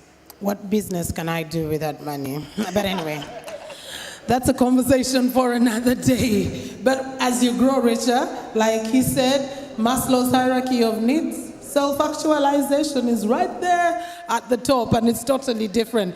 But if we are still at a basic need or we are at physiological needs, it's okay as well. It is life. Life is a journey right there. I want to take us into the question and answer session. Sebastian, if you could just help me. Do we have any questions? Yes, Ambassador right here, His Excellency is putting up his hand. As brief, precise, but ask your question or give any clarification that you would need. But the reality is, like Amos says, we need to put ourselves out there on the streets, let it be sold. Okay. No one is going to buy what they don't know that you have. We'll take about 3 questions. Thank you.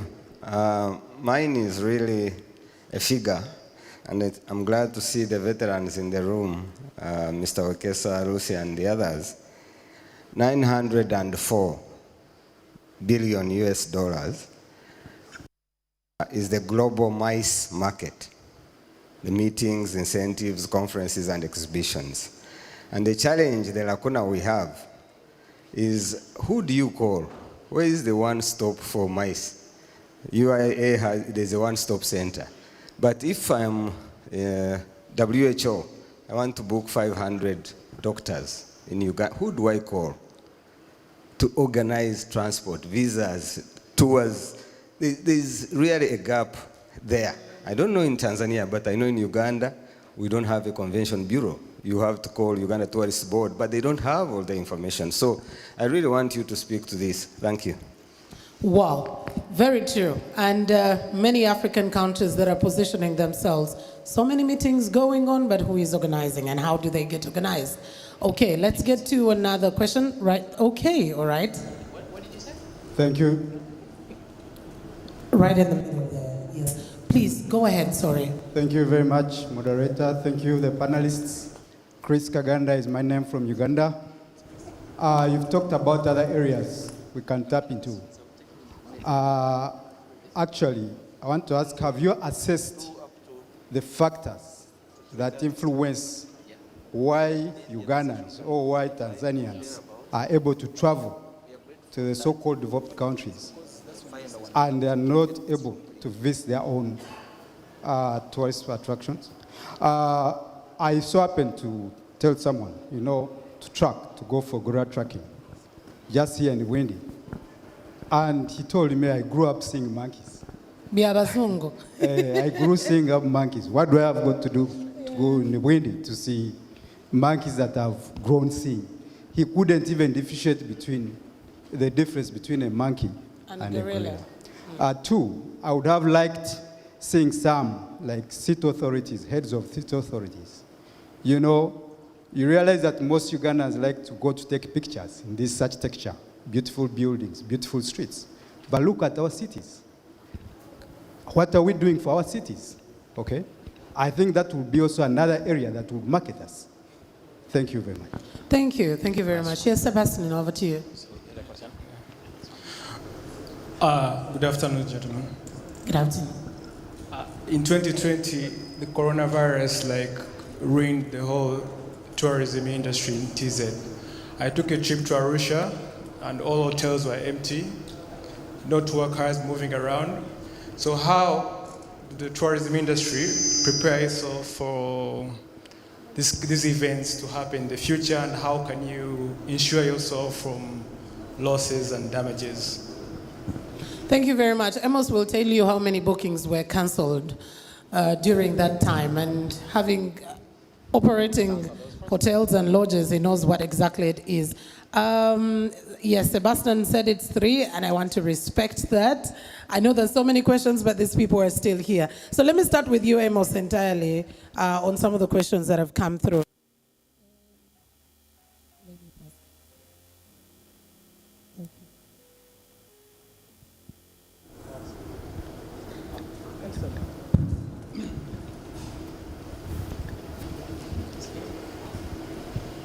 I'll answer the question of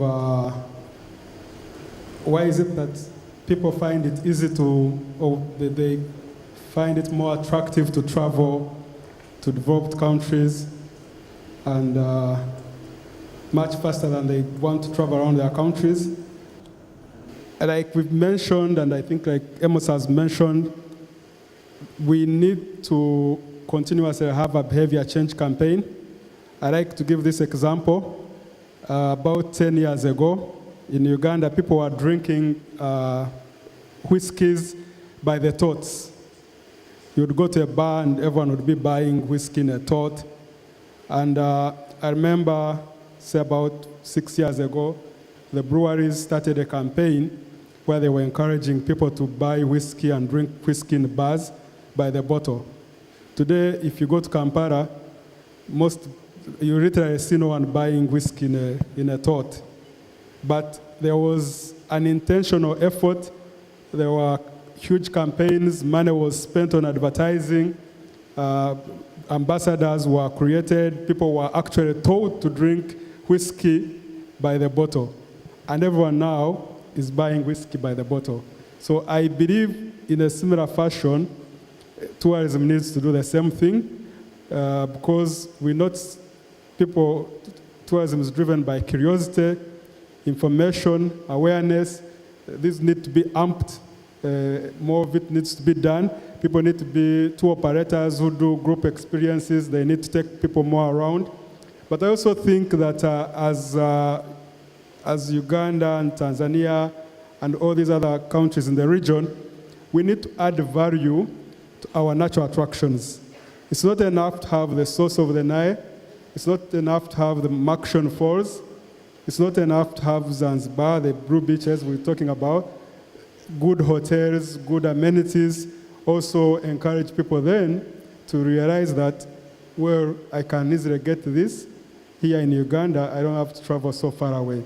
Also the fact that you find traditionally many of our destinations were originally designed to attract foreign international travelers. they did not anticipate a time would come when Ugandans and Tanzanians would make money and would have a middle class, and people would want to travel around. So you find still there are some challenges where the hotels are charging in dollars, even when they are trying to charge fellow Ugandans. So that some of those things tend to put people away. So we need to make the attractions, to make the hotels, to make everyone in the value chain, create products that are customized for Ugandans. Amos talks about food, but most hotels you go to, they want to serve you European foods, bacon, sandwiches. Yet we have very amazing food. And as Ugandans or Tanzanians, I'm sure when we travel, we want to eat our own food. So we need to recalibrate the industry and also understand that we have now a huge market of people with disposable income that we need to serve and create products, give them value to service the market. Thank you. Thank you. Thank you very much. Someone kept telling me you're rotating around the serving table, you're looking for matoke, mashed matoke. You will not find it. Amos, over to you.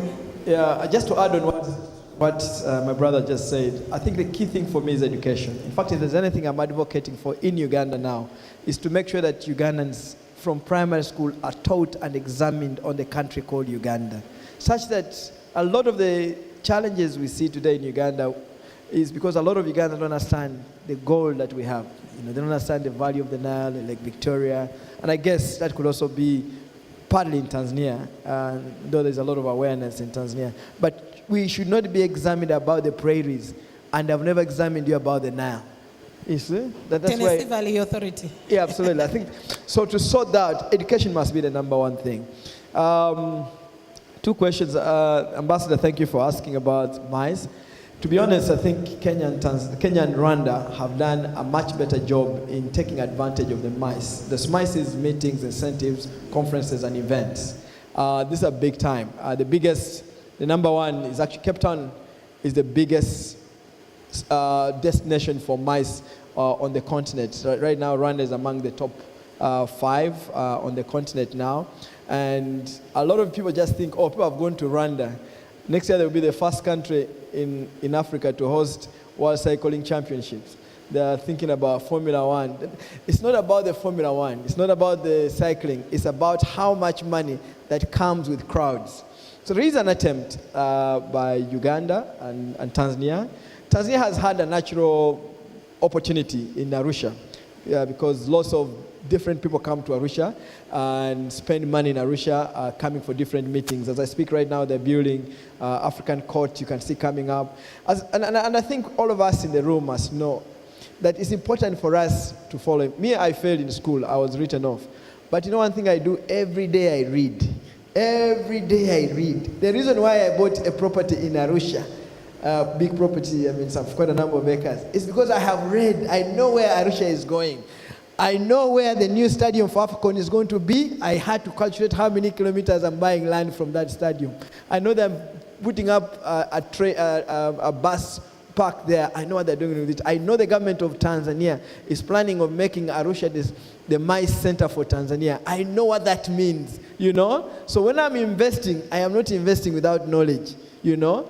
And it is important for us to. But lastly, we are not going to sit back and expect people to have solutions for us. So we need educated people like yourself, Ambassador yourselves, to join this industry and be part of the participants in making sure that you, who has been exposed to knowledge on the value of maize, actually takes the front seat and also partakes of it.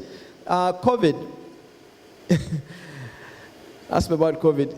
In 2019, December, I remember my office guys telling me, Amos, 2020, the amount of bookings we have are massive.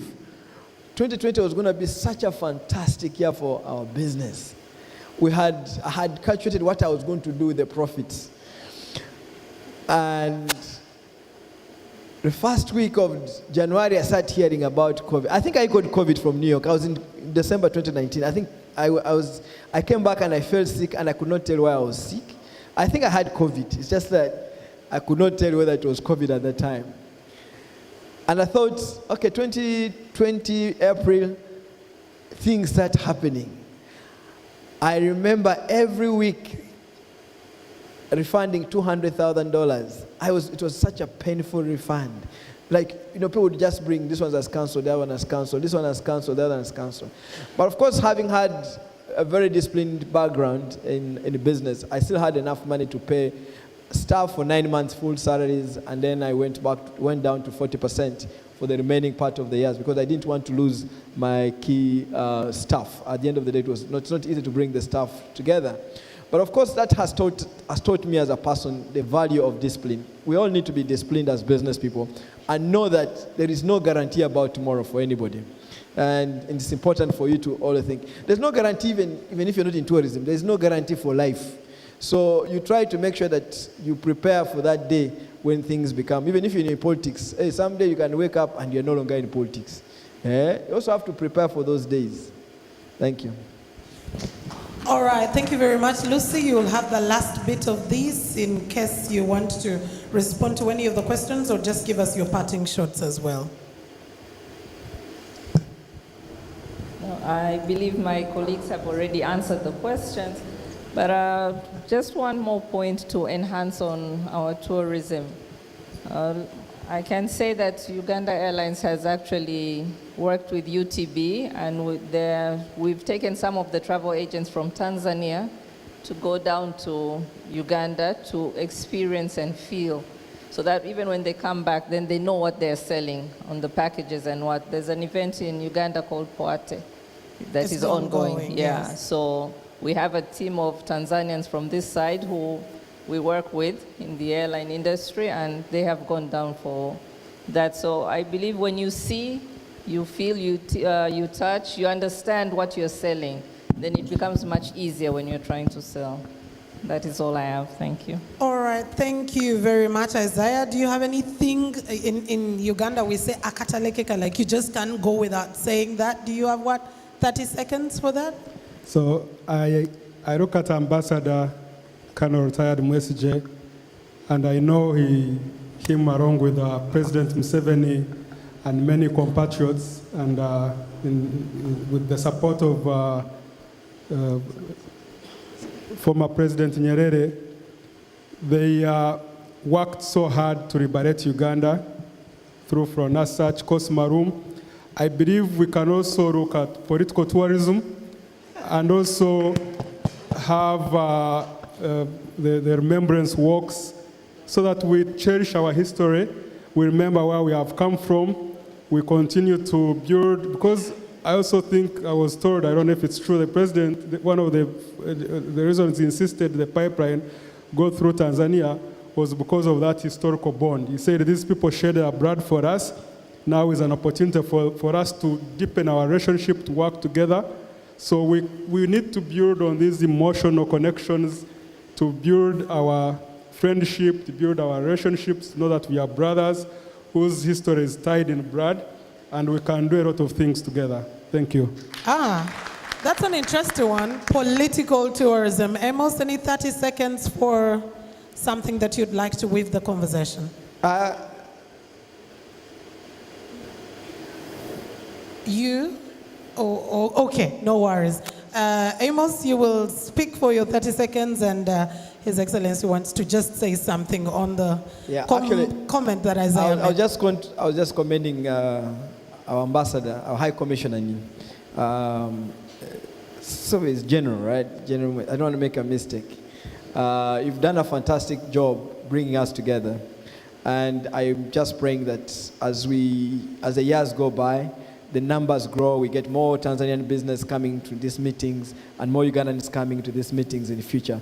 But I must commend you, and I must also commend our former ambassador here, Bwana Kabonero, for starting this kind of interaction with Tanzanians. It helps me, it gives me confidence as a person who is investing in this country. I'm so proud of what you guys have done. Thank you. Thank you very much. And to you, Your Excellency, you had something to say. Two things. First one, thank you. Now, I came in, I was waiting for interview somewhere. I missed you people. I wanted to come, but I'm sorry. But I found you talking about maize, isn't it? Yes. Now, if Rwanda, for example, is excelling in maize? Do we have to try to compete, or we do something else? Tanzania does something else so that we can complement each other. What about that one? I'm a very strong opinion that we shouldn't be competing to excel in conferences or what. We can excel in supplying the conference with food, for example, from Uganda. Tanzania can excel in supplying something so that we don't compete. So I want to think about that one. Okay. Secondly, I want to comment on what my friend Wanjira said. Now, liberation of any country has many phases. We did the armed struggle to liberate and bring peace. Now it is your turn to take the liberation to another level of building strong economic liberation. So you were in the struggle to liberate the country, East Africa. So please continue from where we stopped and liberate this country from poverty, liberate East Africa from poverty.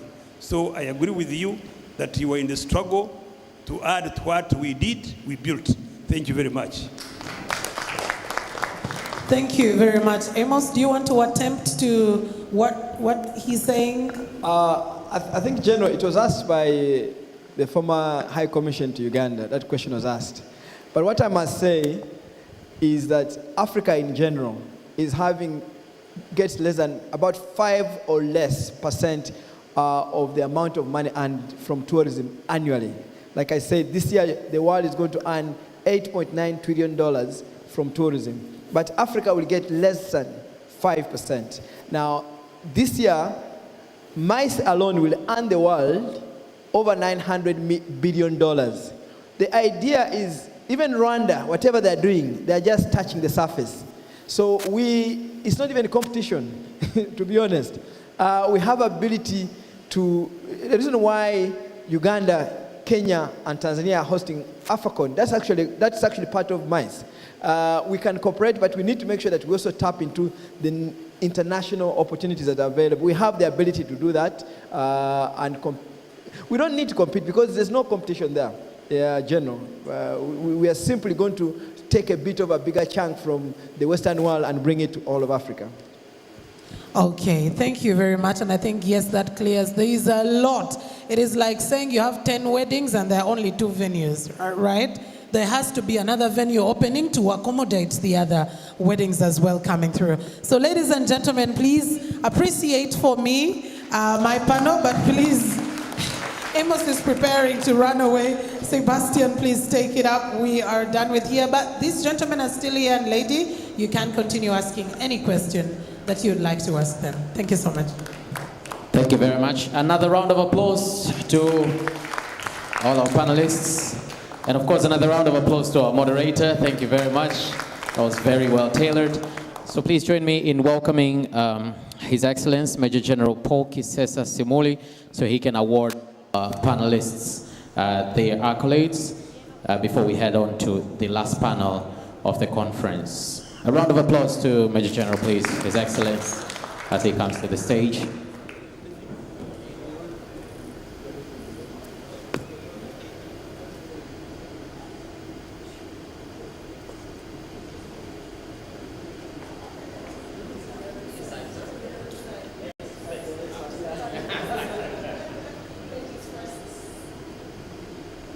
Well done. A round of applause, a round of applause. Yes.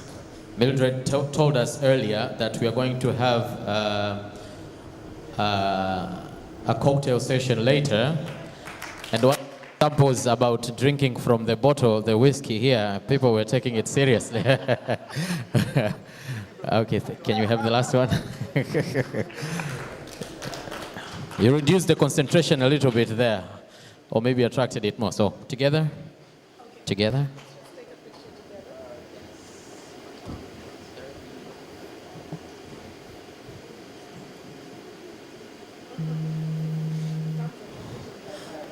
Wonderful. Thank you very much. Another round of applause to our panelists as they leave the stage, please. Thank you very much. Thank you.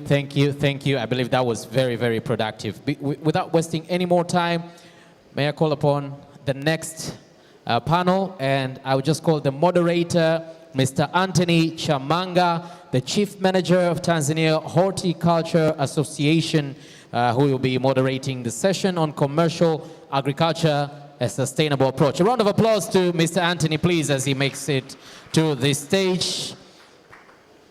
A bigger round of applause. Are we tired? A bigger round of applause to Mr. Anthony, please. Welcome, sir.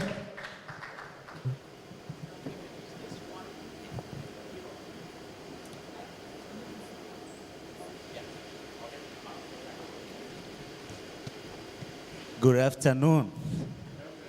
Habari za mchana. Yeah, thank you very much. I thank you, main moderator, and I thank the Embassy of Uganda for giving me the opportunity to run this very important session. We are now actually going to Uganda and Tanzania economies backbones.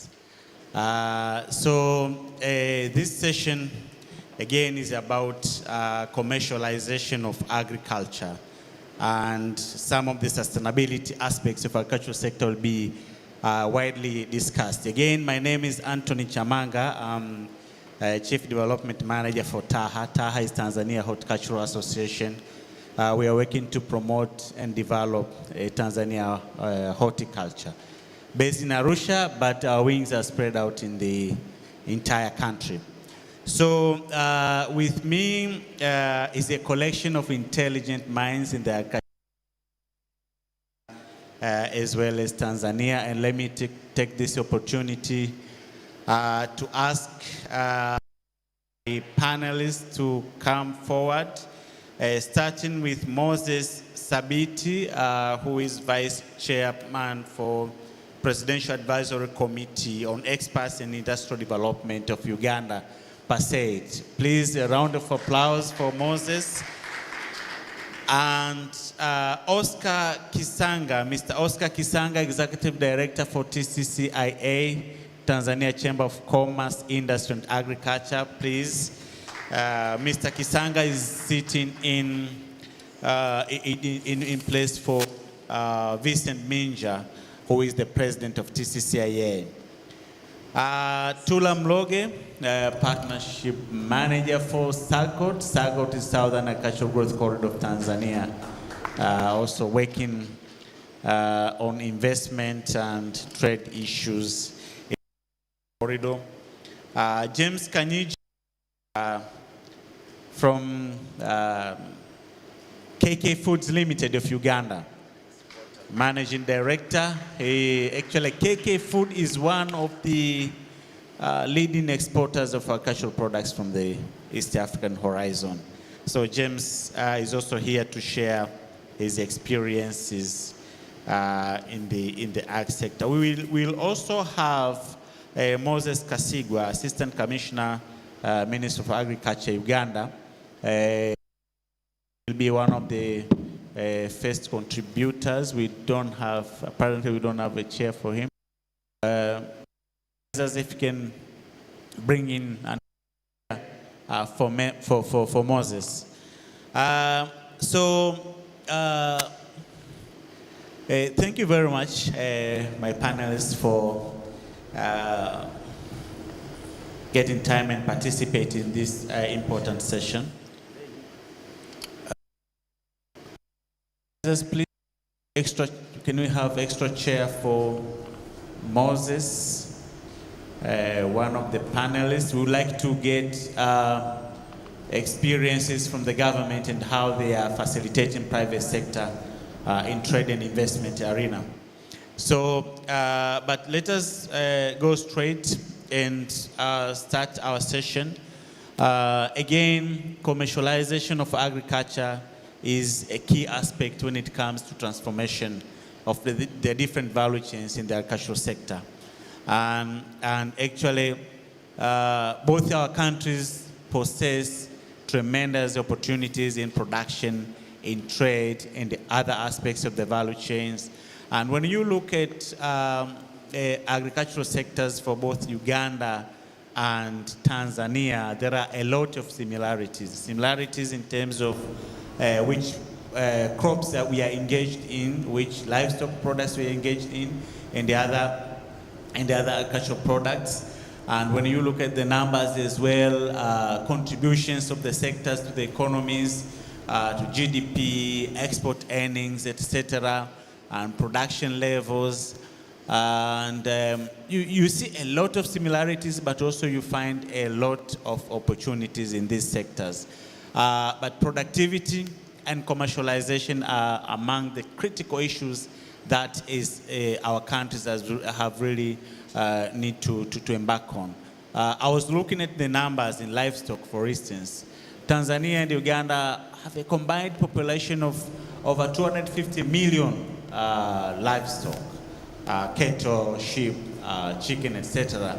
But you know, when you mention this number to, for instance, to a Dutchman would say, okay, so what? Okay, you have 250 million cattle, but we have only 3.8 million. Now, productivity is really key. Now, my first question, and this goes to all panelists, and starting with Moses, is about food security and agricultural productivity, and especially how can commercial agriculture contribute to productivity of agricultural sectors in Uganda and Tanzania. And as you make your contributions, we'll also appreciate to hear some of the unique interventions that your organization is implementing towards improving productivity of the agricultural sector. Moses, karibu. Thank you, sir, for the question on food security. I may not have another opportunity to thank the High Commission of Uganda to Tanzania and your whole team for putting up this together. Thank you so much. And your counterpart, and apparently all of you, both of you are from the military, not signify that trade by all standards is about war, because you are in the most stable countries in the region. Hongereni sana. Thank you. About the question on food security, I'm not an agriculturist. Rather, I'm not by profession, but I do farming. I do farm avocados particularly. That's why I'm happy that you are chairing the team from Tanzania Horticulture Association. Food security is critically important for the survival of mankind, first of all. And agriculture has a lot of potential for growth and development and getting our population out of poverty. 80% of the land in Uganda is arable, and we are using maybe about 35%. And I must tell you that we don't use a lot of fertilizers, nor do we need a lot of rainfall. And therefore, it presents a very big potential. But let me first talk about something that we took for granted as having food. As Uganda and Tanzania and the whole region. You remember when we had the COVID effects that the tourism sector has been talking about, the shocks were not very heavy on our population because we had food for stability and continuity of the population. Other effects, ripple effects are coming through, but countries were stable. So that's how important agriculture is. And we thought all along that we have food. Indeed we have, but we didn't know the value until we went into these lockdowns. Secondly, agriculture, particularly before we talk about commercial farming, we are talking about basic farming, where about 35%, 80% of the population is involved, not commercial per se, but it is an incubator for commercial farming and growth, because you ensure there is stability of food security, but also grow food as you learn how to improve the value and have the surplus for export. Commercial agriculture is still very limited, but I will tell you, and I will give you an example of coffee in Uganda, where I would really invite most Tanzanians to invest. Uganda's exports of coffee account for about 5% of global coffee exports. But who knows this? It's a change we are trying to make. Now, this contributes about $862 million per annum. Much of it is done by small households. So it would be a big leap for Uganda, for example, to get engaged into commercial agriculture and add value and be able to take a big leap in terms of economic development and empowerment. Thank you. Thank you very much. Mr. Kisanga, Chief Executive Director for TCCIA, please, you have 3 minutes. Okay. Thank you very much for this opportunity. Thank you very much for this business forum for Uganda and Tanzania. I much appreciate the ambassador for arranging this a very good platform, which basically we need to exchange ideas and all business connection within these two countries and Africa in general. Before I respect to your questions, I need to give an overview about Tanzania Chamber of Commerce, Industry and Agriculture. Actually, TCIA is a private sector organization that are dealing to strengthening the business environment in Tanzania and outside of Tanzania. We are operating in 26 regional, countrywide, but again we have branches in all 120 districts in our country. The aim of TCIA basically is to enhance the strengths and provide conducive environment for business in Tanzania. Coming to the commercialized agricultural, yes, this is a very good issue which TCIA in Tanzania collaborative with for Tanzanian government by making sure our members between Tanzania and Uganda are working together. For instance, on value-added integration chain, which basically we need to make sure agribusiness from the product processing up to the end waiting. For example, here in Tanzania, we have Tanzania Horticultural Agriculture, who provide the capacity building for the trainings and workshop for the small, medium enterprise so that can be able to make agri-processing and acquire knowledge for the transfer of technology. But again, for the commercial, we need to access the market size. You know, within Uganda and Tanzania, we have an opportunities, both we have fertile soils, water, and resources. So in agriculture, we need to have a technology transfer, which at the end of the day, by sharing these two countries, I'm sure we can have a market size for our domestic and international market for our goods. So for the commercial point of view, I think using this platform, it is much better to interchange the connectivities between two countries, Uganda and Tanzania, so that will be in the place of making sure we upgrade our agricultural commodities and looking for the international market in respect. Thank you. Thank you very much. Thank you very much, Mr. Kisanga. TCCIA are actually doing a tremendous job.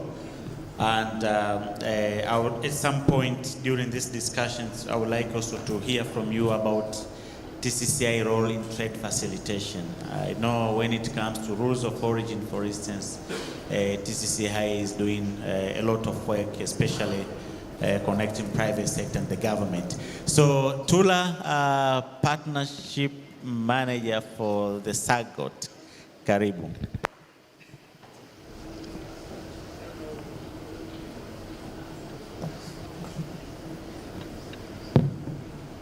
Yeah, thank you, moderator, and thank you, His Excellencies, for organizing this forum and inviting us to present and share the experience.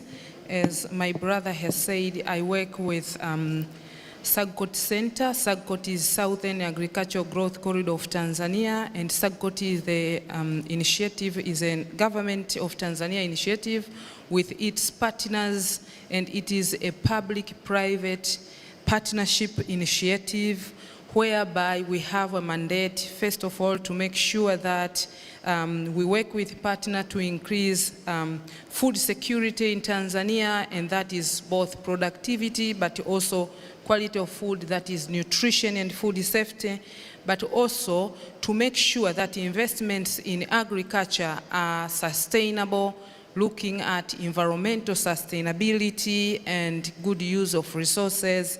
And the most important thing, which I think is part of this discussion, is to make sure that farmers are inclusive, women, men, youth.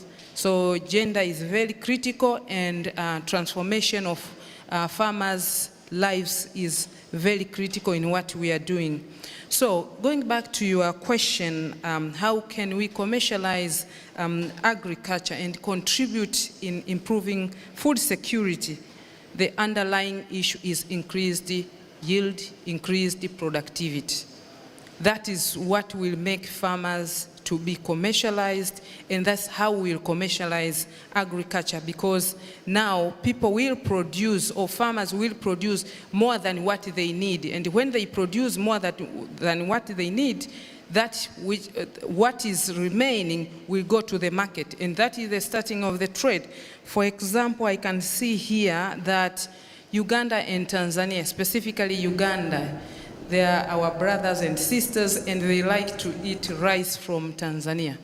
So far, what I read, last year alone, we managed to export to Uganda $180 million of rice to Uganda, but also corn, ugali. I think you've had ugali today afternoon, about 12.7 million corn to Uganda. And we have been seeing that there is an increase of export from Tanzania to Uganda in terms of trade for about 12.8% from 1995 to 2022.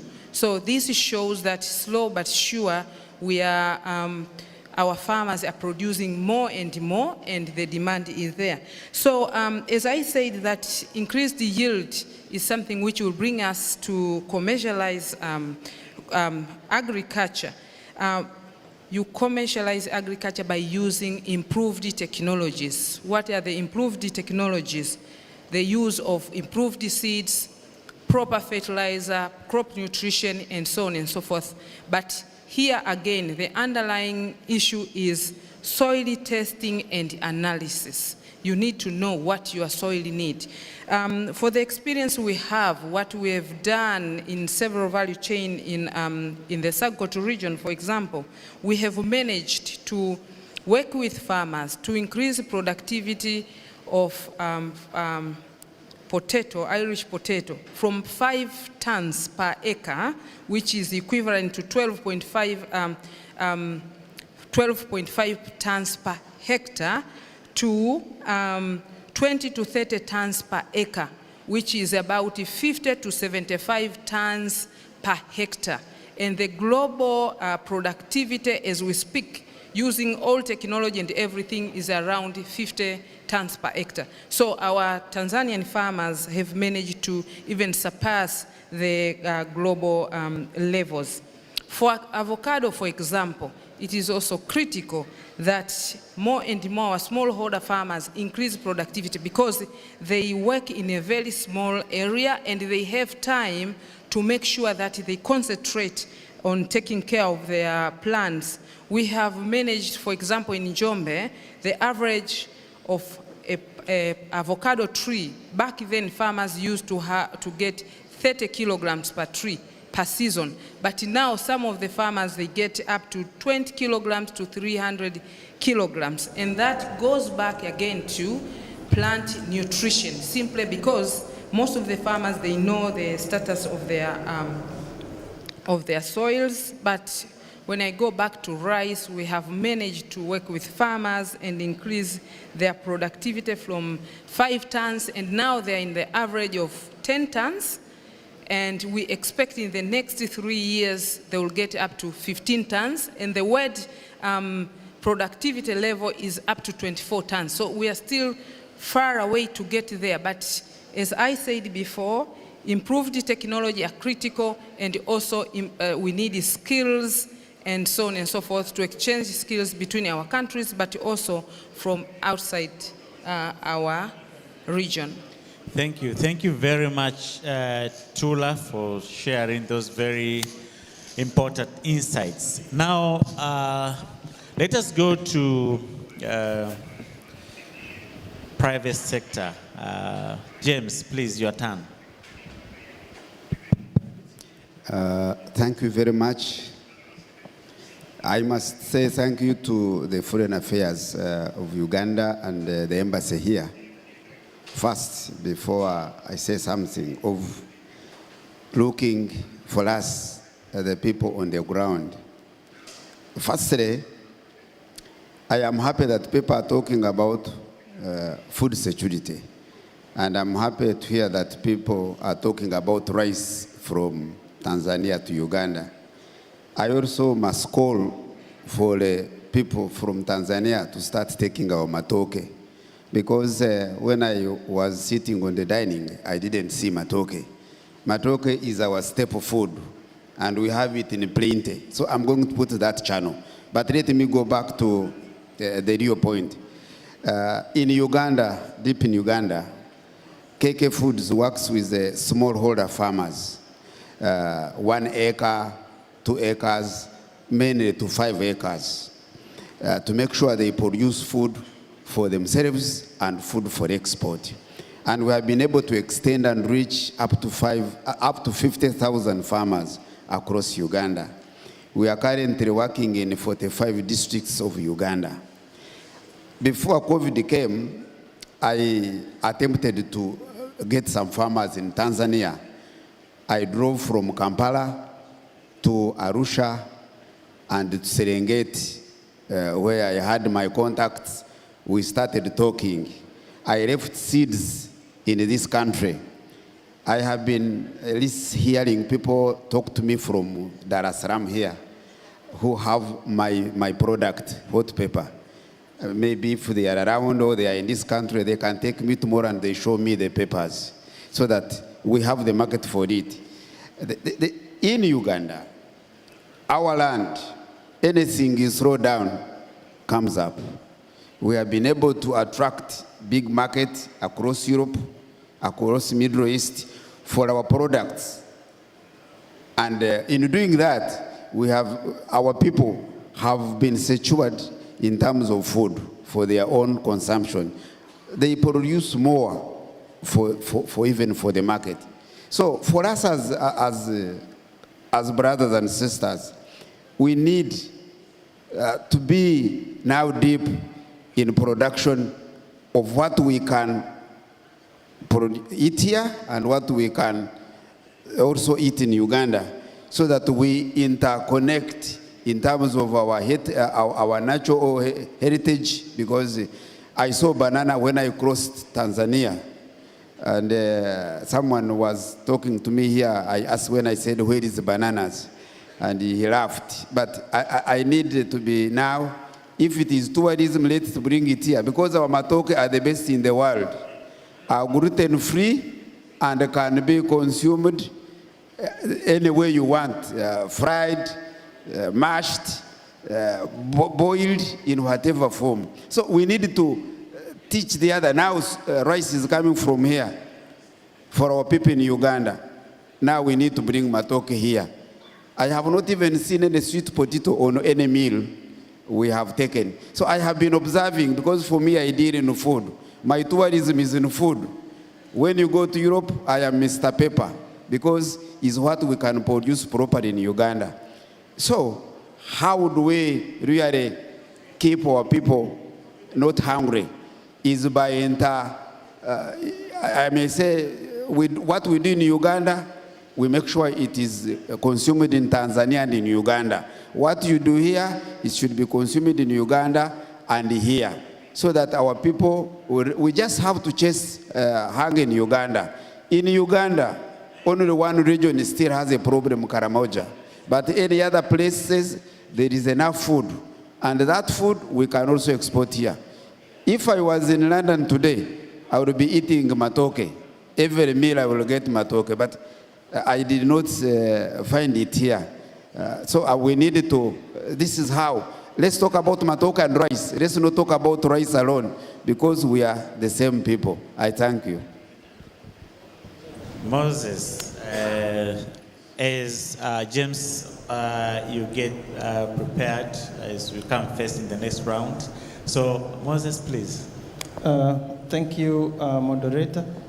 I think first and foremost, I want to take the opportunity to appreciate the foreign affairs ministries of both governments of Uganda and Tanzania for arranging such a forum where several ideas can be exchanged and opportunities shared. And of course, we narrow the gap as we embrace the East African community as one family. I am Moses Kasigwa. I work with the Ministry of Agriculture, Animal Industry and Fisheries in Kampala. And the ministry is mandated to promote policy, programs and strategies for advancing the agricultural sector in Uganda. The issue of productivity and how it relates to commercialization, I wish to break it down into a simple language where we are looking at how can we have more production, more volume from the same piece of land. Because Uganda as a country, we are not expanding, but our population is growing. Tanzania, yes, you can say you have an opportunity to expand into the sea, but the cost of expanding land into the sea, you'd rather first utilize the land we have, such a very big and beautiful country, such that we improve the production of the available capacity of land. So we are looking to commercialize agriculture to benefit the public in three major aspects, where we are looking at food security. This is the amount of food available for the country to consume, but also nutritional security. We cannot talk about producing more volumes of a particular commodity, more volumes of horticulture, more volumes of rice, when the nutritious aspect is not well catered for. Eventually, we shall miss the point. Then finally, the third angle is making sure that productivity is related to generating income. We are past the days of growing for consumption. We want to grow for income, such that we contribute to our household livelihood. We contribute to eradicating poverty through agriculture interventions. So food security and commercialization must be looked at a lens that considers those three aspects. We are looking to ensure we intensify agriculture through use of improved varieties, through use of technology. A lot of mechanization is happening, irrigation, agro-processing innovations. So all these work together to contribute to the food security as we commercialize agriculture. Thank you. Thank you. Thank you very much, Moses. Well, I have this challenge. I'm actually standing in between this session and having guest of honor coming in. And but I'll try as much as possible to be brief. So now let us tune to market access agenda. And this, I will pose a question to James. Africa, of course, Uganda and Tanzania inclusive, we have been facing severe challenges relating to global shocks. COVID-19, Ukraine-Russia war, financial turmoil, and we are having now Middle East crisis, and experiencing logistics and related challenges due to Red Sea security issues. I was sharing with my colleagues here about the challenge that we have now in the fresh sector, that it now takes, the number of days to get your container to Europe is more than doubled before the Red Sea crisis. Now, James, this actually calls for an urgent need for our countries to look into market opportunities within ourselves, within the arrangement that we have, like SADC, African Continental Free Trade Area, EAC, COMESA, etc. Now, from private sector point of view, what do you feel that should be done in order for us, for our countries to tap into existing market opportunities within our countries, but also outside our countries, but within Africa? So Moses, sorry, James, please, 2 minutes. Thank you very much. Of course, with the COVID-19 message, I think it was a message from where we didn't know. With the Russian war, Africans, we must wake up and do the following. We must, number one, we must work on infrastructure to connect our countries to each other for a better trade. Because if we don't do our road networks, COMESA, SADC, all these are big markets, but we do not have connection to ourselves. Number two, railway network is almost not there. We must, even if you come to Uganda, even inland railway is not there. And that one is limiting our market access. This is what we should do so that we can take our products to our brothers who don't have it. Number three, we must trade within ourselves. Africa must wake up and start trading in ourselves. For example, East Africa alone, our population is now 600 plus million people. And that is enough for our products. We can distribute products, we can sell them to ourselves and be dependent on ourselves. Number four, it is almost impossible for Africa to connect with Africa by air. Some countries in West Africa, for example, from East Africa to West Africa is a nightmare. How do we deliver produce in those markets? And the markets are there. You go to Senegal, you find they are consuming onions from France because they can take it through the port. So we need to see how we can connect, Africa by air can connect to Africa. Number five, we must, the bilateral trade, for example, we have issues. They are complicated. We are actually, Africa, for example, we're going to South Africa. Getting a visa takes you a long time. Africa is not traveling within Africa because you have to sign this, sign that. We must allow free movement of people. Lastly, the free movement of people must be number one on our agenda so that we can trade within ourselves. And we also must seize the opportunity within our neighboring like Middle East, Asia, because Europe and America is almost getting impossible to trade with them. In the future, things are going to be worse because of now they are trying to put the more standards that Africans or Ugandans or Tanzanians cannot manage. So those are the factors that we must work on to achieve.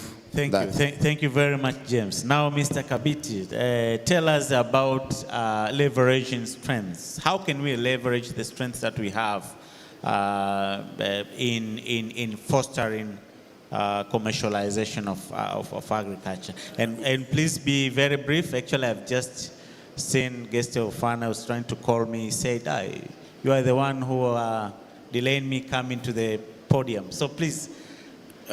Can I stand? I ate a lot of posho, ugali, so it is working on me. Quickly, chair of the session, leveraging the strength between Uganda and Tanzania. One, Tanzania has a very big advantage of accessing this great sea you are seeing, the port of Mombasa. One would wonder how much of the Ugandan cargo goes through this port. I think we need to work on that. And for Uganda, Your Excellency, the High Commissioner, and the team in Uganda, join us cause to have the infrastructure on Lake Victoria, particularly to receive cargo from Mwanza as a priority for Uganda. Because Tanzania, they've done a good rail, but there is no counterpart infrastructure. It is not good enough to receive a lot of cargo. Dr. KK and other coffee exporters would like to see reduced cost of doing business, reduced cost of exporting via the mighty Lake Victoria using the rail up to Mombasa. Number two, we need to collaborate with Tanzania to meet export quotas. You've heard about China giving countries quota-free export, everything except arms. Tanzania has already moved ahead actually to take advantage of that. So if you have a quota-free already working with China, why doesn't Tanzania Airways fly via Entebbe, pick cargo, come here, consolidate, and there you go, as long as you give Ugandans a fair price. ECOP, Engineer John and team, you did a very excellent presentation. I will cover what you didn't cover.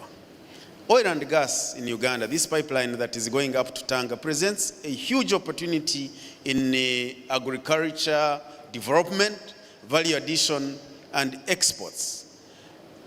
I've just received data. Once the the oil valley is completed, we shall have 5 camps, each with 3,000 people.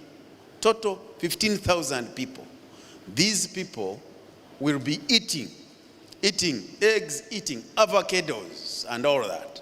If we don't invest in agriculture as East Africans, as Uganda and Tanzania, it means the food that will be eaten in this area and under oil and gas will come from South Africa, because we shall have no capacity to have good standards.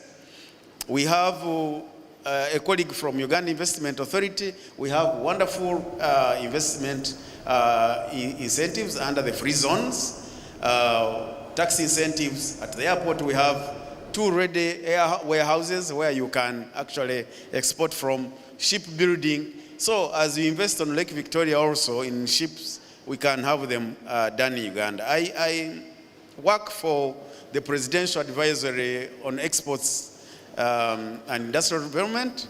You will see my chairman, Audric, he's not able to come. I'm the vice chairman.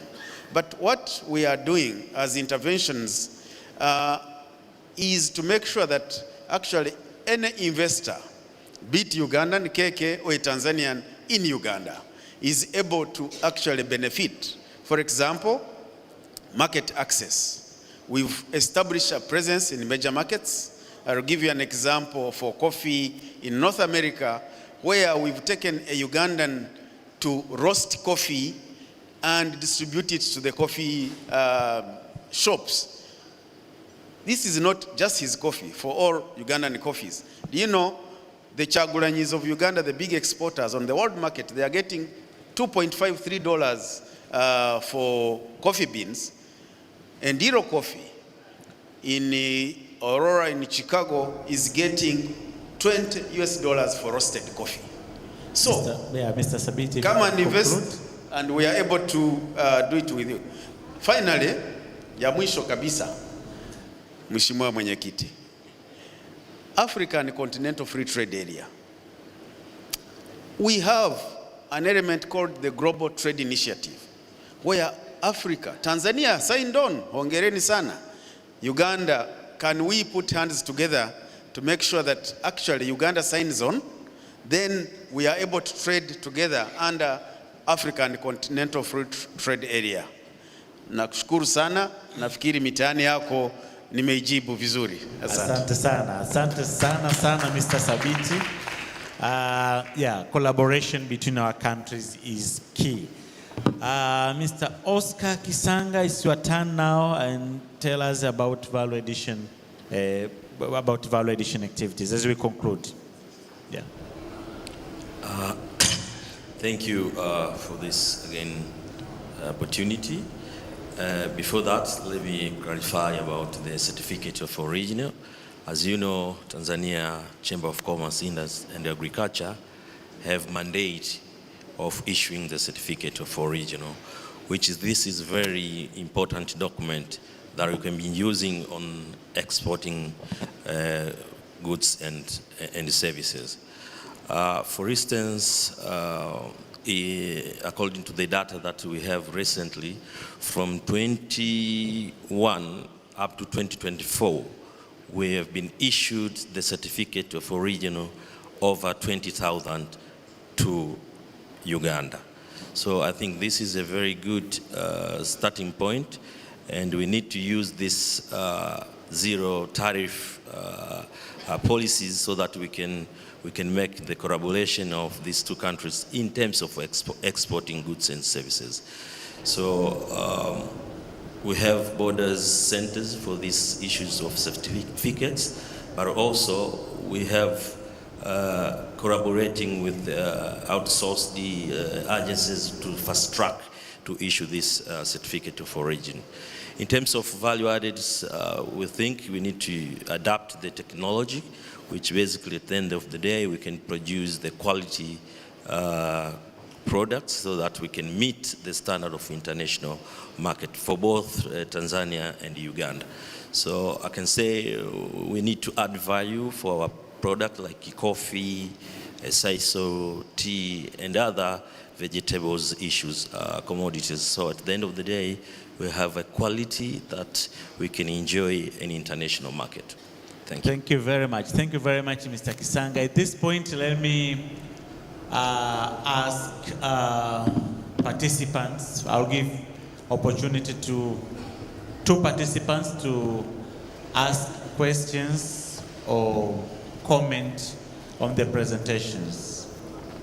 So we have read about commercialization of agriculture in Uganda and Tanzania, productivity and the related issues, value addition, market access, and the need, I can say urgent need for our countries to collaborate to tap the opportunities that exist, but also to address the challenges.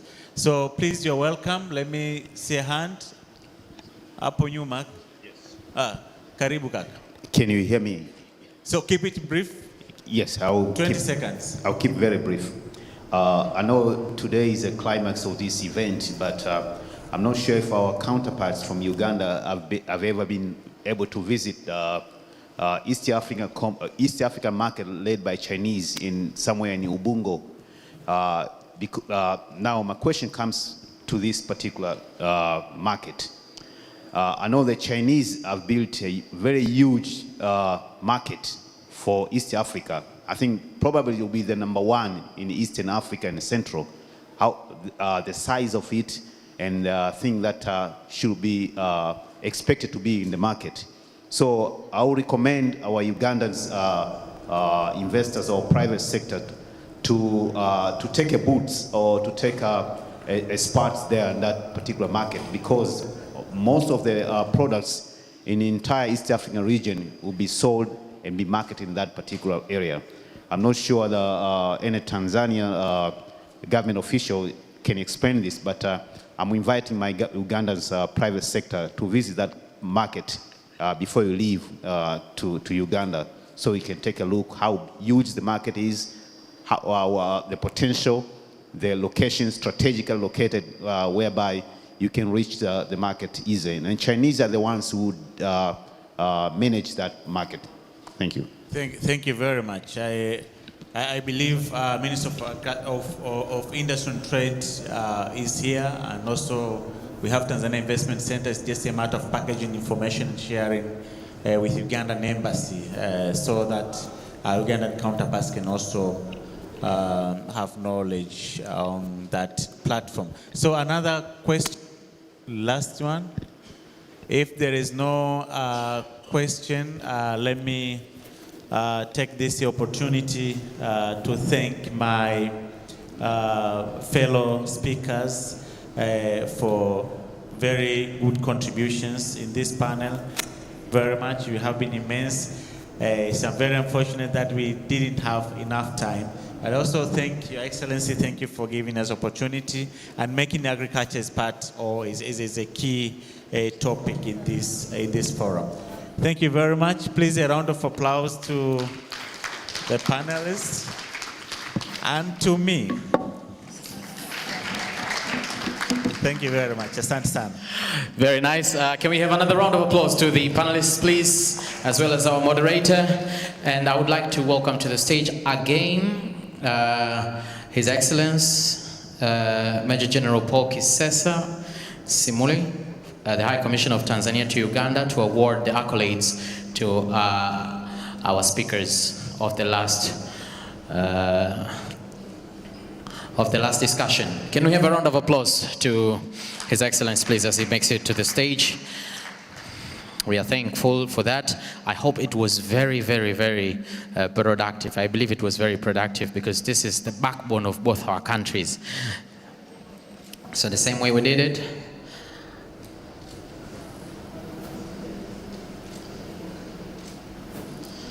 Can you turn a little bit, sir?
All right, and one together. Thank you. One together, please.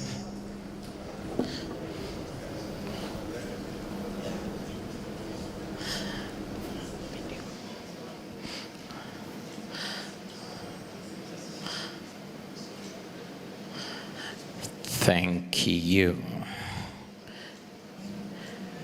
Thank you. Thank you. Can we start? Okay, another round of applause as they make it outside. Yes, thank you very much. Our panelists, can we make it?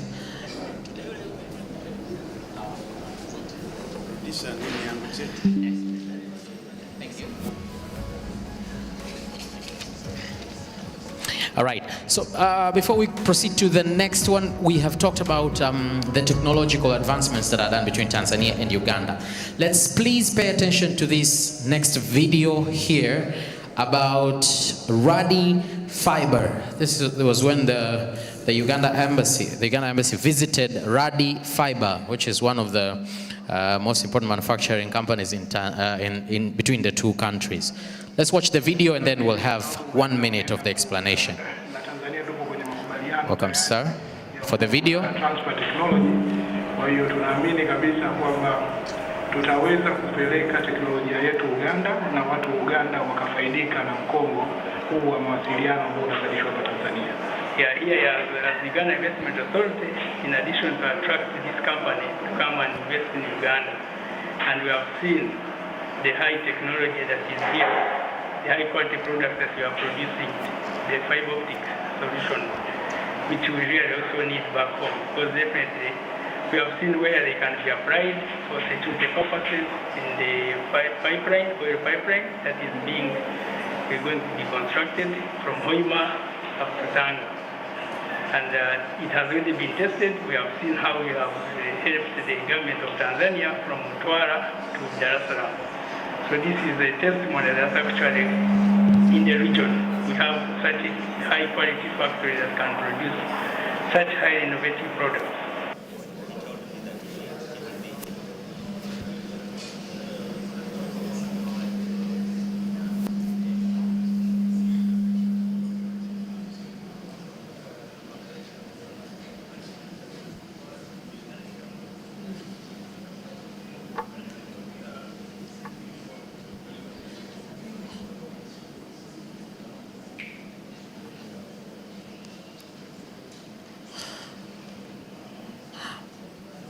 While it's proceeding, I would like to invite to the stage Mr. Nabil Hermina, the head of global sales and marketing from Radi Fiber, to explain to us a little bit, just 1 minute explanation about Radi Fiber before we proceed with the next order of events. Welcome, sir.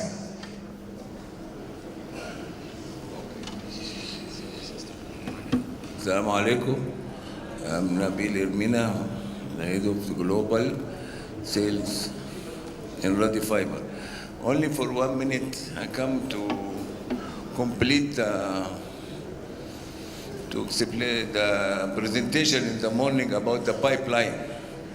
This, as you see here, is this Tanzanian factory in Dar es Salaam for every kind of fiber cable. I want to highlight some point about the pipeline. The relation between the pipeline and the fiber cable is like twins. We put the cable, we also install the cable inside the... We installed the fiber cable above the pipeline, all the road. And Radi Fiber, he did it, and he have experience in Sudan with the pipeline, and for we call it pilot cable. It's very important cable to save the fiber, to save the pipeline. If you have any accident of any damage, he give alarm to all the people in the country.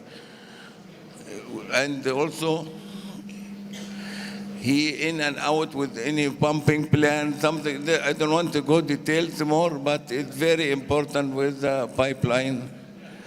There's the pilot cable. And the last things, we also to thank you, the Excellency Freddy, the Ambassador of Uganda. We have also good connection with him, and very soon Radi Fiber will be in Uganda for FTTX and for many projects and supply cable. Thank you very much.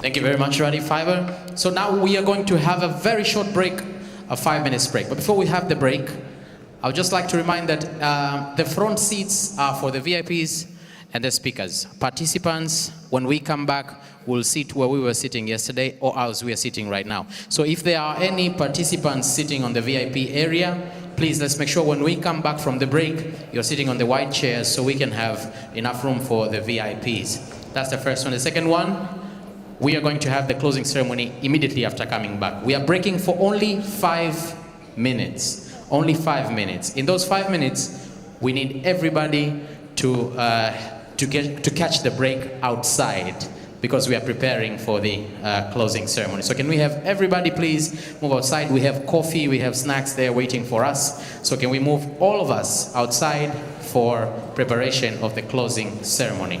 Please, can everyone please move outside? We are going to have a 5 minutes break, and then we will invite everybody in again. When they get here.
Can we all stand up, please, so that we can welcome the guest of honor?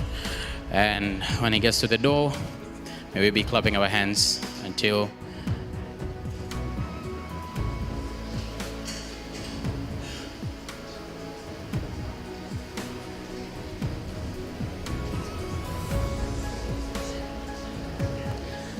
all right, he's receiving a briefing. Naomba tafadhali tuketi. Maybe all sit, please. False alarm. False alarm. But meanwhile, I would like to give you an announcement. After here, we will have a cocktail session, as it was told. Some, time to catch up, some time to network. It will be a very informal event. So the people that would wish to go to the cocktail, they can get, I think we have some coupons here. After they're getting out, you will get the coupons there, and we'll have the session upstairs. But for now, let's get ready for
Now let's get ready for the national anthems of Tanzania and Uganda and the East Africa Community Anthem.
Thank you very much. Can we sit, please?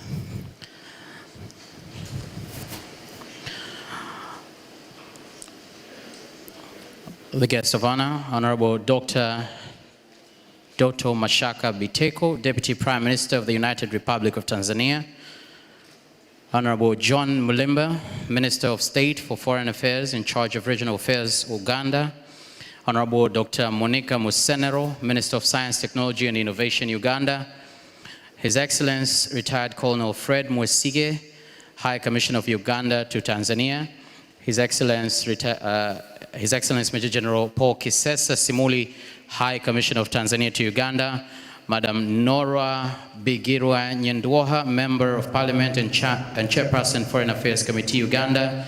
Heads of government institutions and agency, Tanzania and Uganda. Heads of private sector foundations, Uganda and Tanzania. Exhibitors and traders, members of the press, ladies and gentlemen, good evening. Jamhuri ya Muungano wa Tanzania. Please welcome to this closing ceremony of the Uganda-Tanzania Business Forum for 2024, the second phase of this prestigious conference. We have had 2 days of very productive discussions here. So without further ado, I would like to first of all, before we proceed with anything, welcome Madam Sarah Kajingo, the Vice President of the Private Sector Foundation of Uganda, because we have the Dar es Salaam Declaration for the second edition Uganda-Tanzania Business Forum. Can we all clap our hands for Madam Sarah Kajingo, the Vice President of PSFU, to come and give us the declaration. Welcome, ma'am.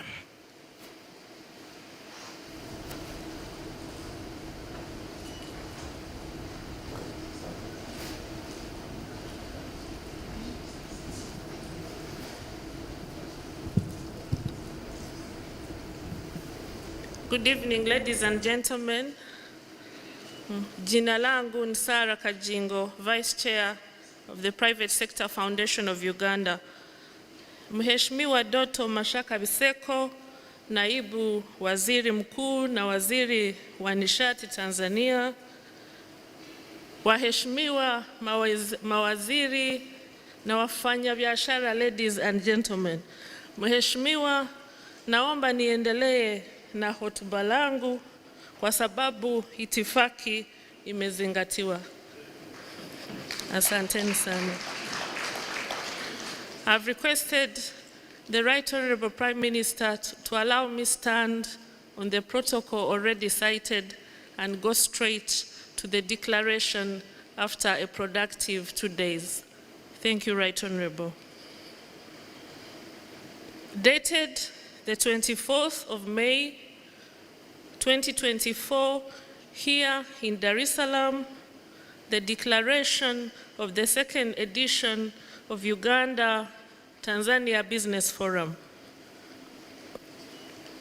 Following the successful hosting of the first edition of the Uganda-Tanzania Business Forum in Kampala in 2019, and cognizant of the need to continue strengthening the business linkages and bilateral relations between Uganda and Tanzania, the second edition of Uganda-Tanzania Business Forum was convened here in Dar es Salaam from the 23rd to the 24th, May 2024.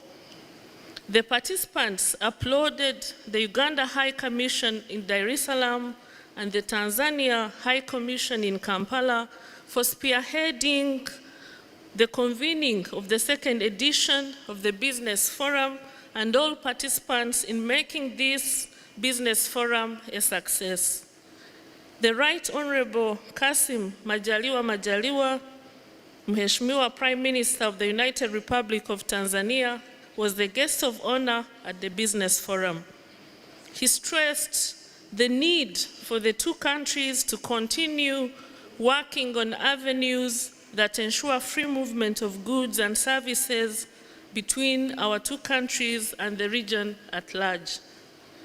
The Business Forum was attended by Honorable January Makamba, Minister of Foreign Affairs and East African Community of the United Republic of Tanzania, Honorable John Mulimba, Minister for Regional Cooperation of the Republic of Uganda, Honorable Monica Msenero, Minister of Science and Technology of the Republic of Uganda, Honorable Nora Bijirwa Nyendoha, Member of Parliament and Chairperson Foreign Affairs Committee, and Honorable Fred Opolot, Member of Parliament and Deputy Chairperson Foreign Affairs Committee. The forum was also attended by the High Commissioners of Uganda and Tanzania, senior government officials, myself, the Vice Chair of the Private Sector Foundation of Uganda, the Chair of the Tanzania Private Sector Foundation, captains of industry and business executives. The ministers and private sector bodies expressed gratitude towards the support from His Excellency President Yoweri Kaguta Museveni and Her Excellency President Dr. Samia Suluhu Hassan for fostering strong bonds of bilateral relations anchored on historical ties, blood relations, fundamentals of Pan-Africanism, and regional integration for the benefit of the people and growth of economies of our two countries and the region at large. They recalled the cordial ties between Uganda and Tanzania and expressed commitment and enthusiasm of both countries to jointly address the challenges of doing business in our respective countries. The ministers directed government officials to undertake realistic and practical measures to facilitate trade and investment in our both countries for sustained growth and development of both economies. The ministers emphasized the commitment of the respective countries in resolving all challenges affecting the ease of doing business in Uganda and Tanzania, and committed to the following. Number one, work within the respective institutions and bilateral frameworks to remove all barriers to trade and fast-track the operationalization and implementation of the East African Community Common Market and Customs Union protocols to achieve quota-free trade. Promote Buy East Africa and Build East Africa within the EAC Common Market protocols in order to widen the market base and remove inefficiencies across borders. Ensure competitiveness and collaboration in respect to comparative advantage in order to eliminate non-tariff barriers. Enhance value addition in commercial agriculture, manufacturing, energy, and processing of minerals. Strengthen trade and business linkages for favorable balance of trade between our two countries.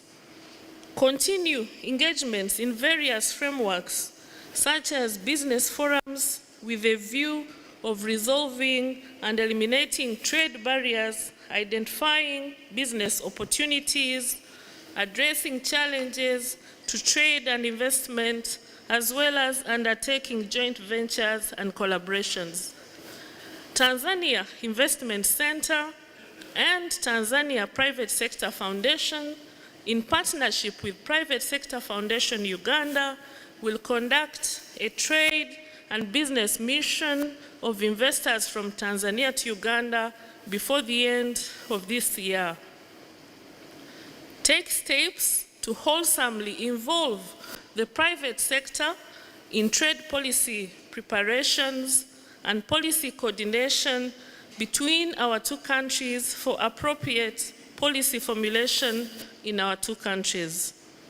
Ensure an inclusive agenda that provides for youth, women, and special interest groups. Tanzania will consider the procurement of Chira Motors electric buses. We've also agreed to continue regular engagements under the framework of the Joint Permanent Commissions to resolve all economic issues through involvement of all sectors, facilitated by the Ministries of Foreign Affairs of our two countries. The next JPC, Joint Permanent Commission, it has been agreed, will be hosted in the United Republic of Tanzania at a date to be communicated through our diplomatic mechanisms. Continue identifying projects which have potential mutual benefit to our countries and jointly mobilize resources to undertake such projects. Resolve the remaining issues of Fifth Freedom rights for Uganda Airlines on the Dar es Salaam-Zanzibar route.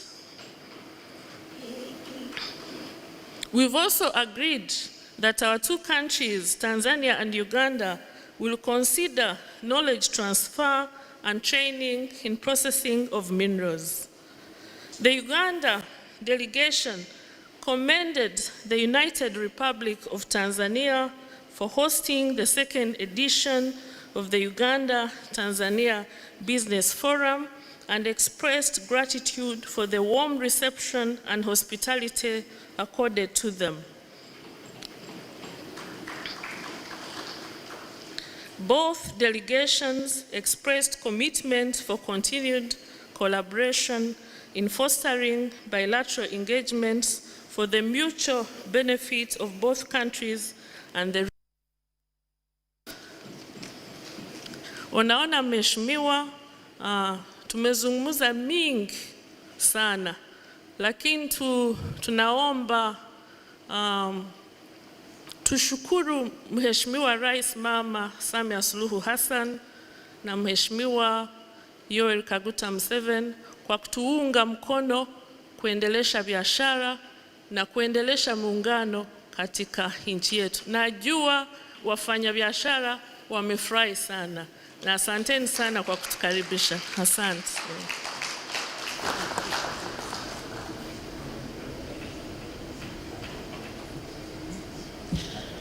Another round of applause to Madam Sarah Kajingo, please. Kiswahili kizuri kabisa. Kwa jana Mheshimiwa Waziri alitolea mfano kwamba Kiswahili kilifia Uganda, kinaona kimefufuka. So yesterday we had the privilege of hearing a bit from Honorable General Makamba, Minister of Foreign Affairs and East African Community, Tanzania.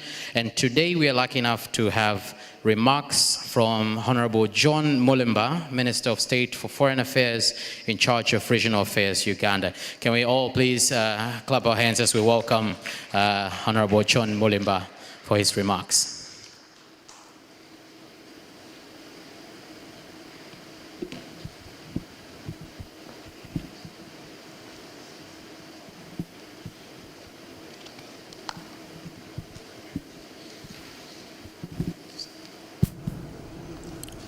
Mheshimiwa Naibu Waziri Mkuu na Waziri wa Nishati wa Jamhuri ya Muungano wa Tanzania,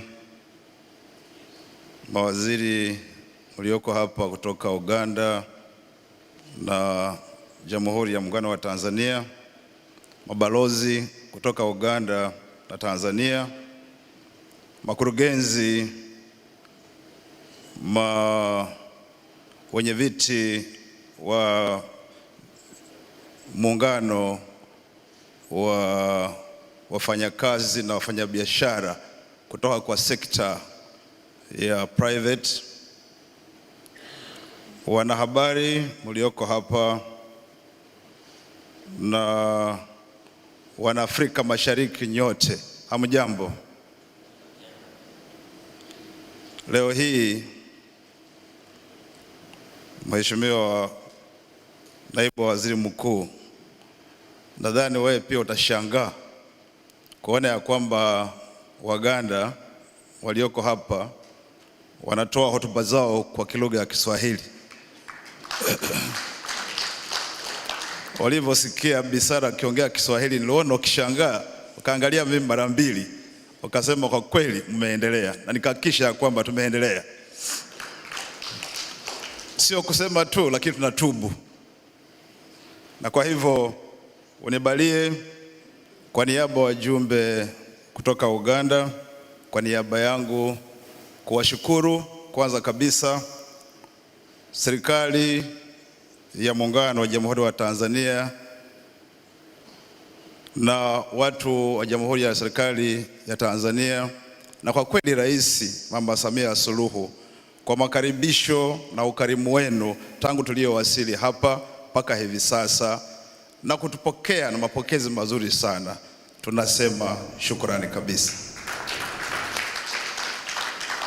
Nataka nikumbushe sisi muungano wetu ama uhusiano wetu ni wa damu na umetoka mbali sana kwa historia. Lakini yule muda ambao tuliungana tukapiganisha, mkatusaidia wananchi wa Tanzania tukakomboa, alitenda mengi mabaya, lakini siku moja alikuwa kwa ziara Uingereza na akasema maneno mawili machache, bado tunapendelea mpaka saa hii. Alipokuwa kwa ziara yake Uingereza, Queen alimkaribisha, akala, akalala. Aliposhiba alisema, nimeshiba, sitaki tena, lakini ukija Uganda nitalipisha kisasi. Na sisi pia tumekaribishwa, tumeangaliwa vizuri, tumekaa kwa hisani, nasi pia tumeshukuru. Na naweza kurudia ile msemo wa Bwana Idi Amin, ingalau tulimupiga tukamuondoa, lakini hiyo msemo alisema ni mzuri. Tunataka kusema kwamba nyinyi mkija Uganda, nadhani mnakuja, tutawalipisha kisasi. Allow me express my appreciation and the people of the United Republic of Tanzania for the warm hospitality extended to us and my delegation since we arrived in Dar es Salaam. I have received very encouraging reports from my delegation regarding the well thought out content, enlightening presentations and discussions, and constructive feedback from facilitators and participants. It was a great honor listening to the Prime Minister, Right Honorable Kassim Majaliwa, who stressed the need for continued engagement and collaboration between our two countries, both Uganda and the private sectors. We may not have achieved all we set out to accomplish, but the message is clear. We need to transform our long-standing historical, warm bilateral ties into tangible economic benefits and improve the welfare of our two peoples. I applaud our diplomatic missions in both Kampala and Dar es Salaam for working together to promote our economic and commercial interests. I am glad that two of my colleagues in Parliament, the Honorable Vigirwa and the Honorable Fredo Polot, have actively followed the proceedings of this forum. Under the parish development model, we are empowering households in Uganda to add value to agricultural products and make them more competitive in both local and regional markets. Improved production has been matched by enhanced market access and presence, as well as investments in various sectors such as energy, transport, tourism, and so forth. It's also imperative that we must continue pitching our investments. Mheshimiwa Naibu Waziri Mkuu, as government, we pledge to continue working with respective institutions and bilateral framework to remove barriers to trade. Fast-track operationalization of East African Customs Union protocols on free movement of goods and services and minimize restrictions. Serikali ya Uganda imejitolea kuheshimu na kuhusisha kikamilifu itifaki za soko la pamoja na yale ya umoja wa forodha. Tunasema hakuna kwa vizuizi visivyo vya ushuru. Hiyo tumekataa kamwe. Na tunaomba sisi sote kama wanachama wa Afrika Mashariki tufuatilie huo mwendo. Once again, I wish to thank the organizers of this forum, the presenters, the moderators, the business community, and most sincerely, I would like to thank the Ugandan community in Tanzania. Yesterday, when I was introducing people, I didn't introduce the Ugandan community in Tanzania. Wherever you are, I would like to request you to stand up. Please, Ugandan community in Tanzania. Are we around? Thank you very much for making it happen. We have the ambassador here, ambassador in his official capacity, but also have you, the ambassadors, the other side. You really buttress him to make this happen. I thank the private sector, the media, the technicians, the sponsors, and the management of Rotana Hotel for delivering a successful event.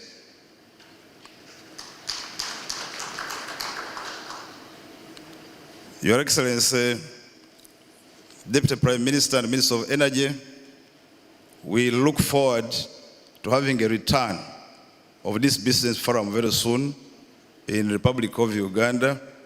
And as we have promised, we are going to revenge. And our revenge is not going to be in bad faith. It's going to be in good faith, just to make sure that we tell you how far we have come, where we are, and where we want to go. We have put an end to talking. We now want action.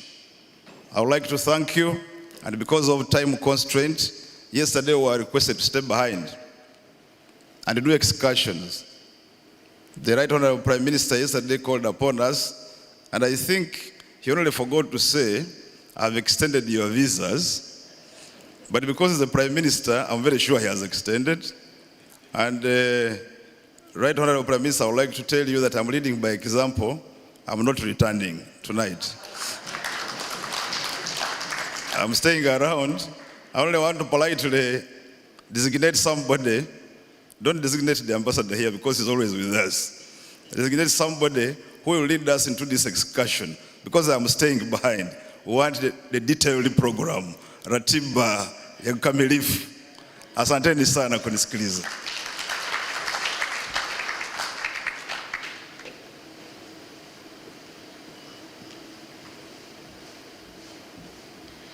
Thank you very much, Honorable John Mulimba. He's our Minister of State, Foreign Affairs in charge of regional affairs.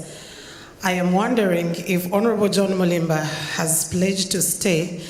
It looks like the entire team is going to stay behind.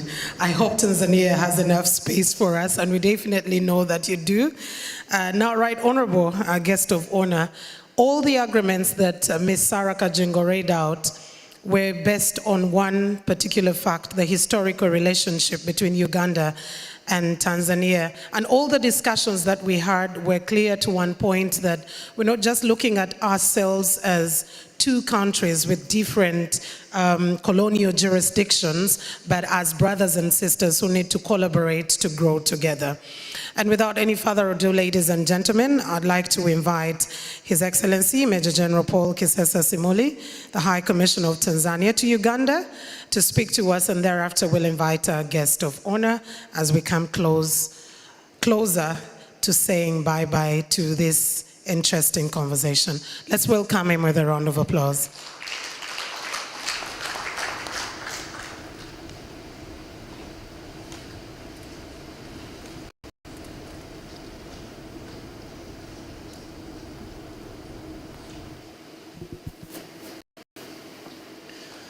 Mheshimiwa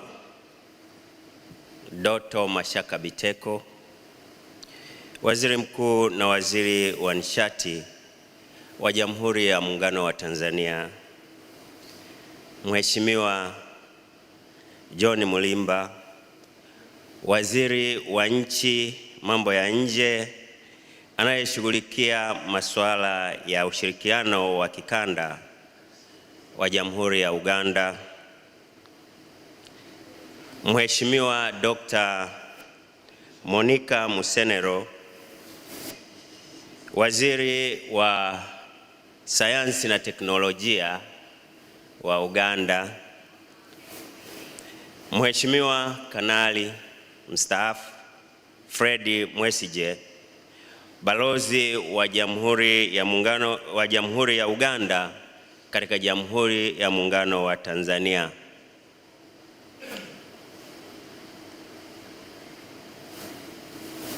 mwakilishi wa katibu mkuu Wizara ya Nishati, Engineer Marwa Petro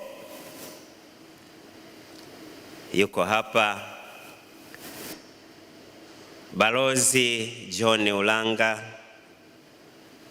kutoka Wizara ya Mambo ya Nje. Tunaye vile vile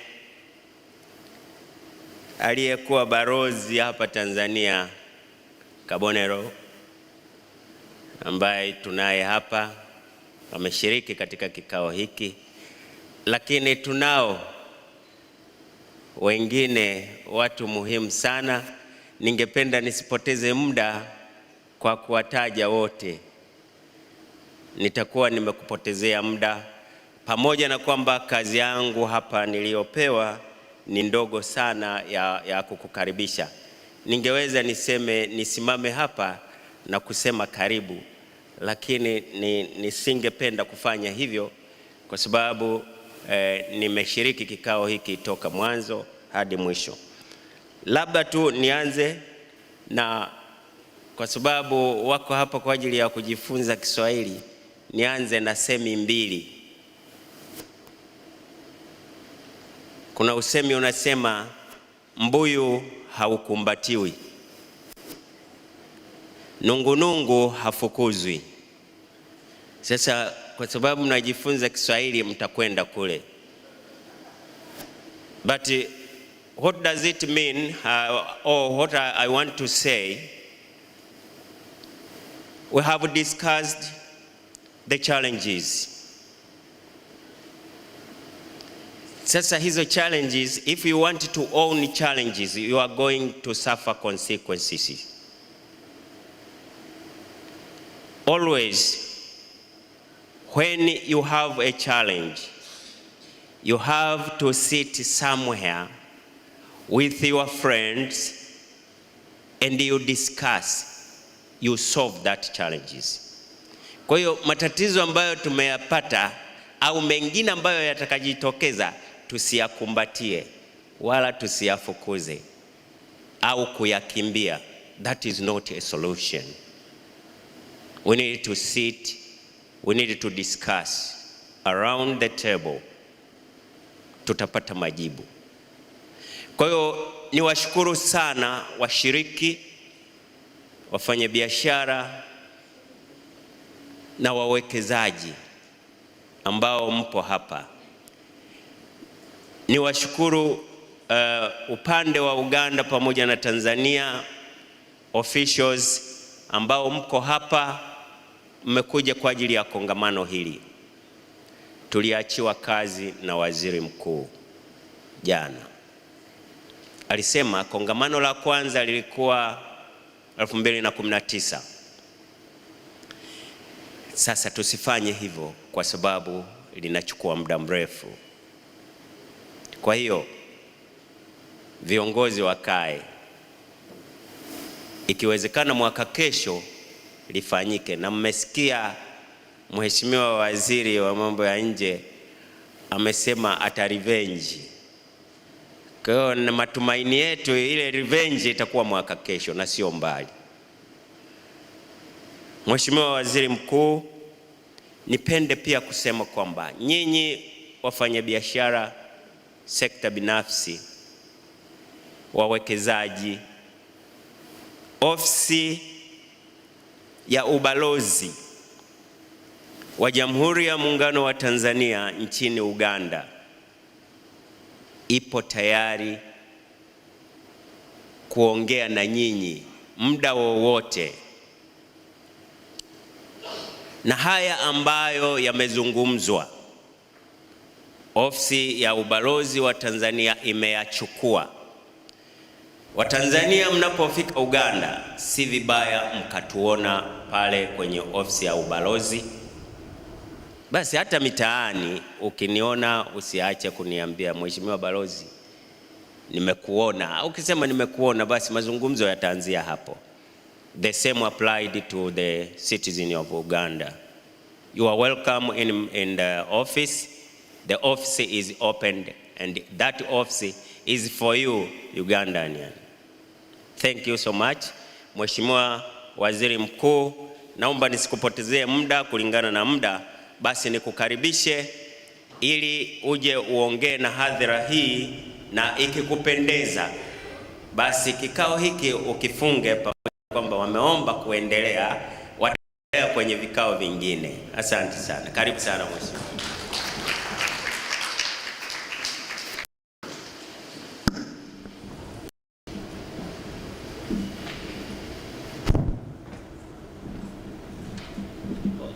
Tukae.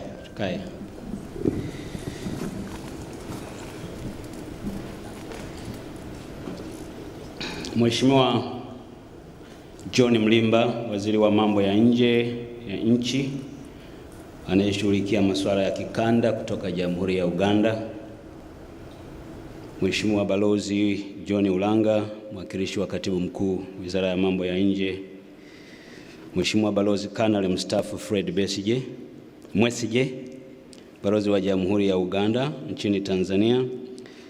Balozi Jenerali Paul Kisesa Simuli, Balozi wa Tanzania nchini Uganda.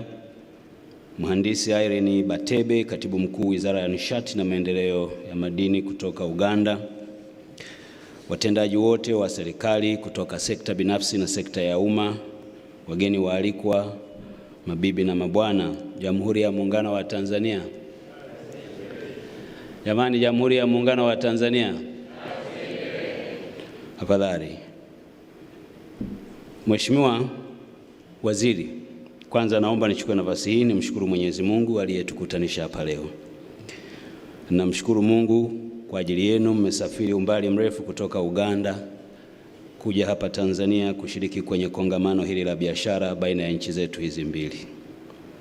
Tumie fursa hii kuwashukuru waandaaji wa kongamano hili, Kituo cha Uwekezaji Tanzania TIC, Taasisi ya Sekta Binafsi TPSF, Taasisi ya Sekta Binafsi ya Uganda UPSF, na wadau wote mlioshiriki katika maandalizi mazuri yaliyosababisha kufanyika kwa kongamano hili la pili la uwekezaji baina ya nchi zetu mbili, ambalo nimeambiwa na nimesomewa limefanyika kwa mafanikio makubwa. Naomba niwashukuru sana waandaaji kwa kunipa na mimi heshima ya kuwa mgeni kuja kufunga pamoja nanyi. Lakini nimejifunza kongamano lenu hili pamoja na mambo mengine yote limethibitisha kuwa Waganda ni wajuzi wa Kiswahili kabisa. Kila aliyesimama hapa kuzungumza amezungumza Kiswahili kizuri sana. Nadhani ilikuwa mwaka huu nilipata bahati, nilitumwa na Mheshimiwa Rais kumwakilisha Uganda. Tulivyofika Kampala tukaenda kaskazini mahali fulani panaitwa Kitigumu, nadhani ndio jina. Nilipofika kule nikakuta wanazungumza Kiingereza, alafu kuna mtu anatafsiri hicho Kiingereza kwa Kiacholi nadhani. Nilipofika zamu yangu, Rais Museveni akaniambia, wewe ongea Kiswahili, hapa ni Waswahili. Nilianza kuongea Kiswahili, hakuna aliyetafsiri Kiacholi. Nikajua huku wanajua sana Kiswahili.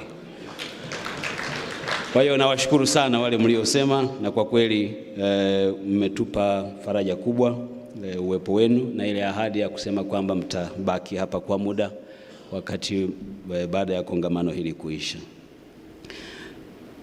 Naomba muendelee kuandaa makongamano ya namna hii yenye tija kwa ajili ya kuwaleta pamoja wafanyabiashara na taasisi za serikali ili kujadili fursa mbalimbali za uwekezaji zilizoko baina yetu kati ya nchi zetu mbili. Ni imani yangu kuwa mchango kutoka kwa wadau hawa utasaidia kujenga ushirikiano katika serikali zetu na kukuza sekta ya biashara kwa nchi zetu mbili na kufanya uchumi wa nchi yetu kuwa imara na unaojitegemea. Maana kama tunavyojua, umoja ni nguvu, utengano ni udhaifu. Ndugu washiriki, nataka niwahakikishieni serikali ya awamu ya 6 inayoongozwa na Dr. Samia Suluhu Hassan pamoja na serikali ya Uganda zimejidhatiti kuhakikisha kuwa uchumi wa nchi zetu mbili unakuwa kwa kasi na hauwezi kukua bila kuzingatia sekta binafsi. Nitoe wito kwenu na ni imani yangu kuwa ushiriki wenu hapa basi uwe wenye matunda utakaosababisha mambo haya kutokea. Amesema vizuri Mheshimiwa Waziri kwamba tumesema sana, wacha tujaribu. Na Mheshimiwa Waziri Mkuu nilimsikia jana wakati anafungua, alirudia maneno kama hayo kwamba kama ni kusema tumesema sana, tujaribu basi kwa matendo. Haina maana yoyote baada ya mkutano kama huu, matatizo tuliyokuwa tunayaona jana tuendelee kuyaona baina ya nchi zetu mbili. Mikutano hii itakuwa haina maana yoyote kama matatizo hayaondoki. Na mimi nataka nirudie hilo kwamba tujaribu matendo. Wishes are always wishes. Wishes which are not tied up with action, they remain wishes. They are synonymous to wishes. They can be illusion and daydreams. They won't give you any output. Na mimi I don't want to see that happening, and I wish Excellencies, ambassadors who are here, please, kwa sababu mko kote kote, you help us to make this doable. And because we are going to revenge, we are ready to receive the revenge from the other side. Ndugu washiriki, nimeelezwa kuwa kongamano hili ni la pili na kauli mbiu yake isemayo enhancing our win-win partnership. Ni mwendelezo wa kongamano la kwanza lililofanyika Septemba 2019 jijini Kampala, Uganda, na kuhudhuriwa na washiriki wapatao 250, likiwa na kauli mbiu isemayo promotion bilateral trade and investment for growth of sustainable development. Linaendelea na ajenda ya serikali ya awamu ya 6 hili kwa kujenga uchumi endelevu kwa kupitia biashara na uwekezaji. Kongamano hili la pili ni muhimu kwa taasisi za serikali na sekta binafsi katika kujenga uelewa kuhusu masuala ya kibiashara na uwekezaji katika kubadilishana mawazo juu ya fursa zilizopo baina ya nchi zetu mbili na namna ya kushirikiana ili kuleta ufanisi na kuinua mchango kwenye pato la taifa.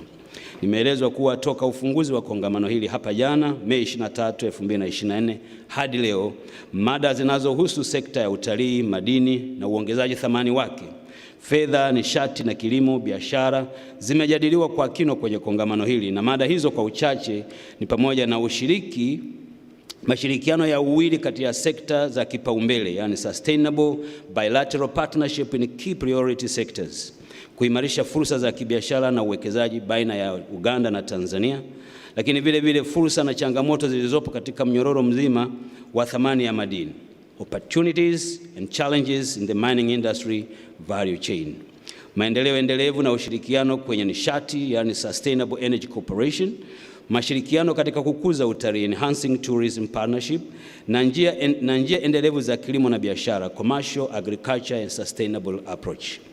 Nimejulishwa vile vile kuwa mikutano kadhaa imefanyika baina ya wafanyabiashara wenyewe kwa wenyewe, yani B2B, na wafanyabiashara na serikali B2G kwa sekta ya kilimo, mafuta na gesi asilia, uzalishaji na huduma ya kijamii, fedha, usafirishaji na bidhaa nyinginezo. Ujenzi vile vile ilikuwa sehemu ya mada ambazo zimekuwa zikijadiliwa. Nimeambiwa vile vile kuwa kuna mikataba kadhaa imeingiwa. Ni rai yangu kuwa mikataba hii isimamiwe vizuri ili iweze kuleta tija na malengo yanayokusudiwa. Ndugu washiriki, kwa mujibu wa takwimu kutoka Mamlaka ya Mapato Tanzania TRA, shirika la biashara la kimataifa International Trade Center, hadi kufikia mwaka 2023, urari wa biashara baina ya nchi hizi mbili, Tanzania na Uganda, Tanzania iliuza Uganda bidhaa zenye thamani ya dola za Kimarekani milioni 310.67. Kwa upande wa sekta ya utalii, jumla ya watalii wapatao 46,000 kutoka nchini Uganda walitembelea vivutio mbalimbali nchini Tanzania kwa kipindi hicho. Aidha, kwa upande wa Uganda, bidhaa zenye thamani ya dola za Kimarekani milioni 154 ziliuzwa nchini Tanzania hadi kufikia mwaka 2023, na hivyo basi nchi zetu bado zinayo safari ndefu ya kwenda. Lazima tupige hatua, twende mbele, tuongeze kiasi cha ushirikiano. Ndugu washiriki, ni mashahidi kuwa serikali ya awamu ya 6 ya hapa Tanzania imedhamiria kwa dhati kuendeleza na kutekeleza ajenda ya uchumi wa viwanda. Serikali imewekeza kwa nguvu katika miundombinu wezeshi ya barabara, reli pamoja na umeme wa uhakika kwa wananchi na nchi zetu mbili. Zaidi ya hayo, serikali imeendelea kuimarisha nidhamu katika utendaji kazi, kudhibiti matumizi mabaya ya fedha za umma, kuimarisha ukusanyaji wa mapato ya serikali na kuwa rafiki kwa wafanyabiashara badala ya kuwa adui wa wafanyabiashara. Nitoe wito kwenu nyote mliomo humu, watendaji wa serikali, haya yote yaliyojadiliwa kwenye mkutano huu tukayafanyie kazi kwa kutengeneza mazingira ya kirafiki na wafanyabiashara, si tu wa Tanzania bali na wenzetu kutoka Uganda. Labda tu nataka niwaeleze kuwa serikali yetu vile vile tumeingia makubaliano mengi. Kwa mfano kwenye sekta ya nishati ambayo mimi naisimamia, tunayo makubaliano na serikali ya Uganda pamoja na bomba la mafuta kutoka Uganda kuja Tanzania, la crude oil, EACOP.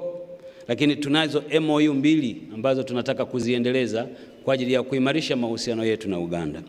MOU ya kwanza ambayo tunataka tujenge bomba la gesi kutoka Tanzania kwenda Uganda ili Waganda waweze kutumia gesi iliyoko Tanzania kwa ajili ya uchumi wao. Na hili tumeanza, tumefika mahali pazuri. Lakini imeonekana si faida sana kusafirisha mafuta yanayotoka kwenye bandari ya Dar es Salaam kwenda Uganda. Tumeamua tuingie MOU kati ya serikali zetu mbili ya kujenga bomba la mafuta safi kutoka Tanzania kwenda Uganda. Kwenye umeme vile vile tumeamua vile vile kwa pamoja kujenga interconnector between Uganda and Tanzania from Shinyanga Ibadakuri to Mbarara, Uganda, 610 kilometers away. This is a very big transmission line, 400 kV. It's going to be constructed to connect between Tanzania and Uganda. Ili tukiwa tuna matatizo ya umeme kwetu, our neighbors Uganda should service us. Uganda wakiwa na problem, we service them by using the same interconnector. So, kama wakuu wa nchi zetu, heads of states between Tanzania and Uganda, they are thinking bigger like that. Who are we? Sisi tuangalie kwa picha kubwa hiyo hiyo, tusukume haya mambo yaende kwa pamoja kwa msukumo ule ule. Kuliko wakija hapa wanazungumza, wakimaliza wakija mkutano mwingine wanazungumza yale yale waliozungumza kipindi kilichopita. Na kwa kweli nataka nichukue nafasi hii nipongeze sana Wizara ya Mambo ya Nje ya nchi zote mbili, Uganda na Tanzania, na mabalozi wetu General Simuli pamoja na Balozi Fred. Hawa wanafanya kazi kubwa sana ya kufanya haya mambo yatokee. Na kama mnavyofahamu, mikutano kama hii ili iwe na maana ni lazima tukija mkutano mwingine tusirudie haya tuliyoyasema kwenye mkutano huu, tuzungumze vitu vingine. Nataka niwatie moyo na kuwatakia kila laheri. General Simiyu namjua, alikuwa mwenyekiti wangu wa bodi ya TANESCO. Alifanya kazi nzuri sana kwa muda mfupi. Ninaamini atawatendea haki wa Tanzania, Uganda akituwakilisha kama nchi. Sasa kwa sababu mmesikiliza muda mrefu, na I know a lot of people here are waiting a certain sentence from the bottom of my speech, which I want to read it now. Because I know you have been listening to many people, and the listening curve of a human being goes down as time goes. So I believe also you're tired, you need to go out, move around the city of Dar es Salaam, enjoy the city. So nisiseme mengi sana, I'm avoiding to bore you, but moja la mwisho ni hili tu kwamba napenda tena kuwapongeza sana wale mlioshiriki. Kwa sababu kongamano lingeitishwa alafu washiriki wakakosa, lisingekuwa na maana. Nawapongeza sana wale wote mlioshiriki. Hapa unadhihirisha dhamira njema ya serikali zetu mbili ya kuimarisha mashirikiano kati yetu. Na kupitia kauli mbiu yetu ambayo tumekuwa nayo hapa, enhancing our win-win partnership. Let that be the driving factor between our partnership. Should be win-win. Na this is what we dream to happen kati ya nchi zetu mbili. Baada ya kusema hayo yote, sasa naomba kutamka kuwa kongamano nimelifunga. Asanteni kwa kunisikiliza.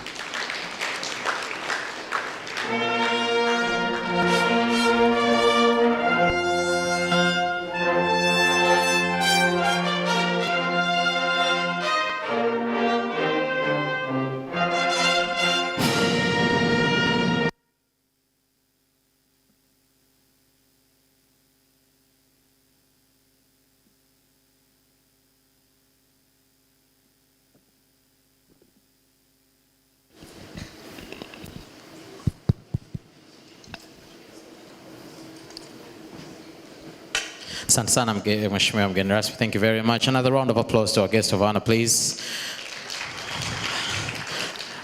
Thank you very much. Now we're going to have a very short photo session. Kumbukizi nzuri kabisa.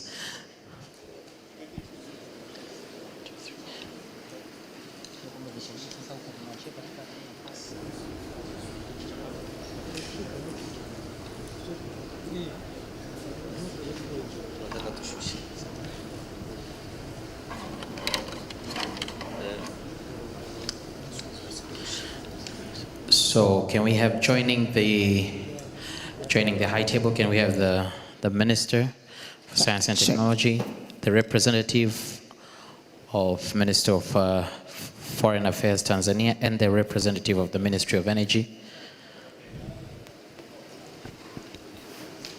There will be a fast group picture. We won't have so many of those. We'll have just about 2 or 3, and Right Honorable will be leaving us. So here itakuwa picha ya kwanza, that'll be the first picture, and then we will have the representative of the private sectors, both from Uganda and Tanzania. They will be next after that one. Private sector will be next. Let's get our representatives from Uganda Private Sector Foundation and Tanzania Private Sector, very instrumental partners in development. They shape. Sekta binafsi, Tanzania na Uganda, karibuni. Thank you so much, ladies and gentlemen.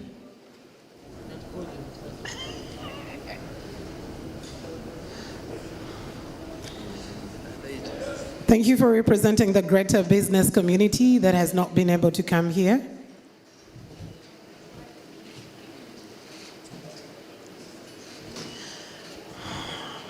And the last picture will be with the organizers of the event.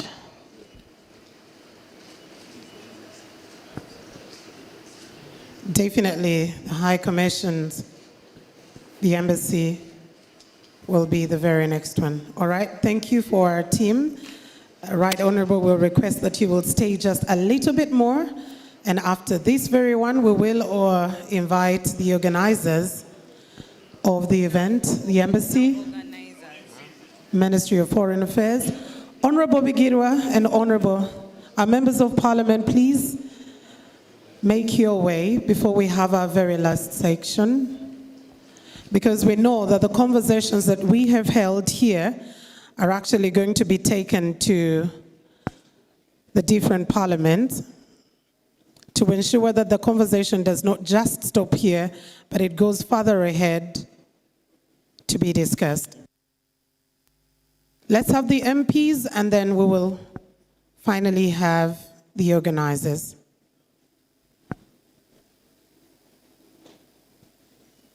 Thank you so much. Let's have the organizers as the very final picture that we will be taking.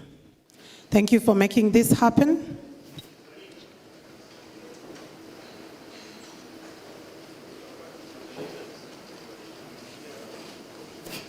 Thank you for putting up such a great event.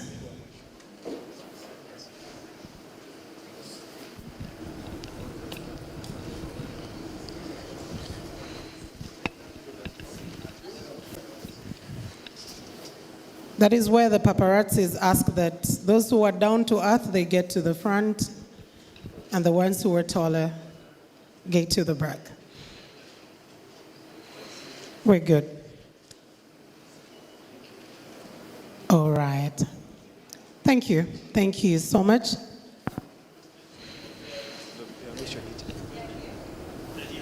Yeah, they were right with you, Your Excellency. Thank you so much.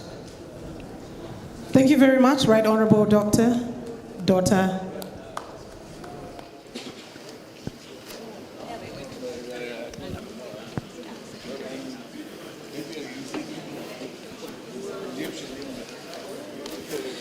Thank you very much, Right Honorable Dr. Dotto, for sparing your time to be with us.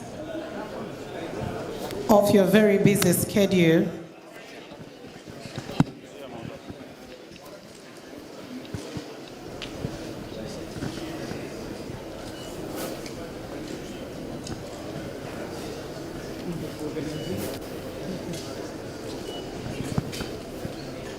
It's been a pleasure.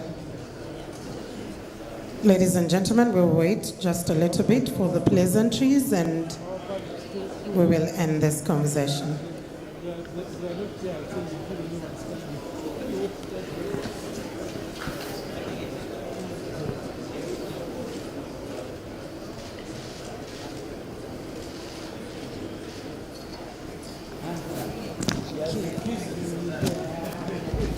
Thank you very much, Dr. Dotto.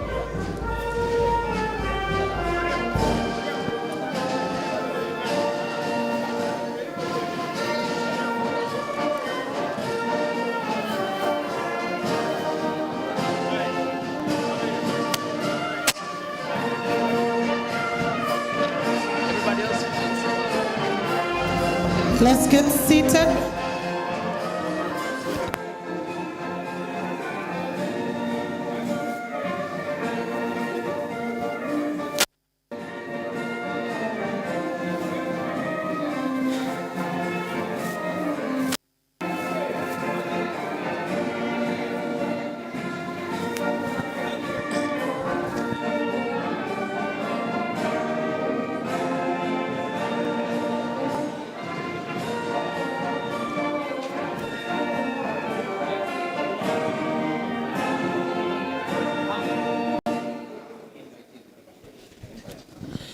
Thank you very much, ladies. Do not take it for granted that you've spared your time to be with us all through for the last 48 hours. Thank you so very much. I hope that it was fruitful. I hope that the conversations will be able to yield into something better than your expectation, actually. Now, the evening